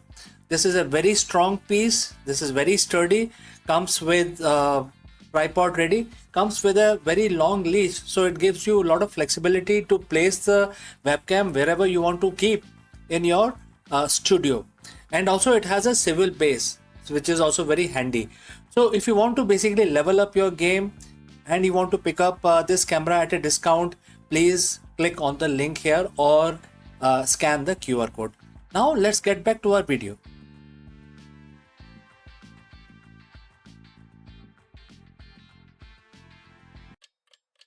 Hello friends, Namaskaram. Let me ask you, what if our cosmic backyard is far more crowded than we ever imagined? For years, the astronomers have mapped the nearby universe, but the new cutting edge simulation suggests we have been missing something massive, a hidden population of ghost galaxies that simply don't shine. In this video, we dive into the dark side of the cosmos. Why are these galaxies invisible? And how are researchers using supercomputer simulations to predict where these dark neighbors are hiding? And what does this mean for our understanding of the dark matter and the galaxy formation? Let's go. Friends, we look at the night sky, and when you see the masterpiece of light, we see the majestic arms of Andromeda Galaxy, the burning intensity of stars in our own Milky Way, and the distant glow of the billions others. But what if I told you that our map of the universe is incomplete? Today, we aren't talking about the bright, flashy giants of the cosmos. We are talking about the ghost galaxies, a hidden population of worlds that are lurking right in our own cosmic backyard, yet they remain almost entirely invisible to our most powerful telescopes. Why are they invisible? Because they don't shine, and yet new simulations are proving that they are not only there, they are essentially, we need to understand the very structure of the universe itself may change completely. Let's dive into this invisible. But before that, friends, if you have reached so far, please let us know from which city you have tuned in into this video. Alright, let's proceed with our analysis. To understand the ghost galaxies, we have to talk about how we observe the universe. Historically, we use light. If a galaxy is bright, we see it. If it is dense, with stars, it pops out on our sensors. But there is a catch here. In astrophysics, we have a simple term called surface brightness. Think of this like a contrast on your computer monitor. If the object is so faint that its light is spread out over a vast area, it just blends into the background noise of the sky. These ghost galaxies, often called ultra diffuse galaxies or dark galaxies, are essentially ghosts. There are very few stars in these galaxies, and those stars are spread out so thin they don't produce concentrated light signature. They are the unseen workforce of the universe. They are there, they have mass, they exert gravitational influence, but optically they are invisible. So, how do we find something we cannot see? This is where the intersection of the technology and theory becomes very powerful. Rely on the cosmological simulation, and that is why we need these very huge supercomputers. Think of this like building a digital twin of the universe. Scientists take the known laws of physics, which is gravity, dark matter, and its behavior, expansion rates. They hit the play button and they simulate the history of the universe from Big Bang till today. And here is a fascinating part. The simulation tells us that there should be thousands of small, faint satellite galaxies orbiting major galaxies like the Milky Way. But when we look through our telescope, we don't see them. This has been as known as the missing satellite problem. This is where the breakthrough happens. New high resolution simulations are suggesting that these galaxies aren't missing, they are just ghosts. They were formed in dark matter halos, the invisible scaffolding of the universe, but for various reasons their star formation was stunted. They are the corporate startup of the universe that never quite scaled up to become an enterprise. They are there, held together by dark matter, just waiting for better technology to reveal them. Now, why should a business consultant or an entrepreneur or a student of strategy care about invisible galaxies? Now, this is a lesson here about the invisible infrastructure. In business, also, we often focus on the metrics that are obvious, things like revenue, user growth, immediate public milestone, and we call them the bright galaxies of our organization. But the stability of a company, the long term sustainability, often relies on the dark matter, the unseen processes, the organization culture, and the underlying infrastructure, and the quite steady work that doesn't generate headline but holds the entire enterprise together. So, if we only pay attention to the bright galaxies, we fundamentally misunderstand the mass and the scale of the system. The same is true for the universe as well. By ignoring ghost galaxies, we were essentially miscalculating the mass of our own local group. We were miscalculating the distribution of the dark matter also. When we start acknowledging the invisible, we start seeing the real map. So, friends, what next? We are entering a new era of ghost hunting with the sensitivity of James Webb Space Telescope and the upcoming missions like the Roman Space Telescope. We are finally getting the resolution required to see the unseeable. We aren't just looking for the bright light anymore. We are looking for the subtle gravitational ripple and the faint, diffuse glimmers that betray the presence of these hidden worlds. We are on the verge of mapping our cosmic neighborhood with level of precision that humanity has never achieved before. We are moving from a universe of what we see to universe of what we understand. The universe is far more crowded, more complex, more mysterious when it looks than it looks in the first glance, and perhaps that is the most exciting part. So, friends, what do you think? Are we on the verge of discovering that our local group is twice as populated as we thought previously? And what other invisible phenomena are shaping our reality without us even knowing it? Let me know your thoughts in the comments below. And if you enjoyed this journey into the invisible, don't forget to like and share, subscribe Akulmach channel for more deep dives into space technology and strategy. I am CK, and I will see you again very soon in the next one.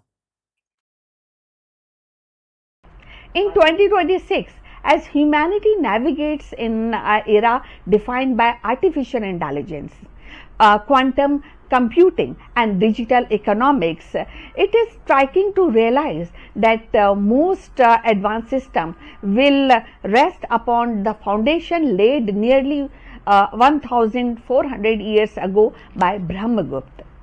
His recognition of zero as a number, his rules for negative values, his algebraic formulations are not a relic of antiquity, but living principle embedded in every algorithm, blockchain, and ledger and machine learning model today. When we speak of data science and or when we speak of coding language that drives modern innovations, we are echoing Brahmagupta's vision of mathematics as a universal language, now capable of describing both void and infinite. So, in the world where the billions of calculations occur every second, Brahmagupta's insight actually reminds us that the progress is always built upon the courage of pioneers who dare to redefine the possible.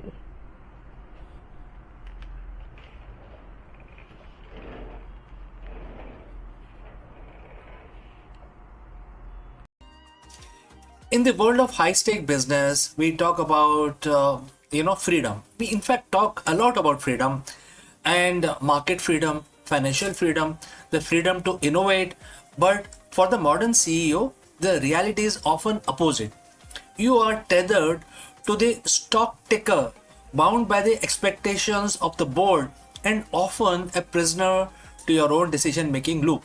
We call this the invisible ceiling, the point where your intelligence and hard work cannot take you any further because your mind is too cluttered with the noise of the trade.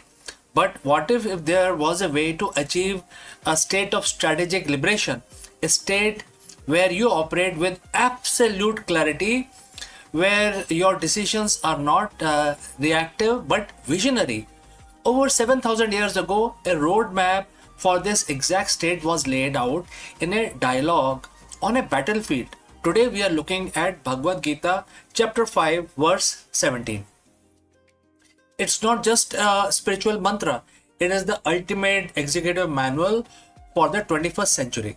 Those whose intellect is merged in Him, whose mind is one with Him, who are established in Him, for whom He is the supreme goal, their sins being dispelled by knowledge, go to the state from which there is no return. Well, this is a quote and translated into English. So friends, if you have reached this far, please inform us from which city you have tuned in and in which language you are watching this video. This will help us determine the reach of our channel, and I will also know who is watching and who is not. Now let's proceed further. To a CEO, this might sound like a religious abstraction, but let's translate this into leadership language. The words identify 4 pillars of focus. First, intellect. What is the intellect? Your strategic analytical power. Next, mind. Your emotional intelligence and focus. Third, establishment. Your core values and conviction. Fourth, the goal. Your ultimate vision or the North Star. So the Gita suggests that when these 4 are aligned with supreme truth, or in the business terms, a transcendental purpose, you reach a state of no return. In business, that is a definition of the legacy. One of the most striking phrases in this verse is the sin destroyed by knowledge. In a boardroom, we don't use the word sin, but we do use word error. In this context, sin refers to the mental impurities that could cloud judgment. Ego, attachment to a specific outcome, fear of failure, cognitive biases, etc. Think of these as the cognitive debt. Every time you make a decision based on your ego rather than data point, you base on how we have always done it rather than the truth. You accrue debt. This debt slows your company down and it creates a friction. So the Gita says this debt is destroyed by knowledge, not just information. We have plenty of that, but realized knowledge is missing here. This is the ability to see the market, your competitor, your own team exactly as they are, without distorting the lens of your own desires or fears. When knowledge destroys error, liberation begins. The verse ends with bold promise, the path of liberation where there is no rebirth. The spiritual terms, this is the moksha. In the boardroom, this is the high performance flow state. No rebirth means you stop repeating the same mistake. Have you ever noticed that how some company seems to hit the same wall every 5 years? The same culture issues, the same product, market fit struggles, the same leadership turnover, and that is a cycle of rebirth in business. The strategic liberation means moving past those cycles. It means your leadership has evolved to a point where you are no longer a manager of crisis, but a creator of realities. You have reached a level of clarity where you don't have to go back to the old ways of struggling. You are no longer reacting to the waves. You are the ocean yourself. So how does you apply Gita 5.17 on a Tuesday morning before a merger or a product launch? I have few tips for you. First, fix the intellect. Start your day by detaching from the outcome. Focus entirely on the integrity of the strategy. Next, dissolve your ego. Ask yourself, am I making this choice to be right or to be effective? If it is to be right, that's the sin. And the verse mentions this very clearly. Let knowledge dissolve it. Right? Next is establish the North Star. Ensure your supreme goal isn't just this quarter's earning, but a purpose that provides value to the world. When your goal is supreme, your stamina becomes infinite. True leadership isn't about control, it's about alignment. Chapter 5, verse 17 of Bhagavad Gita teaches us that when our intellect, mind, and faith are fixed on a truth higher than our own, we become liberated from the friction of the corporate world. We move beyond the boardroom. We stop being driven by the fear of loss and start being pulled by the power of vision. This is the strategic liberation. That is the path of the sage leader. The question isn't whether you can afford to learn these lessons. The question is, can you afford the rebirth of your past mistakes, and what happens if you don't? My name is CK, and this has been a look into the timeless wisdom of Gita for the modern executive. Thanks for joining live. Thanks for listening. Before we move on to the next video, a few words about our affiliate partner. Stop settling for a good enough video.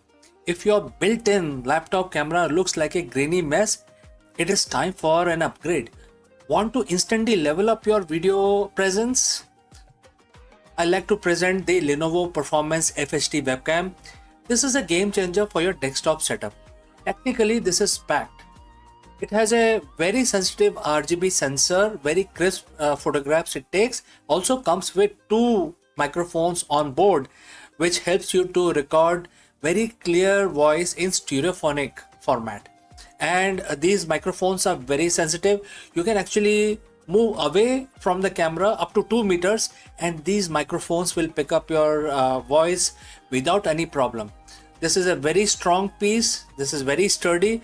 Comes with tripod ready. Comes with a very long leash, so it gives you a lot of flexibility to place the webcam wherever you want to keep in your studio. And also it has a swivel base, which is also very handy. So if you want to basically level up your game and you want to pick up this camera at a discount, please click on the link here or scan the QR code. Now let's get back to our video.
Hello friends, can ancient wisdom solve the modern leadership crisis? In this executive training session, we dive deep into the Bhagavad Gita to explore the concept of transcendent leadership. The true leadership excellence isn't just about strategy, it's about being. Learn how to cultivate the vision of equality, a state of equanimity where decisions are made free from personal bias, ego, and favoritism. By mastering the divine impartiality, C-suite leaders can conquer the cycle of reactive management and establish a culture of trust, innovation, and sustainable success. Let us explore this further. In the modern C-suite, we are taught to be decisive. We are taught to be analytical. But how often are we taught to be equal? Every day you face a storm of preferences. You have favorite projects, difficult stakeholders, and team members who either mirror your energy or drain it. This is the cycle of the corporate life. The constant swing between liking and disliking, winning and losing. But what if there are a third way? A way to lead from place so stable that the market volatility cannot shake your inner clarity. 7,000 years ago, Bhagavad Gita identified this state in chapter 5, verse 19, and it says, quote starts, even here in this world, they have conquered creation. Those whose minds are established in equality, since the eternal is defect-free and equal, they are established in the eternal. Quote close. Today we call this transcendent leadership. Now friends, if you have reached this far, please inform us from which city you have tuned in and in which language you are watching this video. This will help us determine the reach of our channel, and also I will know who is watching and who is not. The words mention two critical words, equality and impartiality. In business context, impartiality is often taken for being cold or indifferent. That is a misconception. Divine impartiality is not about caring less, it's about seeing more. Most leaders see through a lens of utility. They ask, how is this person useful to me right now? This creates a fragmented organization built on transactional relationship. The transcendent leader, however, sees the eternal in everyone.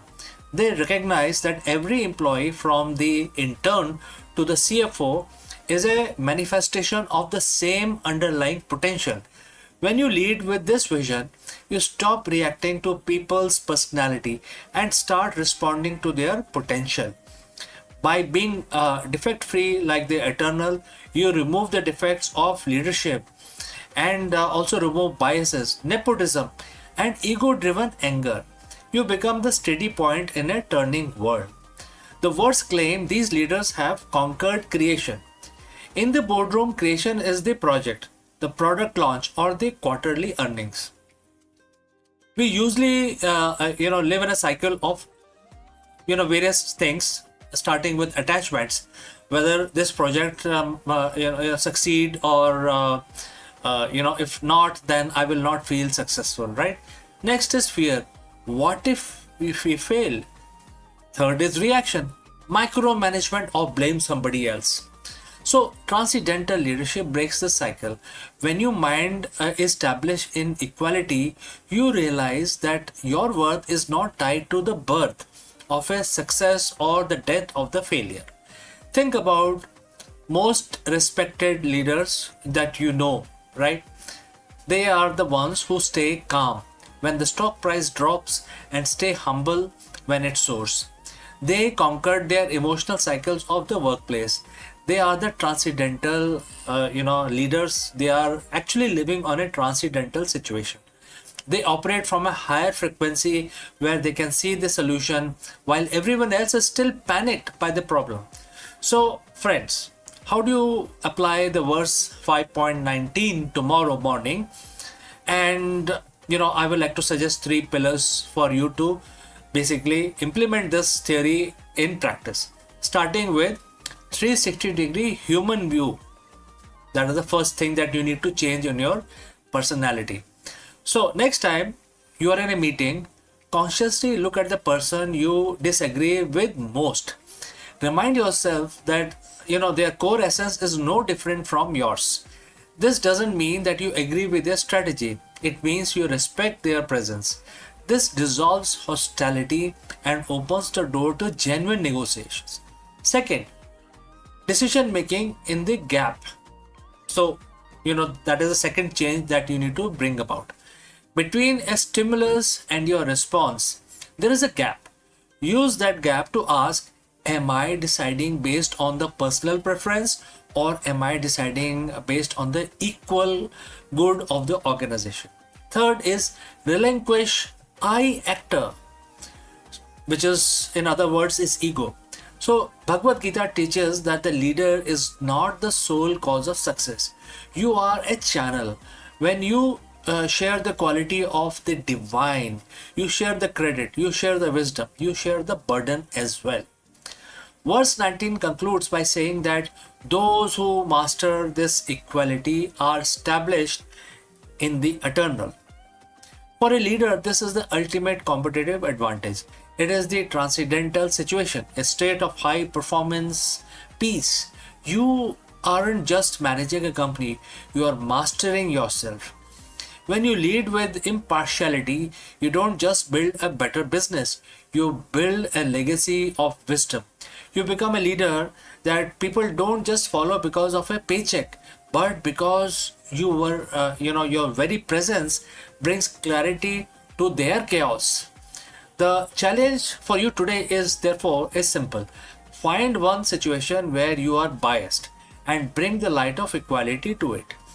Conquer your inner world, and you will inevitably conquer your professional one as well. So, friends, thank you for your presence and your leadership, and thanks for joining live with me.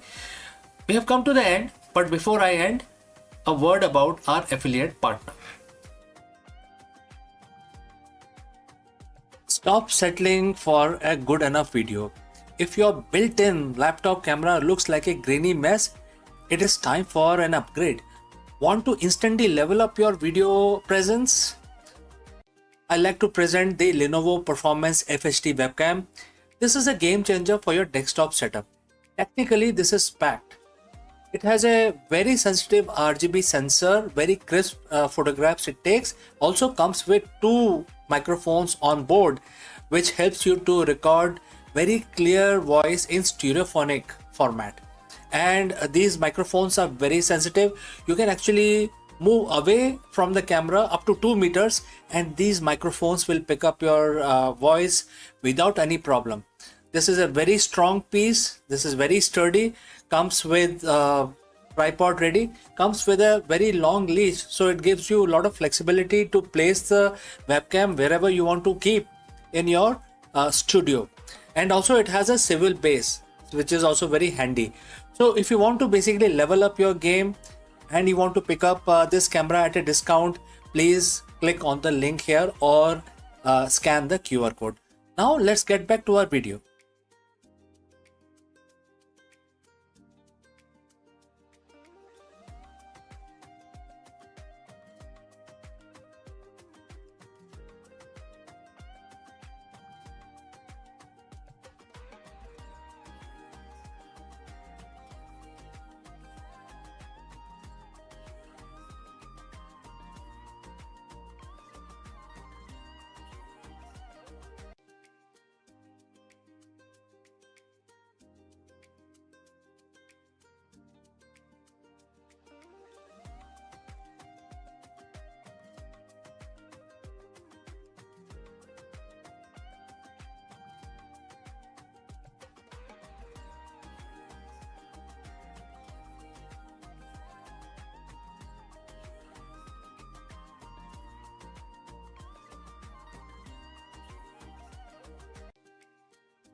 Friends, is the world on the brink of economic meltdown?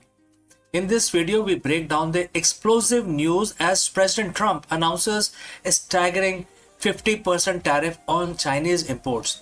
This massive escalation comes on the heel of the collapsed Islamabad Peace Summit, sending shockwaves through global market and intensifying the fear of all-out trade war once again.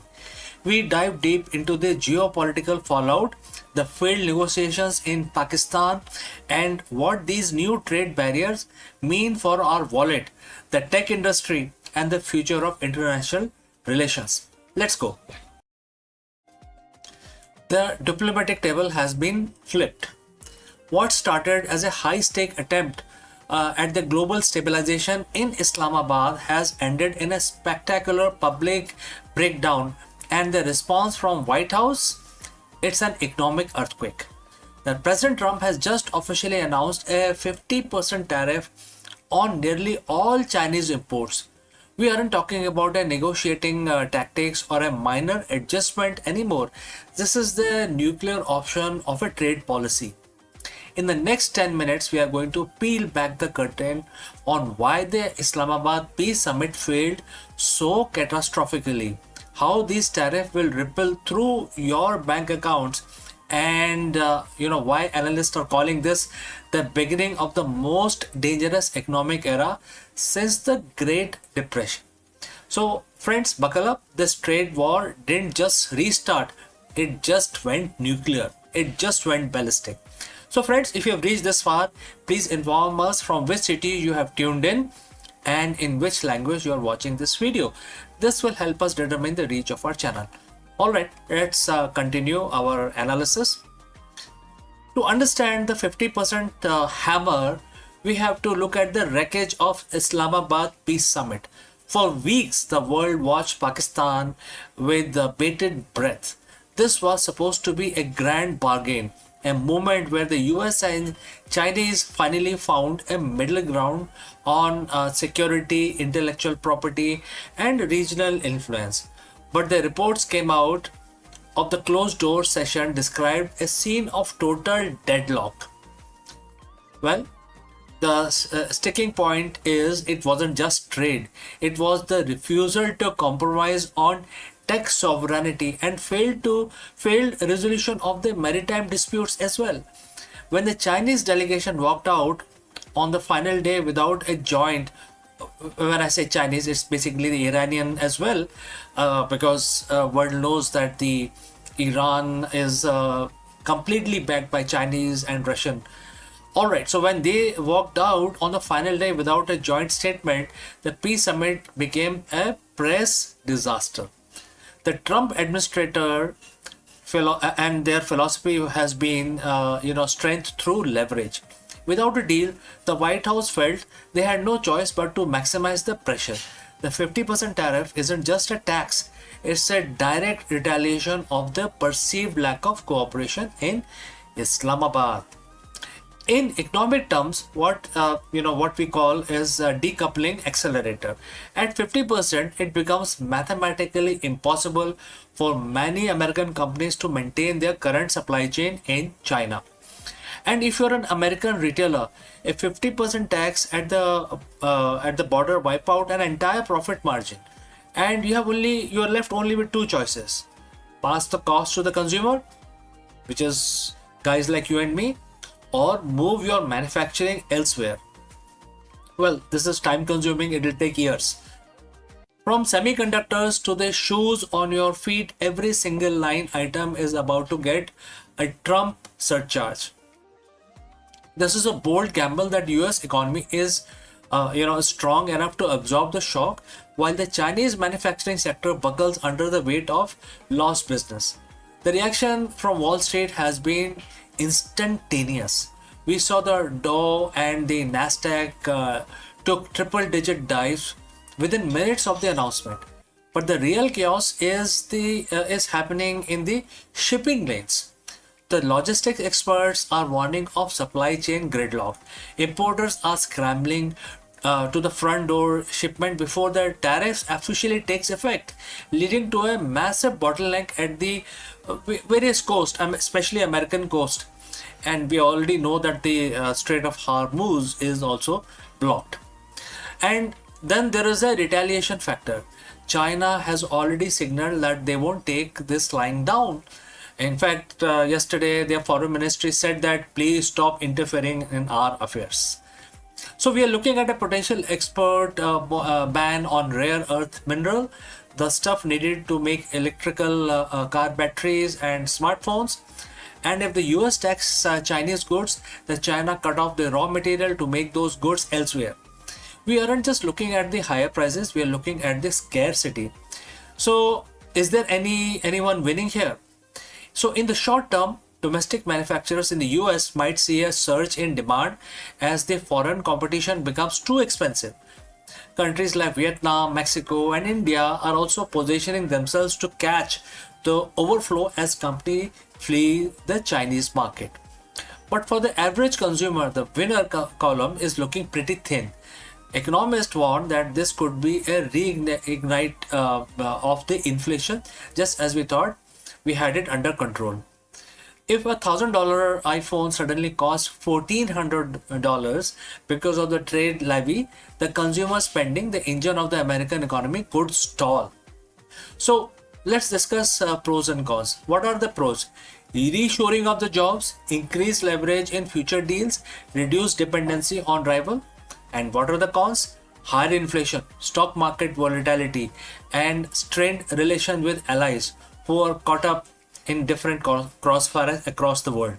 So where do we go from here? The 50% tariff is more than just a policy. It's a line in the sand. It signals that the era of globalism at any cost is officially over. We are moving into a bipolar world where you are either in the Western trade bloc or you are not, or you're out basically.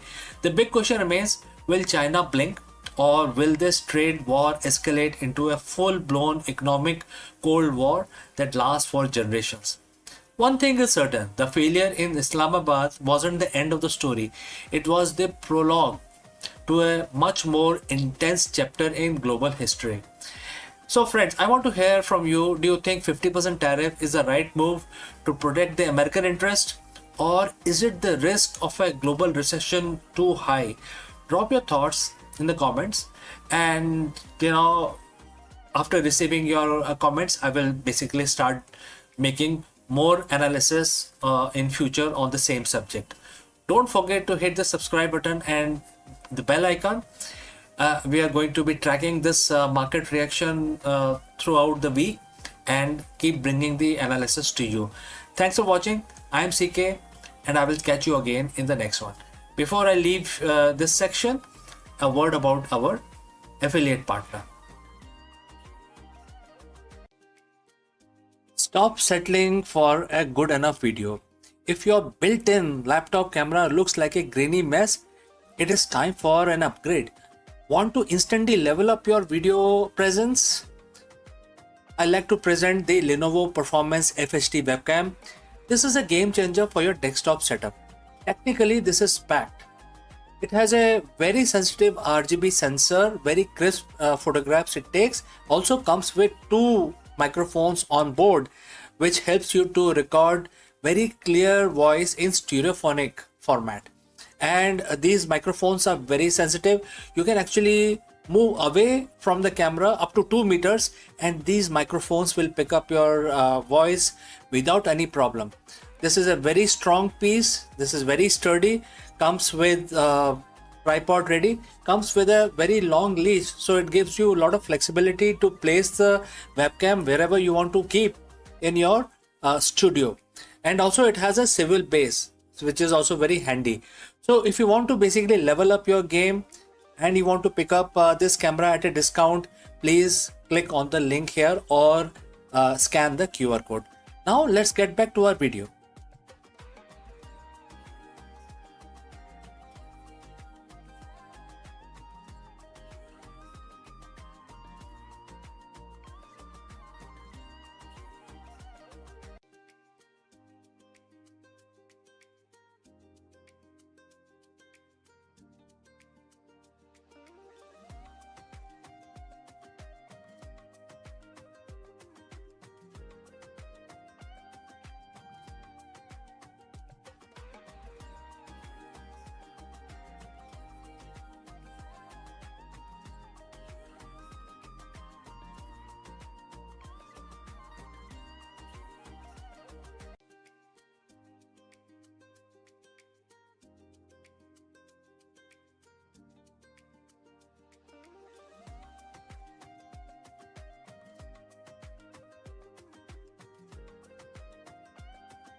The biggest question today that we have to tackle is, why does everything exist at all? For decades, the physicists have been haunted by the antimatter mystery. The fact that the Big Bang should have produced equal amount of matter and antimatter, leading to total annihilation and an empty universe. But a groundbreaking theory suggests that answer lies in the exploding black holes. In this video, we dive deep into the world of primordial black holes, PBH, tiny high energy black holes formed seconds after the birth of the universe. Unlike their massive cousins, these tiny titans don't just sit there, they evaporate through Hawking radiation, eventually ending in violent explosions. We will explore how these cosmic firecrackers may have tipped the scale, creating the slight excess of matter that allowed stars, planets, and humans to form. Let us explore this further. Friends, what happens is that everything eventually fall into black hole. If you go very close to the black hole, you will see that the black hole will actually pull you in and then devour you, speedify you, and really bad thing happens to you. Your energy is sucked out and becomes part of the black hole. And so scientists used to wonder, what will happen to black hole. Are they eternal? And it turns out that the Stephen Hawking said no, they are not, because they are also radiating, and that radiation, very minute radiation, very faint, is now what we call the Hawking radiation.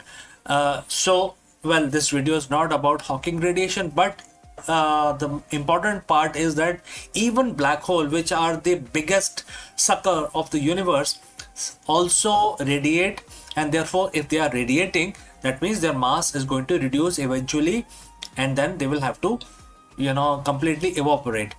However, black holes don't go out simply evaporate. When they come to the minimum size that they can have, there is a internal pressure, or the pressure of the vacuum, because of which after crossing that threshold, they have the event horizon, but they also have a minimum size horizon.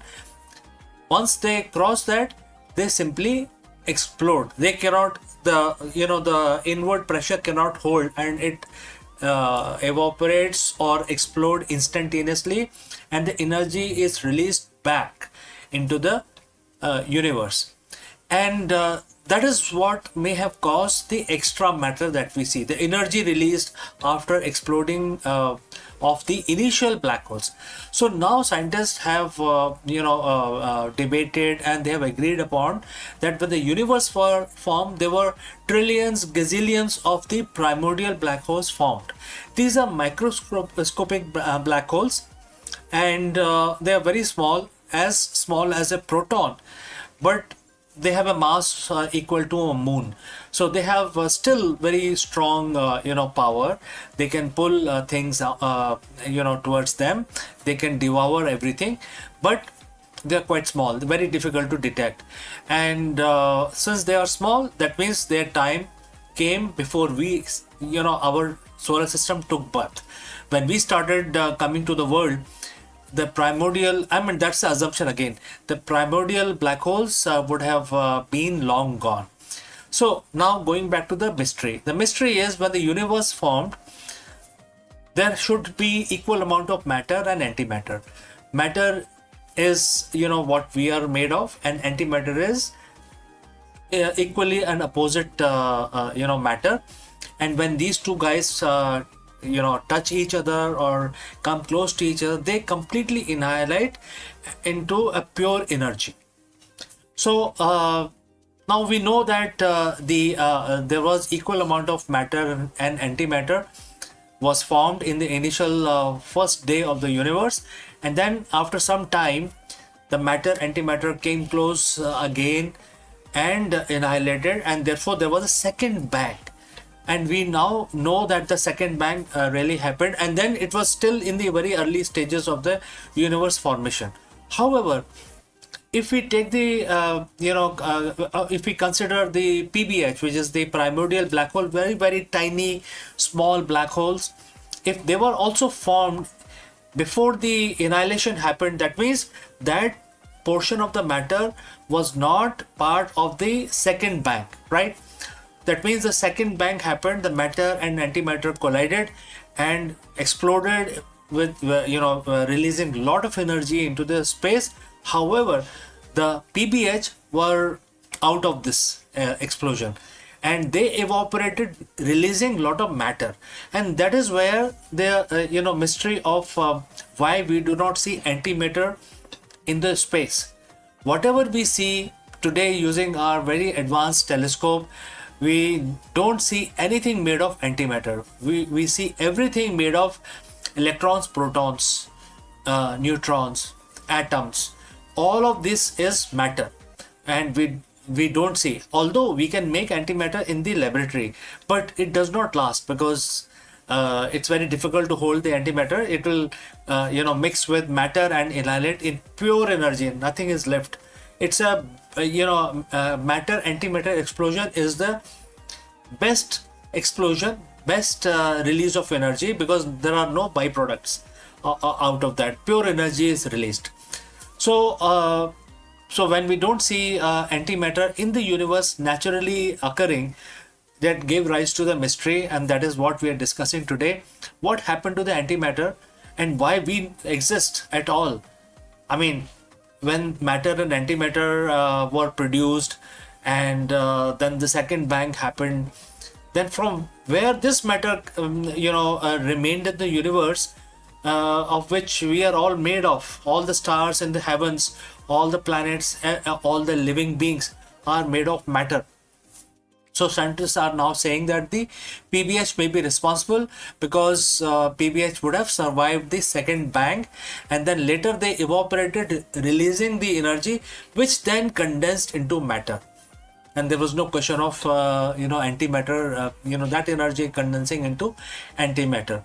And that is why, if this is true, well, it is very difficult to prove or disprove this, but if this is true, this explains why we exist, why the universe exists, why stars, why the physics exist, right? So this is something which I wanted to discuss in the universe section today. If you have any thoughts, any comments, please share those in the comment section below. Thanks for joining live, and I will catch you again in the next one.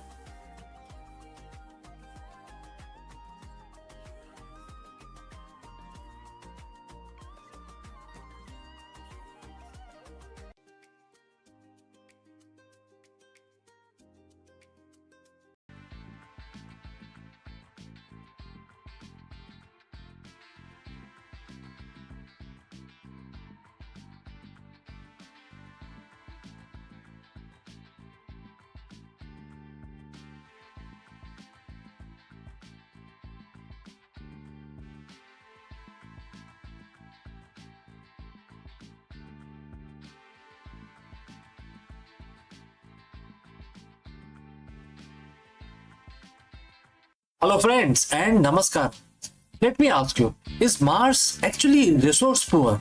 While the red planet has plenty of dust and iron, building a self-sustaining high-tech civilization requires rare metals that are nearly impossible to find on the Martian surface. In this video, we dive deep into the latest research explaining why the asteroid mining isn't just a sci-fi dream. It is a mandatory pillar for the future of Martian economy, as well as the Martian colony of humans on the surface of Mars. From platinum group metals to essential rare earth element, we explore the logistics of the space-to-space supply chain and why the first trillionaires will likely be those who bridge the gap between the asteroid belt and the Martian colonies. Let us explore this further. Imagine it's the year 2050. We have a city on Mars known as Argyre City. It has had several domes, hydroponic farms, and thousands of residents. But there is a silent crisis brewing. To build the next generation of quantum computers for the city's grid or to repair an advanced medical scanner in the colony's hospital, we need something Mars simply doesn't have: rare earth metals and platinum group elements. Mars is often called the Earth's twin, sort of, but geologically it's a very different beast.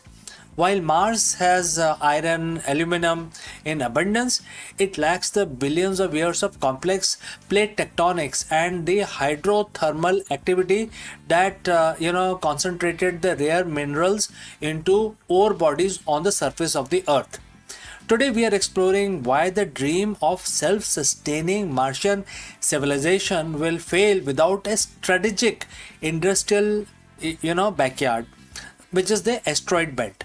So friends, if you have reached this far, please inform us from which city you have tuned in and in which language you are watching this video. This will help us determine the reach of our channel. Alright, let's proceed further. Why can't we just ship it from Earth?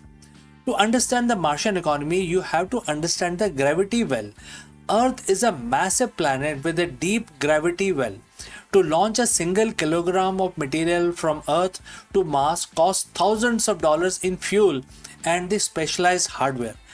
And we also have to understand the economic well. The shipping heavy industrial equipment or bulk raw materials from Earth is a recipe for bankruptcy. And there is also a distance problem. We can only launch every 26 months when the planet align. A Martian colony cannot wait for 2 years for a spare part made of iridium or palladium, etc. This is where the asteroid belt comes in. It sits next door to Mars, and more importantly, it has almost zero gravity. It is energetically cheaper to bring a massive asteroid to Martian orbit than it is to bring to a small crate of supplies from surface of the Earth. The recent study suggested that for Mars to move beyond a frontier outpost and become a true economy, it needs a steady supply of materials that are rare on its surface. Platinum groups metals, which are also known as PGMs, these elements like platinum, palladium, iridium, and essentially these are high in demand for high-end electronics, fuel cells, and chemical catalysts. There are other things like volatiles. While Mars have water ice, asteroids are rich in ammonia and hydrocarbons, which are the building blocks of advanced fertilizers and plastics. Then there are third advantage here, which is the structural need. To build a massive radiation shielded city, we need specialized alloys. Asteroid like 16 Psi or literal metal worlds containing more iron, nickel and gold than all the mines on Earth combined. In this mandatory Martian economy, the surface of Mars is for living, but the space around Mars is for manufacturing. Imagine orbital refineries circling the red planet. Robotic tugboats capture the small metal-rich asteroids and bring them into Mars orbit. Here in 0G, we can actually use concentrated solar mirrors to melt the rocks and extract pure metals. We have to, at this point, also talk about 0G manufacturing. Some materials are actually easier to produce in space because you don't have to fight gravity. There are several advantages also which is related to logistics. Mars becomes the administrative and residential hub, while the Martian moon Phobos and Deimos serves as a landing area for these engineers and also for loading docks for asteroids mining fleet. The history tells us that the wealth follow infrastructure. The first trillionaires of the Martian era won't just be those who build the houses. They will be the ones who control the supply chain of rare minerals. And then therefore there will be era of strategic alliances. We are already seeing the groundwork for this today with partnership between legacy aerospace companies and AI driven startup focusing on agentic AI, which are autonomous systems that can mine those rocks without human intervention. Then it will also create economic sovereignty. For a Martian colony to be truly independent of Earth, it must control its own resources. Asteroid mining provides the resource independence, and therefore Martian colony can become a separate country, sort of separate from Earth. Building a city on Mars is arguably the hardest thing humanity will ever attempt. It is not just a feat of engineering, it is the feat of economics. A Martian city without asteroid mining is just a high-tech camp on life support. But a Martian city with asteroid mining, that a civilization becomes much more advanced and will be resource rich. It's the moment we stop being visitors in space and start being a truly multi-planetary species. So the next time when you look at a shooting star, don't just see a streak of light, see the steel, gold and the future of our next home. My name is EK. Thanks for watching. Thanks for joining live. Don't forget to like and subscribe for more deep dives into the future of space and strategy. In case you have any opinion or a question, please do not hesitate to send it across in the comment section below. Before I go, I will like to speak few words about our affiliate partner. Stop settling for a good enough video. If your built-in laptop camera looks like a grainy mess, it is time for an upgrade. Want to instantly level up your video presence? I like to present the Lenovo Performance FHD webcam. This is a game changer for your desktop setup. Technically, this is packed. It has a very sensitive RGB sensor, very crisp photographs it takes. Also comes with two microphones on board, which helps you to record very clear voice in stereophonic format. And these microphones are very sensitive. You can actually move away from the camera up to 2 meters and these microphones will pick up your voice without any problem. This is a very strong piece. This is very sturdy. Comes with tripod ready. Comes with a very long leash, so it gives you a lot of flexibility to place the webcam wherever you want to keep in your studio. And also it has a swivel base, which is also very handy. So if you want to basically level up your game and you want to pick up this camera at a discount, please click on the link here or scan the QR code. Now let's get back to our video.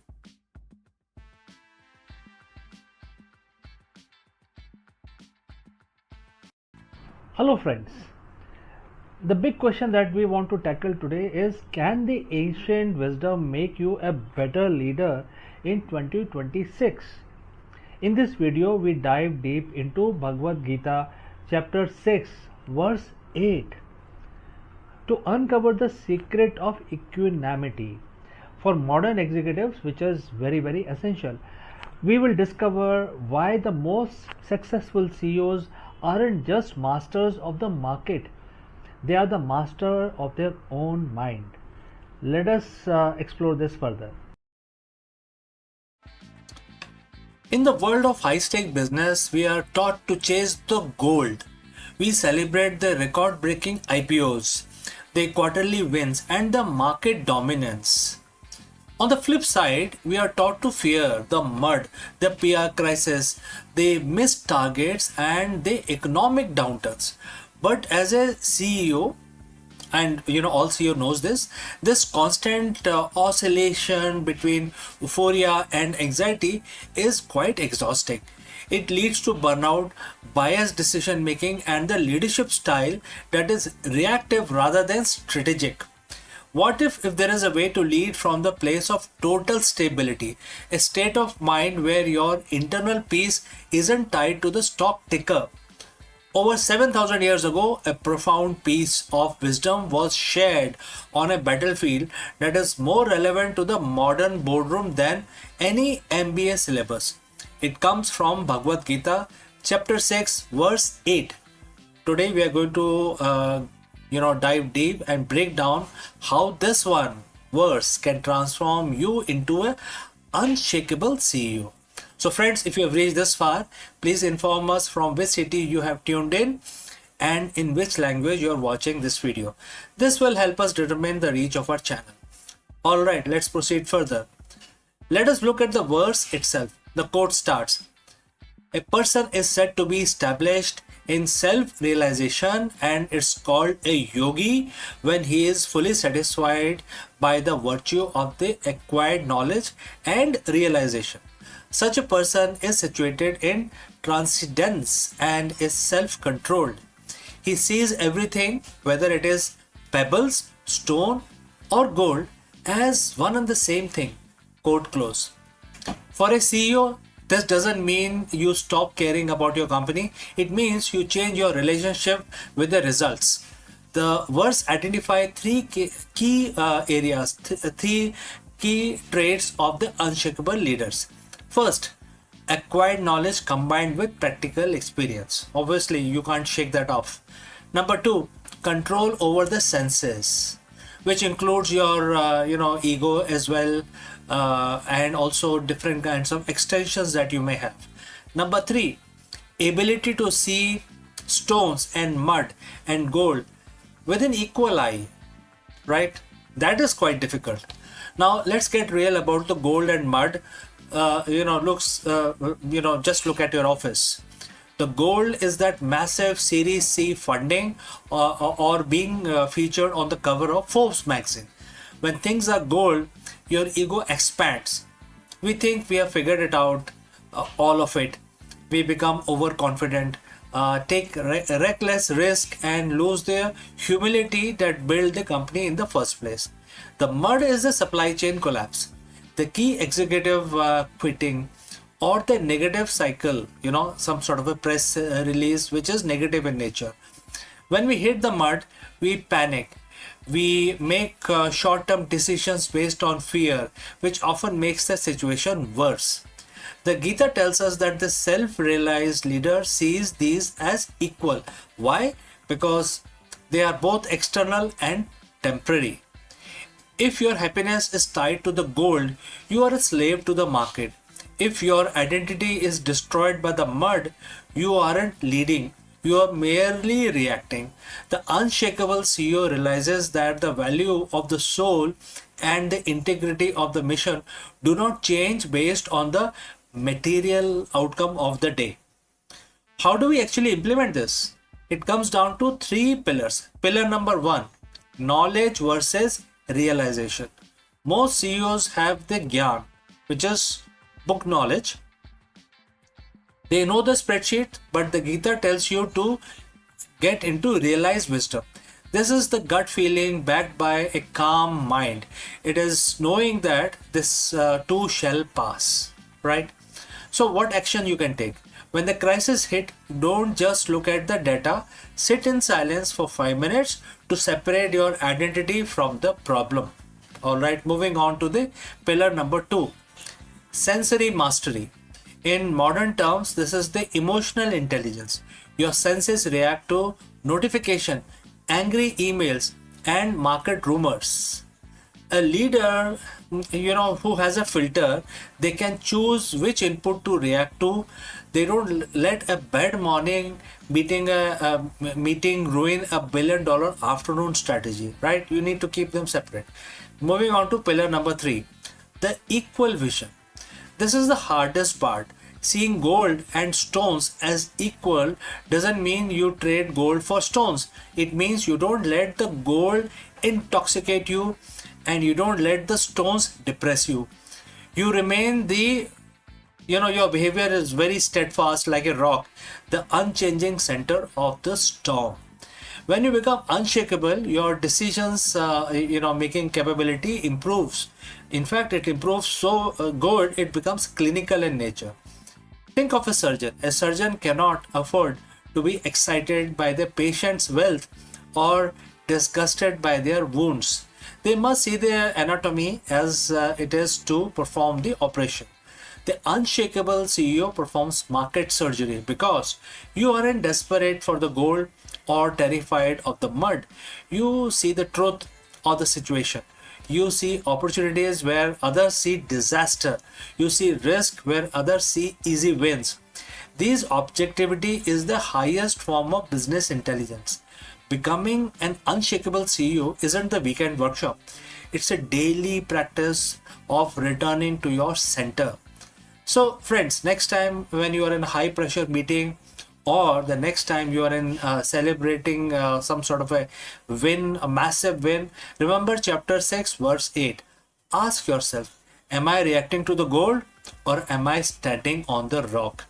Success is a byproduct of the steady mind. Build the mind and the business will follow.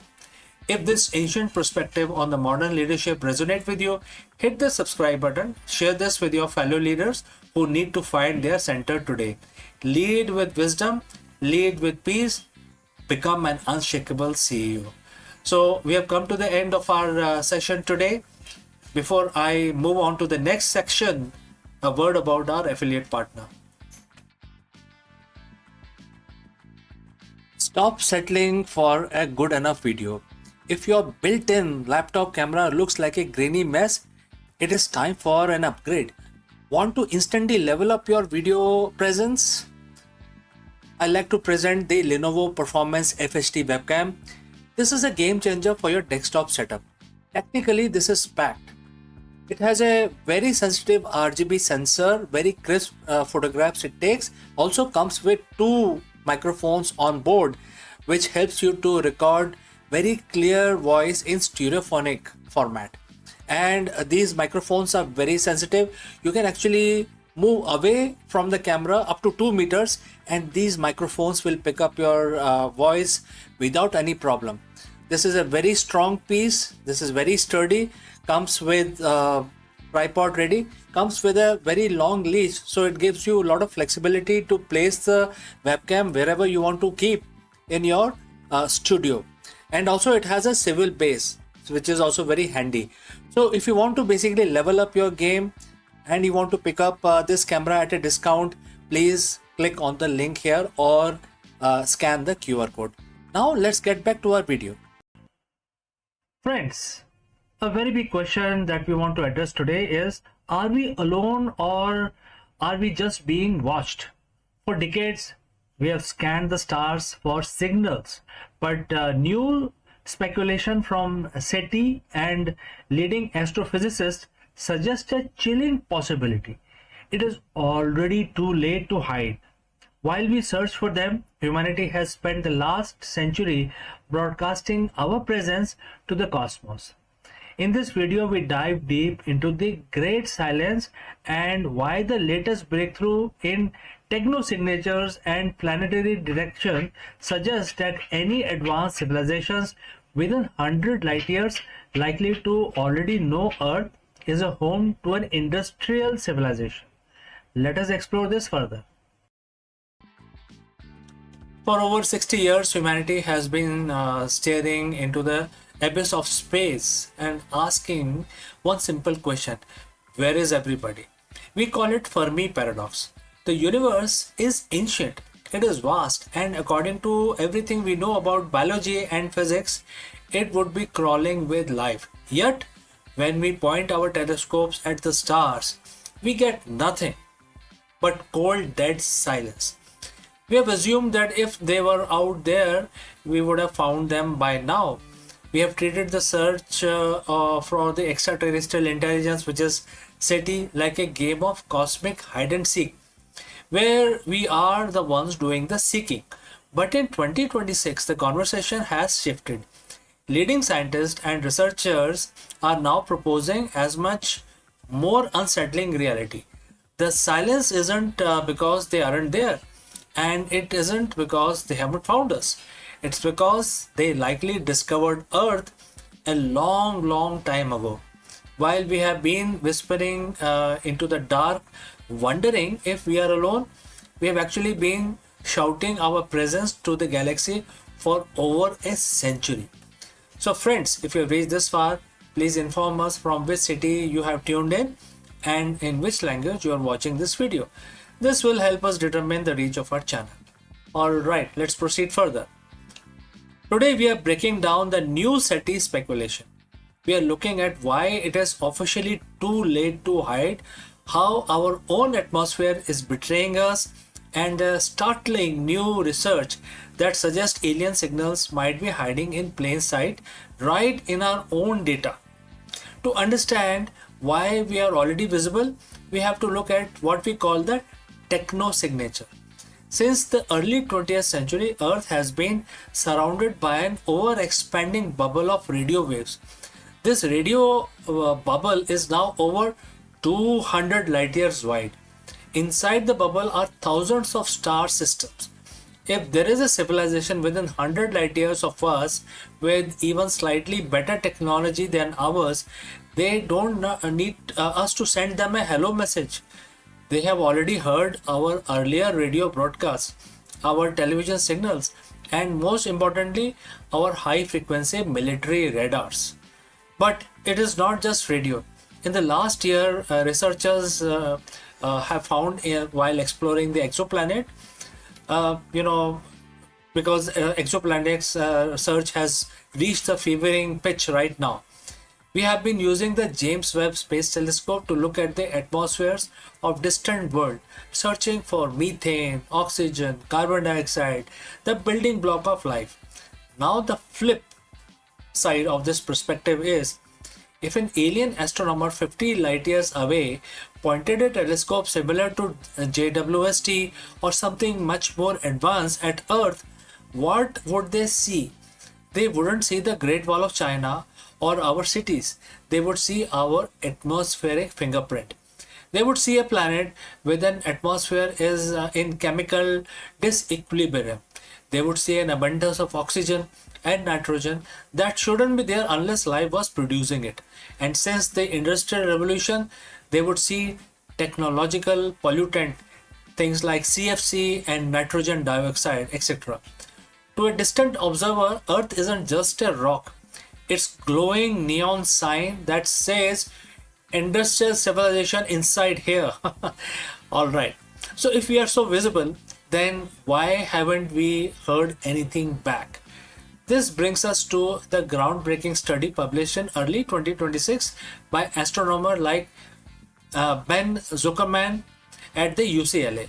For decades, SETI has focused on narrowband signals, very specific thin frequency that don't occur in nature. The logic was, if we see a needle thin spike on a radiograph, it must be artificial. But the new broadband SETI approach suggests that we have been looking for the wrong thing. Zuckerman and others argue that the advanced civilizations wouldn't waste energy sending weak, narrow signals across the void. They would use directed energy beams, powerful broadband bursts that are much easier to detect across the interstellar distances. And here is a kicker. These signals might already be sitting in our archives. We have been scanning the sky for a century for other purpose and other navigation, mapping the stars, studying black holes.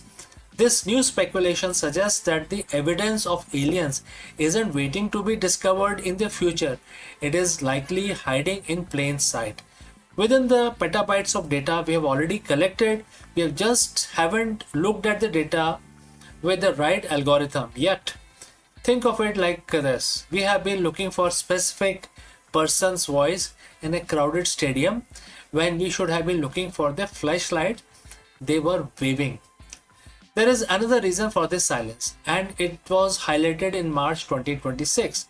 Report from SETI Institute. Dr. Vishal Gajar and his team recently discovered a major complication in how we hear the cosmos. It turns out that the space isn't an empty vacuum. It is filled with turbulent plasma and stellar winds. When a signal travels from distant star system to Earth, it has to pass through the space weather of that alien sun. This plasma can smear or broaden a signal. A perfect, clear, narrow broadcast from an alien planet might arrive at Earth looking like a fuzzy, distorted static. The SETI Institute realized that our current search tools are designed to filter out that kind of noise. We have been looking for perfect signal, but the universe is quite messy. This means we could have received a message yesterday, but our computers threw it in the trash because it looked like too much like a natural interference. We are literally turning or tuning into a wrong station. And it is possible the galaxy is far noisier than we ever imagined. So if they were here and if these signals are likely reaching us, why hasn't there been a first contact event? This leads us to the zoo hypothesis. If a civilization is advanced enough to detect our atmospheric pollution from 40 light years away, they are likely centuries ahead of us, if not millennia. To them, we might be like a new species of ants discovered in a remote jungle.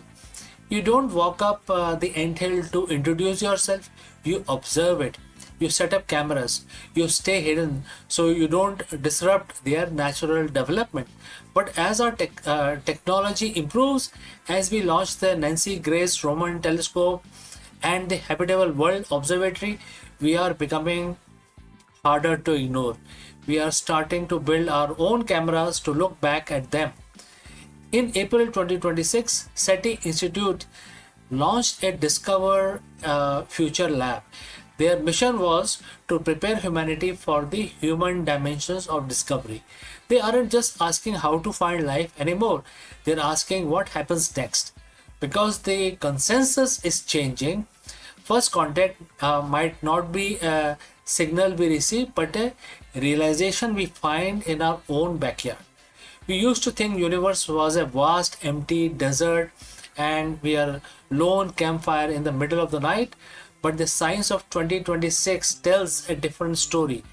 The desert is full of life and our campfire has been blazing signal fire over 100 years. Whether it is through leaked radio waves, chemical signatures in our cloud, or the broadband beams we haven't decoded yet, the great silence is starting to feel less like an absence of life and more like a waiting room. The question isn't, are we alone anymore? The question is, when they finally decide to answer, will we be ready to listen? So friends, thanks for watching this deep dive into the new frontier of SETI. If you want to keep track of this cosmic discoveries with me, make sure that you hit the subscribe button. I'm CK and I will see you again in the next one. Before I leave, a word from our affiliate partner. Stop settling for a good enough video. If your built-in laptop camera looks like a grainy mess, it is time for an upgrade. Want to instantly level up your video presence? I like to present the Lenovo Performance FHD webcam. This is a game changer for your desktop setup. Technically, this is packed. It has a very sensitive RGB sensor, very crisp photographs it takes. Also comes with two microphones on board, which helps you to record very clear voice in stereophonic format. And these microphones are very sensitive. You can actually move away from the camera up to 2 meters and these microphones will pick up your voice without any problem. This is a very strong piece. This is very sturdy. Comes with tripod ready. Comes with a very long leash, so it gives you a lot of flexibility to place the webcam wherever you want to keep in your studio. And also it has a swivel base, which is also very handy. So if you want to basically level up your game and you want to pick up this camera at a discount, please click on the link here or scan the QR code. Now let's get back to our video. Hello friends and namaskaram. The National Stock Exchange, also known as NSE, has officially filed its draft for red herring prospectus for a massive 30 billion IPO.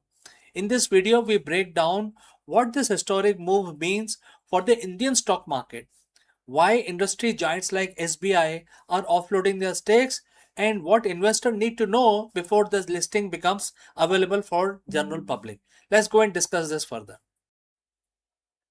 Imagine a company that sits at the very heart of the Indian economy. It doesn't build cars, it builds stock markets. It doesn't sell consumer goods. It doesn't run factories, but every single day millions of people trust it with their life savings. That company is the National Stock Exchange, the NSC. After decades of waiting, regulatory battles, and massive anticipation, it is finally happening.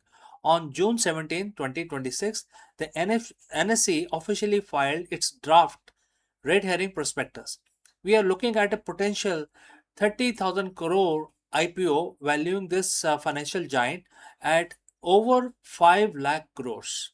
So friends, if you have reached this far, please let us know from which city you have tuned in. Now let's move ahead. This isn't just an IPO, it is the biggest financial event of the year in India. Today, we are going deep into the DRHP to find what is actually happening, why SBI and other giants are cashing out, and what this means for your portfolio. Well, it is the historic first. Let's put the numbers in perspective. This IPO is expected to be the largest in Indian history, surpassing the massive listing of the Hyundai Motor India and even the LIC. But here is the catch. It's 100% offer for sale, OFS. That means no fresh money is going into the exchange to build new tech or expand offices. Instead, it's all about existing shareholders offloading their stakes. We are talking about 14.89 crore share hitting the market. Investors are effectively buying into the infrastructure of Indian wealth, not a startup chasing growth. Why are the big players like SBI selling off their stakes now? SBI, along with other state-owned giants, is positioning to offload millions of shares. Some of these institutions bought in years ago at incredibly low price. In some cases, for less than a rupee per share. With an expected IPO price potentially be in thousands, we are talking about a massive wealth unlocking for these long-term holders. But it is not just SBI. The list of seller is a who's who of the global and domestic finances, including CPPIB, Tamasak linked entities, and the various insurance companies. It's a strategic reshuffle allowing these institutions to book profits after years of holding on. Now, don't let the $30 billion evaluation blind you. There are two sides of this coin. The NSC is a near monopoly, handling roughly 93% of the cash market turnover and 99.8% of the equity futures. That dominant position generates massive profits, over 10,000 crore in net profit for financial year 2026. However, the regulator, which is SEBI, has been keeping a close watch. Issues like the co-location cases have haunted the exchange for years. Furthermore, SEBI is actively trying to cool down the retail frenzy in the derivative market, which ironically is where the huge chunk of the NSE's revenue comes from. Buying this stock means betting that exchange can continue to thrive even as a regulator tighten the rules on very product that derives its earning. So is this a bargain? Right now, shares are trading in the unlisted market at roughly rupees 2000 to 2050. Analysts are cautious. The actual valuation will depend on the final price, which is a band going to be set after the regulatory review. For long-term investors, the NSE is a proxy for the growth of Indian capital market. But for short-term traders, the priced in hype is something to watch closely. The NSE IPO isn't just a stock listing, it is a milestone in India's financial journey. Whether you plan to subscribe or just watch from the sideline, this is a story that will define the market mood for rest of 2026. So friends, what do you think? Is a 5 lakh crore valuation justified, or is the market getting ahead of itself? Let me know in the comments below, and if you have found this deep dive helpful, hit that subscribe button. We'll be covering the price band and the final allotment dates as soon as they are dropped. Thanks for joining live. Thanks for watching, and I will see you very soon in the next one.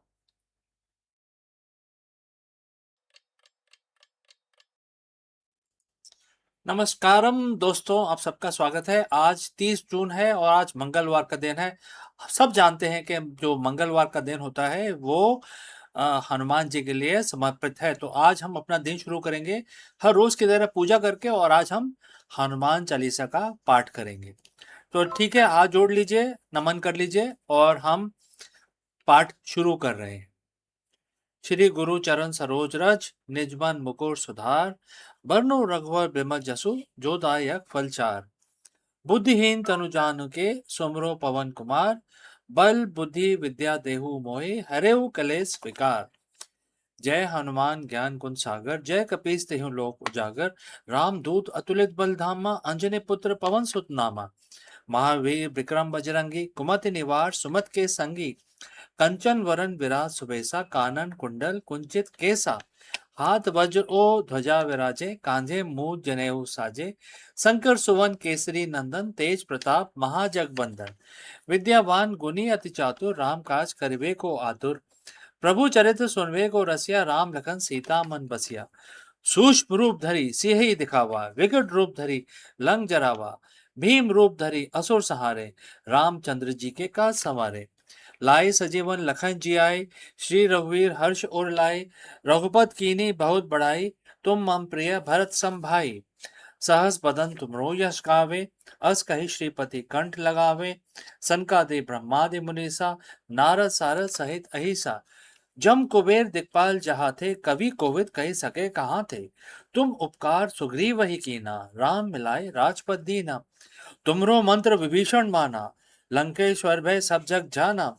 जुग सहस्त्र जोजन पर भानु, लीलियो ताही मधुर फल जानो। प्रभु मुद्रिका mail मुख माही, जलधि लांग गए अचरज नाही। दुर्गम काज जगत के जेते, सुगम अनुग्रह तुम्हरे तेते।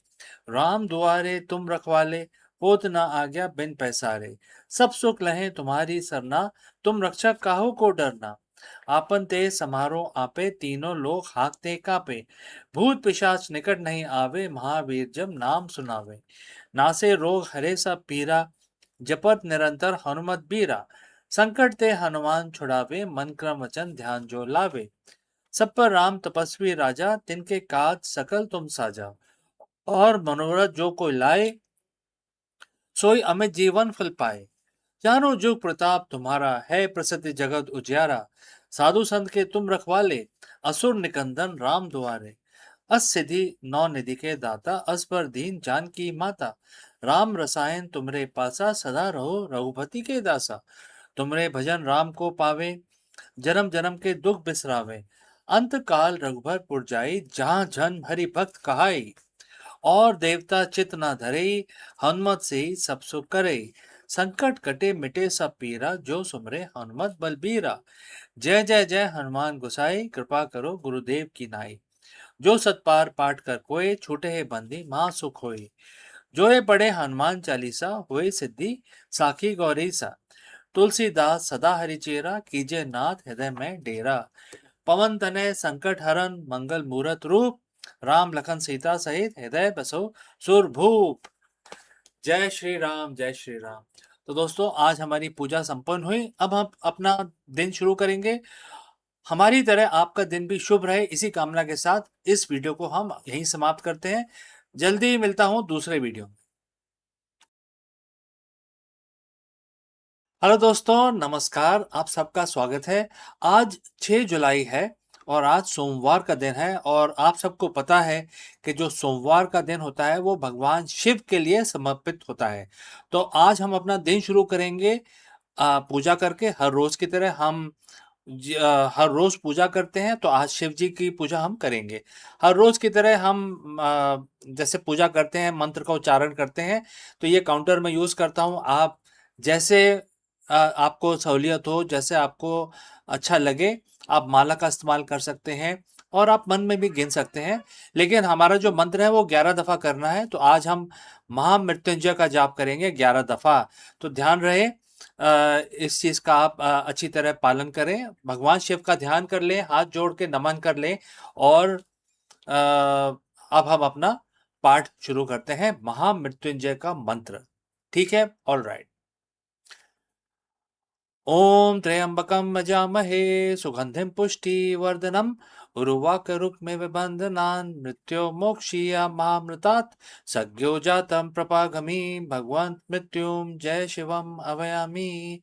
ओम त्र्यंबकं यजामहे, सुगंधिं पुष्टिवर्धनम्, उर्वारुकमिव बन्धनान्, मृत्योर्मोक्षीयमामृतात्। सद्यो जातं प्रपागामि, भगवन्त मृत्युम जय शिवम अभयामी। ओम त्र्यंबकम अजामहे सुगंधिम पुष्टिवर्धनम उर्वाकरुक्मिव बंधनान् मृत्योर्मोक्षीय महामृतात् सज्ञो जातम प्रपागमि भगवन्त मृत्युम जय शिवम अभयामी। ओम त्र्यंबकम अजामहे सुगंधिम पुष्टिवर्धनम उर्वाकरुक्मिव बंधनान् मृत्योर्मोक्षीय महामृतात् सज्ञो जातम प्रपागमि भगवन्त मृत्युम जय शिवम अभयामी। ओम त्र्यंबकम अजामहे सुगंधिम पुष्टिवर्धनम उर्वाकरुक्मिव बंधनान् मृत्योर्मोक्षीय महामृतात् सज्ञो जातम प्रपागमि भगवन्त मृत्युम जय शिवम अभयामी। ओम त्र्यंबकम अजामहे सुगंधिम पुष्टिवर्धनम उर्वाकरुक्मिव बंधनान् मृत्योर्मोक्षीय महामृतात् सज्ञो जातम प्रपागमि भगवन्त मृत्युम जय शिवम अभयामी। ओम त्र्यंबकम अजामहे सुगंधिम पुष्टिवर्धनम उर्वाकरुक्मिव बंधनान् मृत्योर्मोक्षीय महामृतात् सज्ञो जातम प्रपागमि भगवन्त मृत्युम जय शिवम अभयामी। ओम त्र्यंबकम अजामहे सुगंधिम पुष्टिवर्धनम उर्वाकरुक्मिव बंधनान् मृत्योर्मोक्षीय महामृतात् सज्ञो जातम प्रपागमि भगवन्त मृत्युम जय शिवम अभयामी। ओम त्र्यंबकम अजामहे सुगंधिम पुष्टिवर्धनम उर्वाकरुक्मिव बंधनान् मृत्योर्मोक्षीय महामृतात् सज्ञो जातम प्रपागमि भगवन्त मृत्युम जय Shivam अभयामी।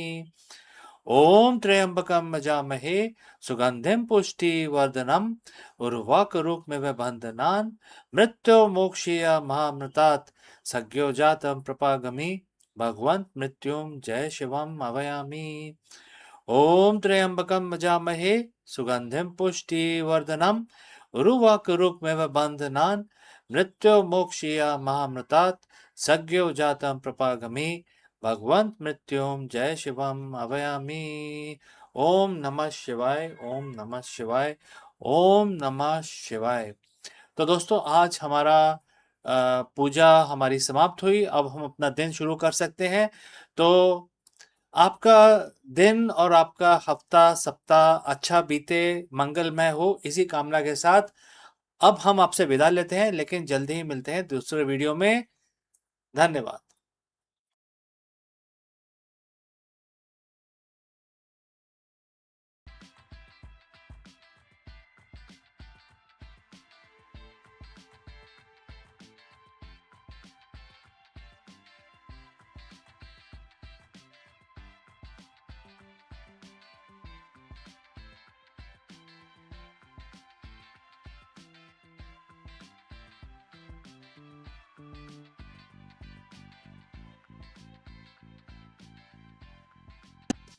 Hello friends. Ferrari has officially entered the electric era with an all-new Ferrari Luce. In this video, we take an exclusive first look at the Maranello's first fully electric car, a $640,000 four-door super sedan that challenges everything we thought we knew about the electric car performance. Can a battery-powered Ferrari still delivers that legendary prancing horse soul?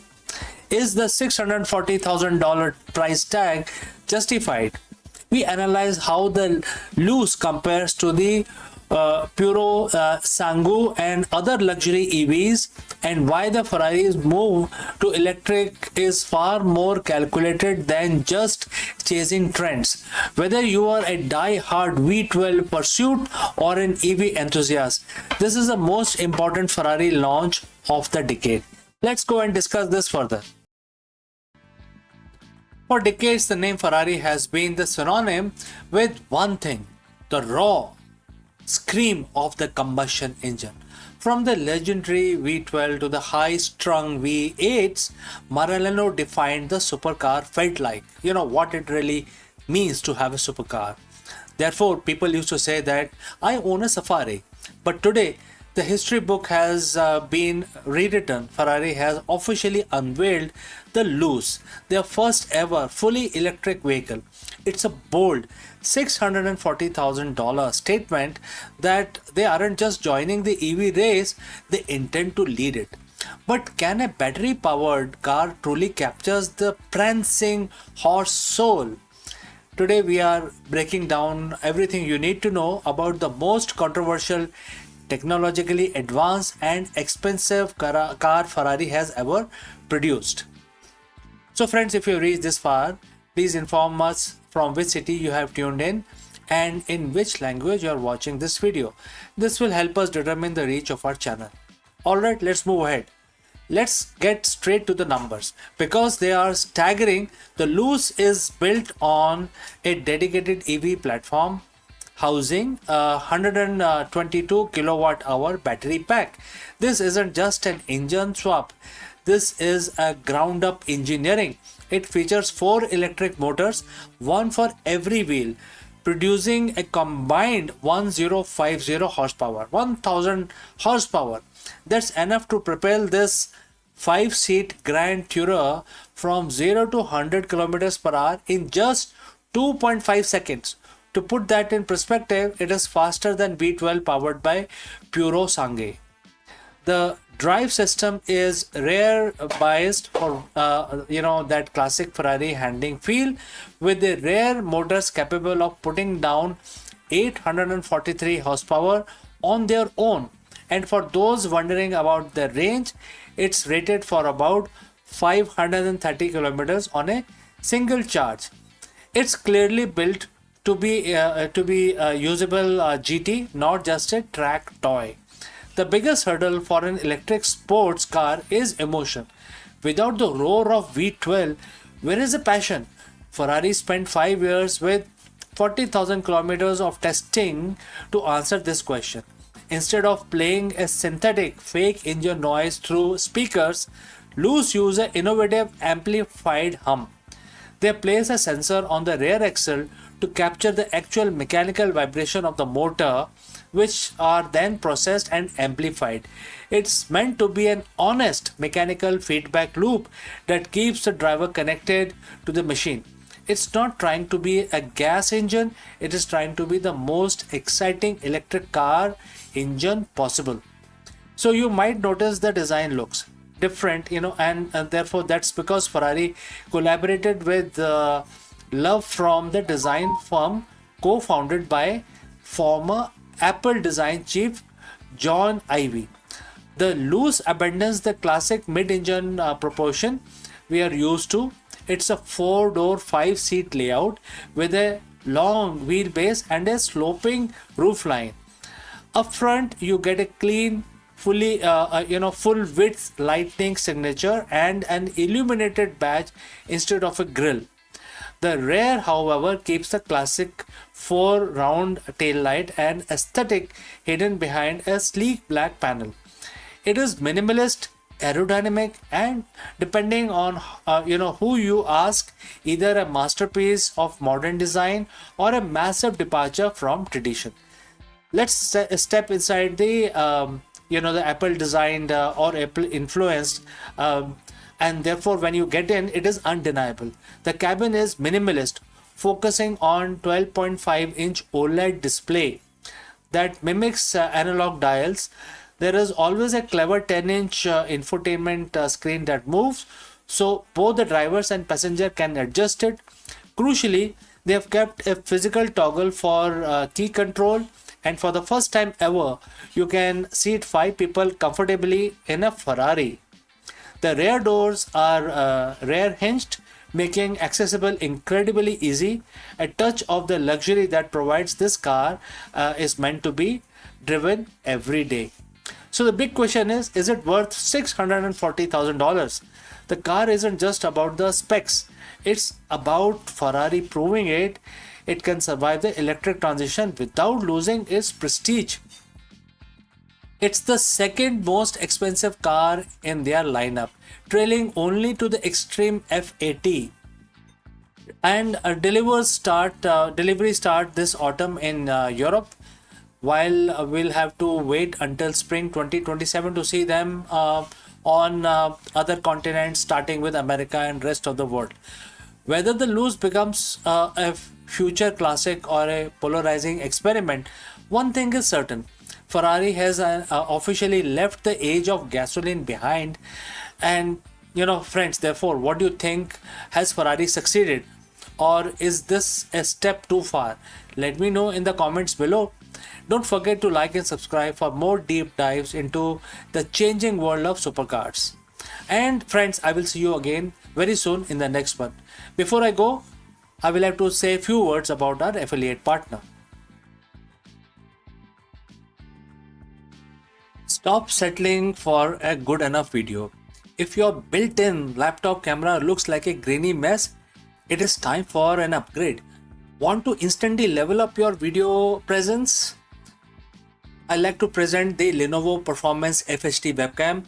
This is a game changer for your desktop setup. Technically, this is packed. It has a very sensitive RGB sensor, very crisp photographs it takes. Also comes with two microphones on board, which helps you to record very clear voice in stereophonic format. And these microphones are very sensitive. You can actually move away from the camera up to 2 meters, and these microphones will pick up your voice without any problem. This is a very strong piece. This is very sturdy. Comes with tripod ready. Comes with a very long leash, so it gives you a lot of flexibility to place the webcam wherever you want to keep in your studio. And also it has a swivel base, which is also very handy. So if you want to basically level up your game and you want to pick up this camera at a discount, please click on the link here or scan the QR code. Now let's get back to our video.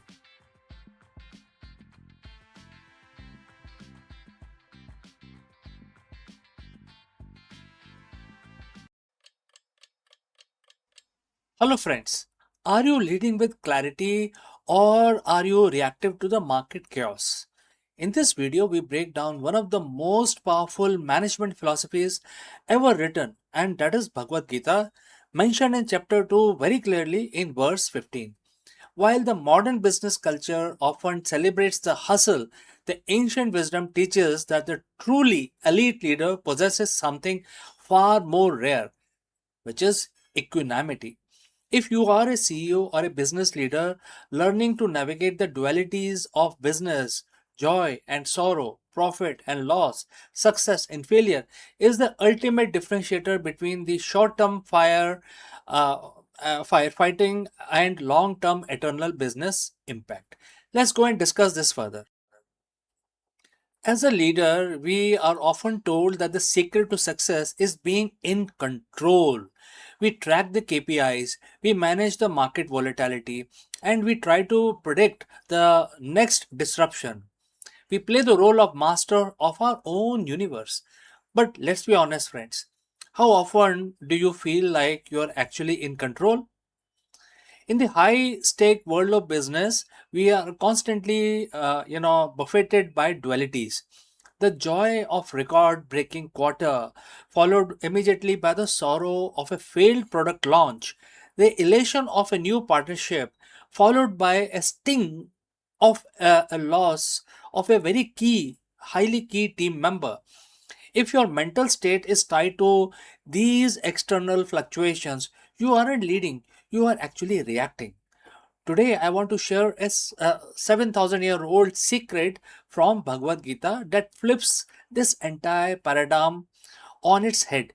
It is the secret to not just surviving the chaos, but mastering it. We are looking at chapter 2, verse 15.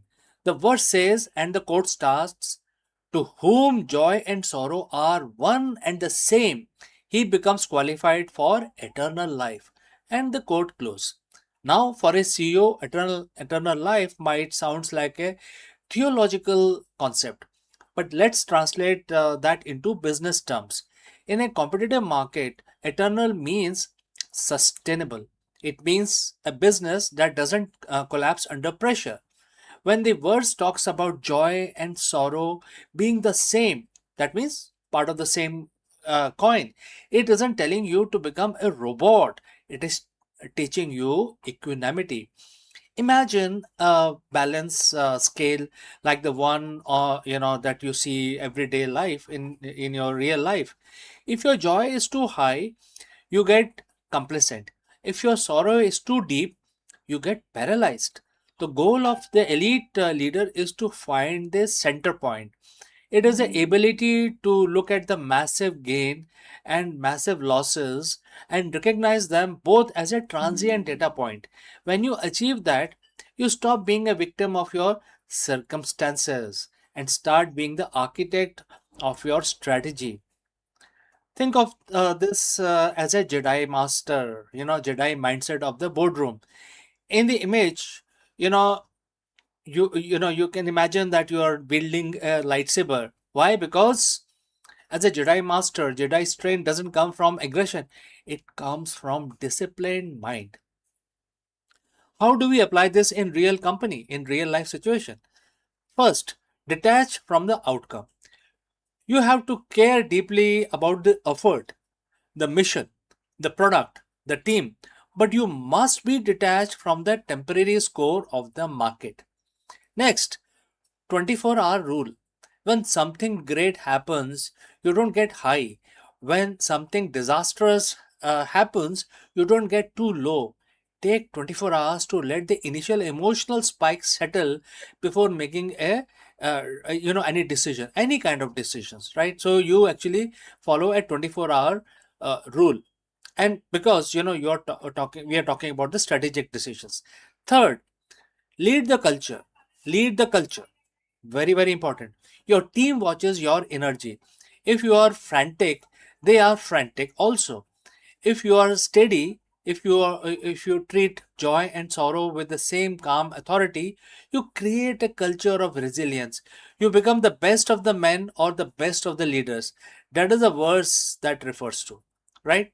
By practicing equanimity, you gain a massive competitive advantage, which is clarity. When you aren't blind by the joy of a winner or the sorrow of a loss, you see the market exactly as it is. You make better calls. You refrain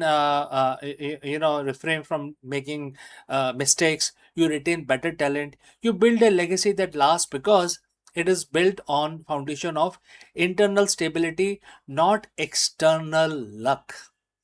The secret isn't a new software tool or a disruptive growth hack. The secret is the unshakable leader.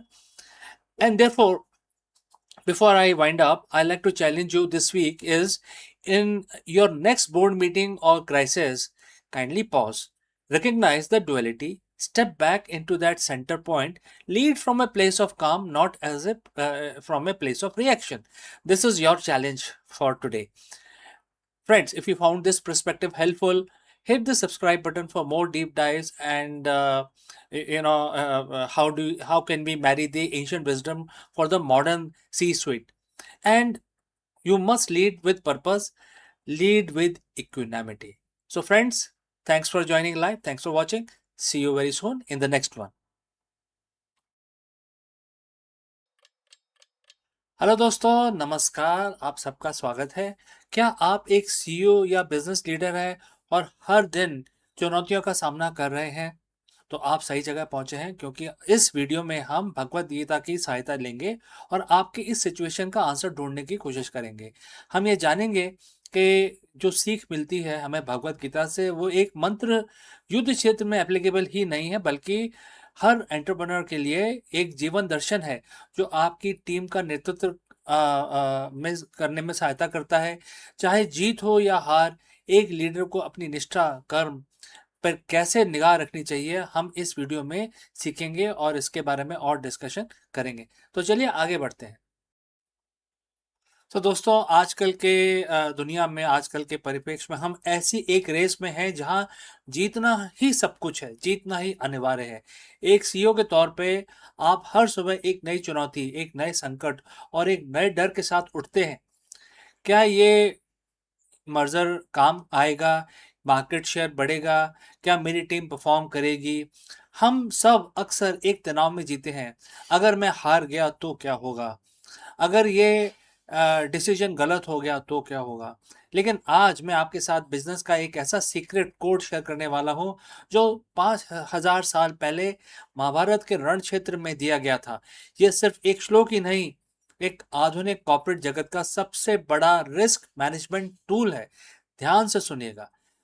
आज हम चर्चा करेंगे भगवत गीता के अध्याय 2 श्लोक 37, chapter 2 verse 37 की। और इस श्लोक आपको सिखाएगा कि कैसे विन विन माइंडसेट के साथ आप अपनी कंपनी और अपने जीवन को लीड कर सकते हैं। तो आइए पहले श्लोक को हम पढ़ लेते हैं। भगवान कृष्ण अर्जुन से कहते हैं, एंड द कोट स्टार्ट्स, यदि तुम लड़ते हुए हार भी गए तो तुम्हें स्वर्ग मिलेगा। यानी आपको वो अनुभव और सीख मिलेगी जो आपको उच्च स्तर का लीडर बनाएंगे और आपको ऊंचाई पे ले जाएंगे। और यदि तुम जीत गए तो इस पृथ्वी पर सुख भोगोगे, यानी सफलता, प्रॉफिट एंड मार्केट लीडरशिप आपकी होगी। तो ये आपको बता रहा है कि दोनों ही सिचुएशन में विन विन है। तो दोस्तों, अगर आप यहाँ तक पहुंचे हैं तो आप बताइए कमेंट करके कि किस सिटी से आप हमारे इस वीडियो को देख रहे हैं। तो चलिए आगे बढ़ते हैं। हम सब ने इस वर्ष को सुना, जरा रुकिए और सोचिए, भगवान कृष्ण यहाँ अर्जुन से क्या कह रहे हैं। वो कह रहे हैं कि हारने का विकल्प ही खत्म कर दो अर्जुन। कृष्ण के लिए हार जैसा कुछ है ही नहीं। अगर तुम हारते हो तो तुम कुछ सीखते हो, अगर तुम जीतते हो तो तुम कुछ हासिल करते हो। तो सीईओ के तौर पे क्या आपकी लाइफ में हार जैसी कोई चीज है या नहीं? अगर कोई प्रोजेक्ट फेल होता है तो आप एक लीडर के रूप में विकसित होते हैं, आप नई चीजें सीखते हैं, अपनी असफलता से आगे बढ़ते हैं। अगर सफल होते हैं तो आपकी कंपनी विकसित होती है। तो इस श्लोक में हम हमें अपनी कॉर्पोरेट लाइफ को कैसे लागू करें, किस तरह से अपना माइंडसेट करें, इस चीज की हमें सीख दी गई है। तो इसमें मुख्य हमें क्या सीख मिल रही है? नंबर 1 इज डर का अंत। जब आप स्वीकार कर लेते हैं कि सीखना भी एक जीत है तो डर खत्म हो जाता है। एक सीईओ को जो डर में फैसला लेता है वो कभी बड़े रिस्क नहीं ले पाता। तो गीता आपको सिखाती है कि रिस्क लेना ही आपका धर्म है। नंबर 2, परिणाम से डिटैचमेंट। डिटैचमेंट जो आउटकम है, जो रिजल्ट है, उससे डिटैच हो जाइए आप। भगवान कृष्ण कहते हैं कि यानी कि अगर आप लड़ना ही नहीं करेंगे तो आपको कोई परिणाम मिलेगा ही नहीं। तो आप लड़िए। अगर आप हारते हैं तो कुछ सीखते हैं, और अगर आप जीतते हैं तो आप डेफिनेटली सक्सेस पाते हैं। लेकिन हार जीत आपके कंट्रोल में नहीं है, तो क्यों उस बारे में सोचना? 100% आपके कंट्रोल में नहीं होता। आपको अपना कर्म करना होता है, कर्तव्य करना होता है। लेकिन क्या हार मिलेगी, क्या जीत, इसका फैसला कोई नहीं कर सकता। इसका फैसला सिर्फ यूनिवर्स के हाथ में है, जो हमारे कंट्रोल से बाहर है। अब तीसरा होता है विन विन फॉर्मूला। आज की दुनिया में हम विन लॉस के बारे में सोचते हैं। मुझे जीतना है हर हालत में, सामने वाले को हारना है हर हालत में। लेकिन गीता आपको क्या ज्ञान देती है? विन विन का क्या मतलब है? अपनी ड्यूटी, मतलब अपना कर्म आपको पूरा करना है। अपनी पूरी क्षमता के साथ मैदान में उतरें, बाकी परिणाम अपने आप संभल जाएगा। अपने आप यूनिवर्स आपको दे देगा। आपके एक्शन के ऊपर डिपेंड करता है वो। तो कल सुबह जब आप ऑफिस जाएं तो ये 3 चीजें अपने साथ लेके जाएं। मैं बुलेट पॉइंट्स की तरह आपको ये दे रहा हूं। पॉइंट नंबर 1, अपने हर प्रोजेक्ट को एक धर्म युद्ध की तरह देखें। यह आपकी जिम्मेदारी है। जब आप इसे जिम्मेदारी की तरह देखेंगे तो आप हारने से नहीं डरेंगे। आप सिर्फ अपनी ड्यूटी निभाने पर फोकस करेंगे। बुलेट पॉइंट नंबर 2, अपने फेलियर्स को हेवनली गेन के रूप में देखें। हर बड़ी कंपनी जो आज लीडर है, उसने सैकड़ों बार फेलियर का स्वाद चखा है। उन फेलियर्स को स्टार्टअप या लर्निंग की तरह देखा जाए। बुलेट पॉइंट नंबर 3, निर्णय लेने में देरी ना करें। श्लोक के अंत में भगवान कृष्ण कहते हैं, उठो, यानी एक्शन लो।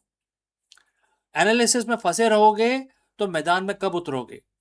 दोस्तों, एक सीईओ के रूप में सबसे बड़ी पूंजी आपकी मानसिक स्टेट ऑफ माइंड है, मानसिक स्थिरता है। अगर आप हार के डर से जकड़े हुए हैं तो आप कभी बड़ी ऊंचाइयों को हासिल नहीं कर पाएंगे। आज से अपनी डिक्शनरी में फेलियर शब्द को हटा दीजिए और आप ये समझ लीजिए कि आप जीतेंगे, हर हाल में जीतेंगे, और अपने जो थॉट प्रोसेस है उसको अपग्रेड करिए। तो इसमें भगवान बोलते हैं कि उठो, फाइट करो और जीतो। अगर आपको ये विन विन श्लोक का जो इम्प्लीमेंटेशन है बिजनेस फील्ड में अगर पसंद आया है, तो कमेंट करके ये लिखें कि मैं तैयार हूँ, और हाँ मैं तैयार हूँ, ये कमेंट करके आप मेरे पास भेजें। और अगर आपको लगता है कि गीता का ज्ञान बिजनेस में उतारने के लिए आप और डिटेल चाहते हैं, तो ज़रूर हमसे संपर्क करें। My name is CK. जल्दी मिलता हूँ दूसरी सीख लेके आपके साथ। तब तक उठो, लड़ो और जीतो। धन्यवाद।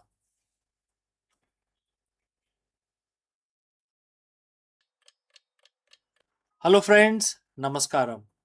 You're most welcome.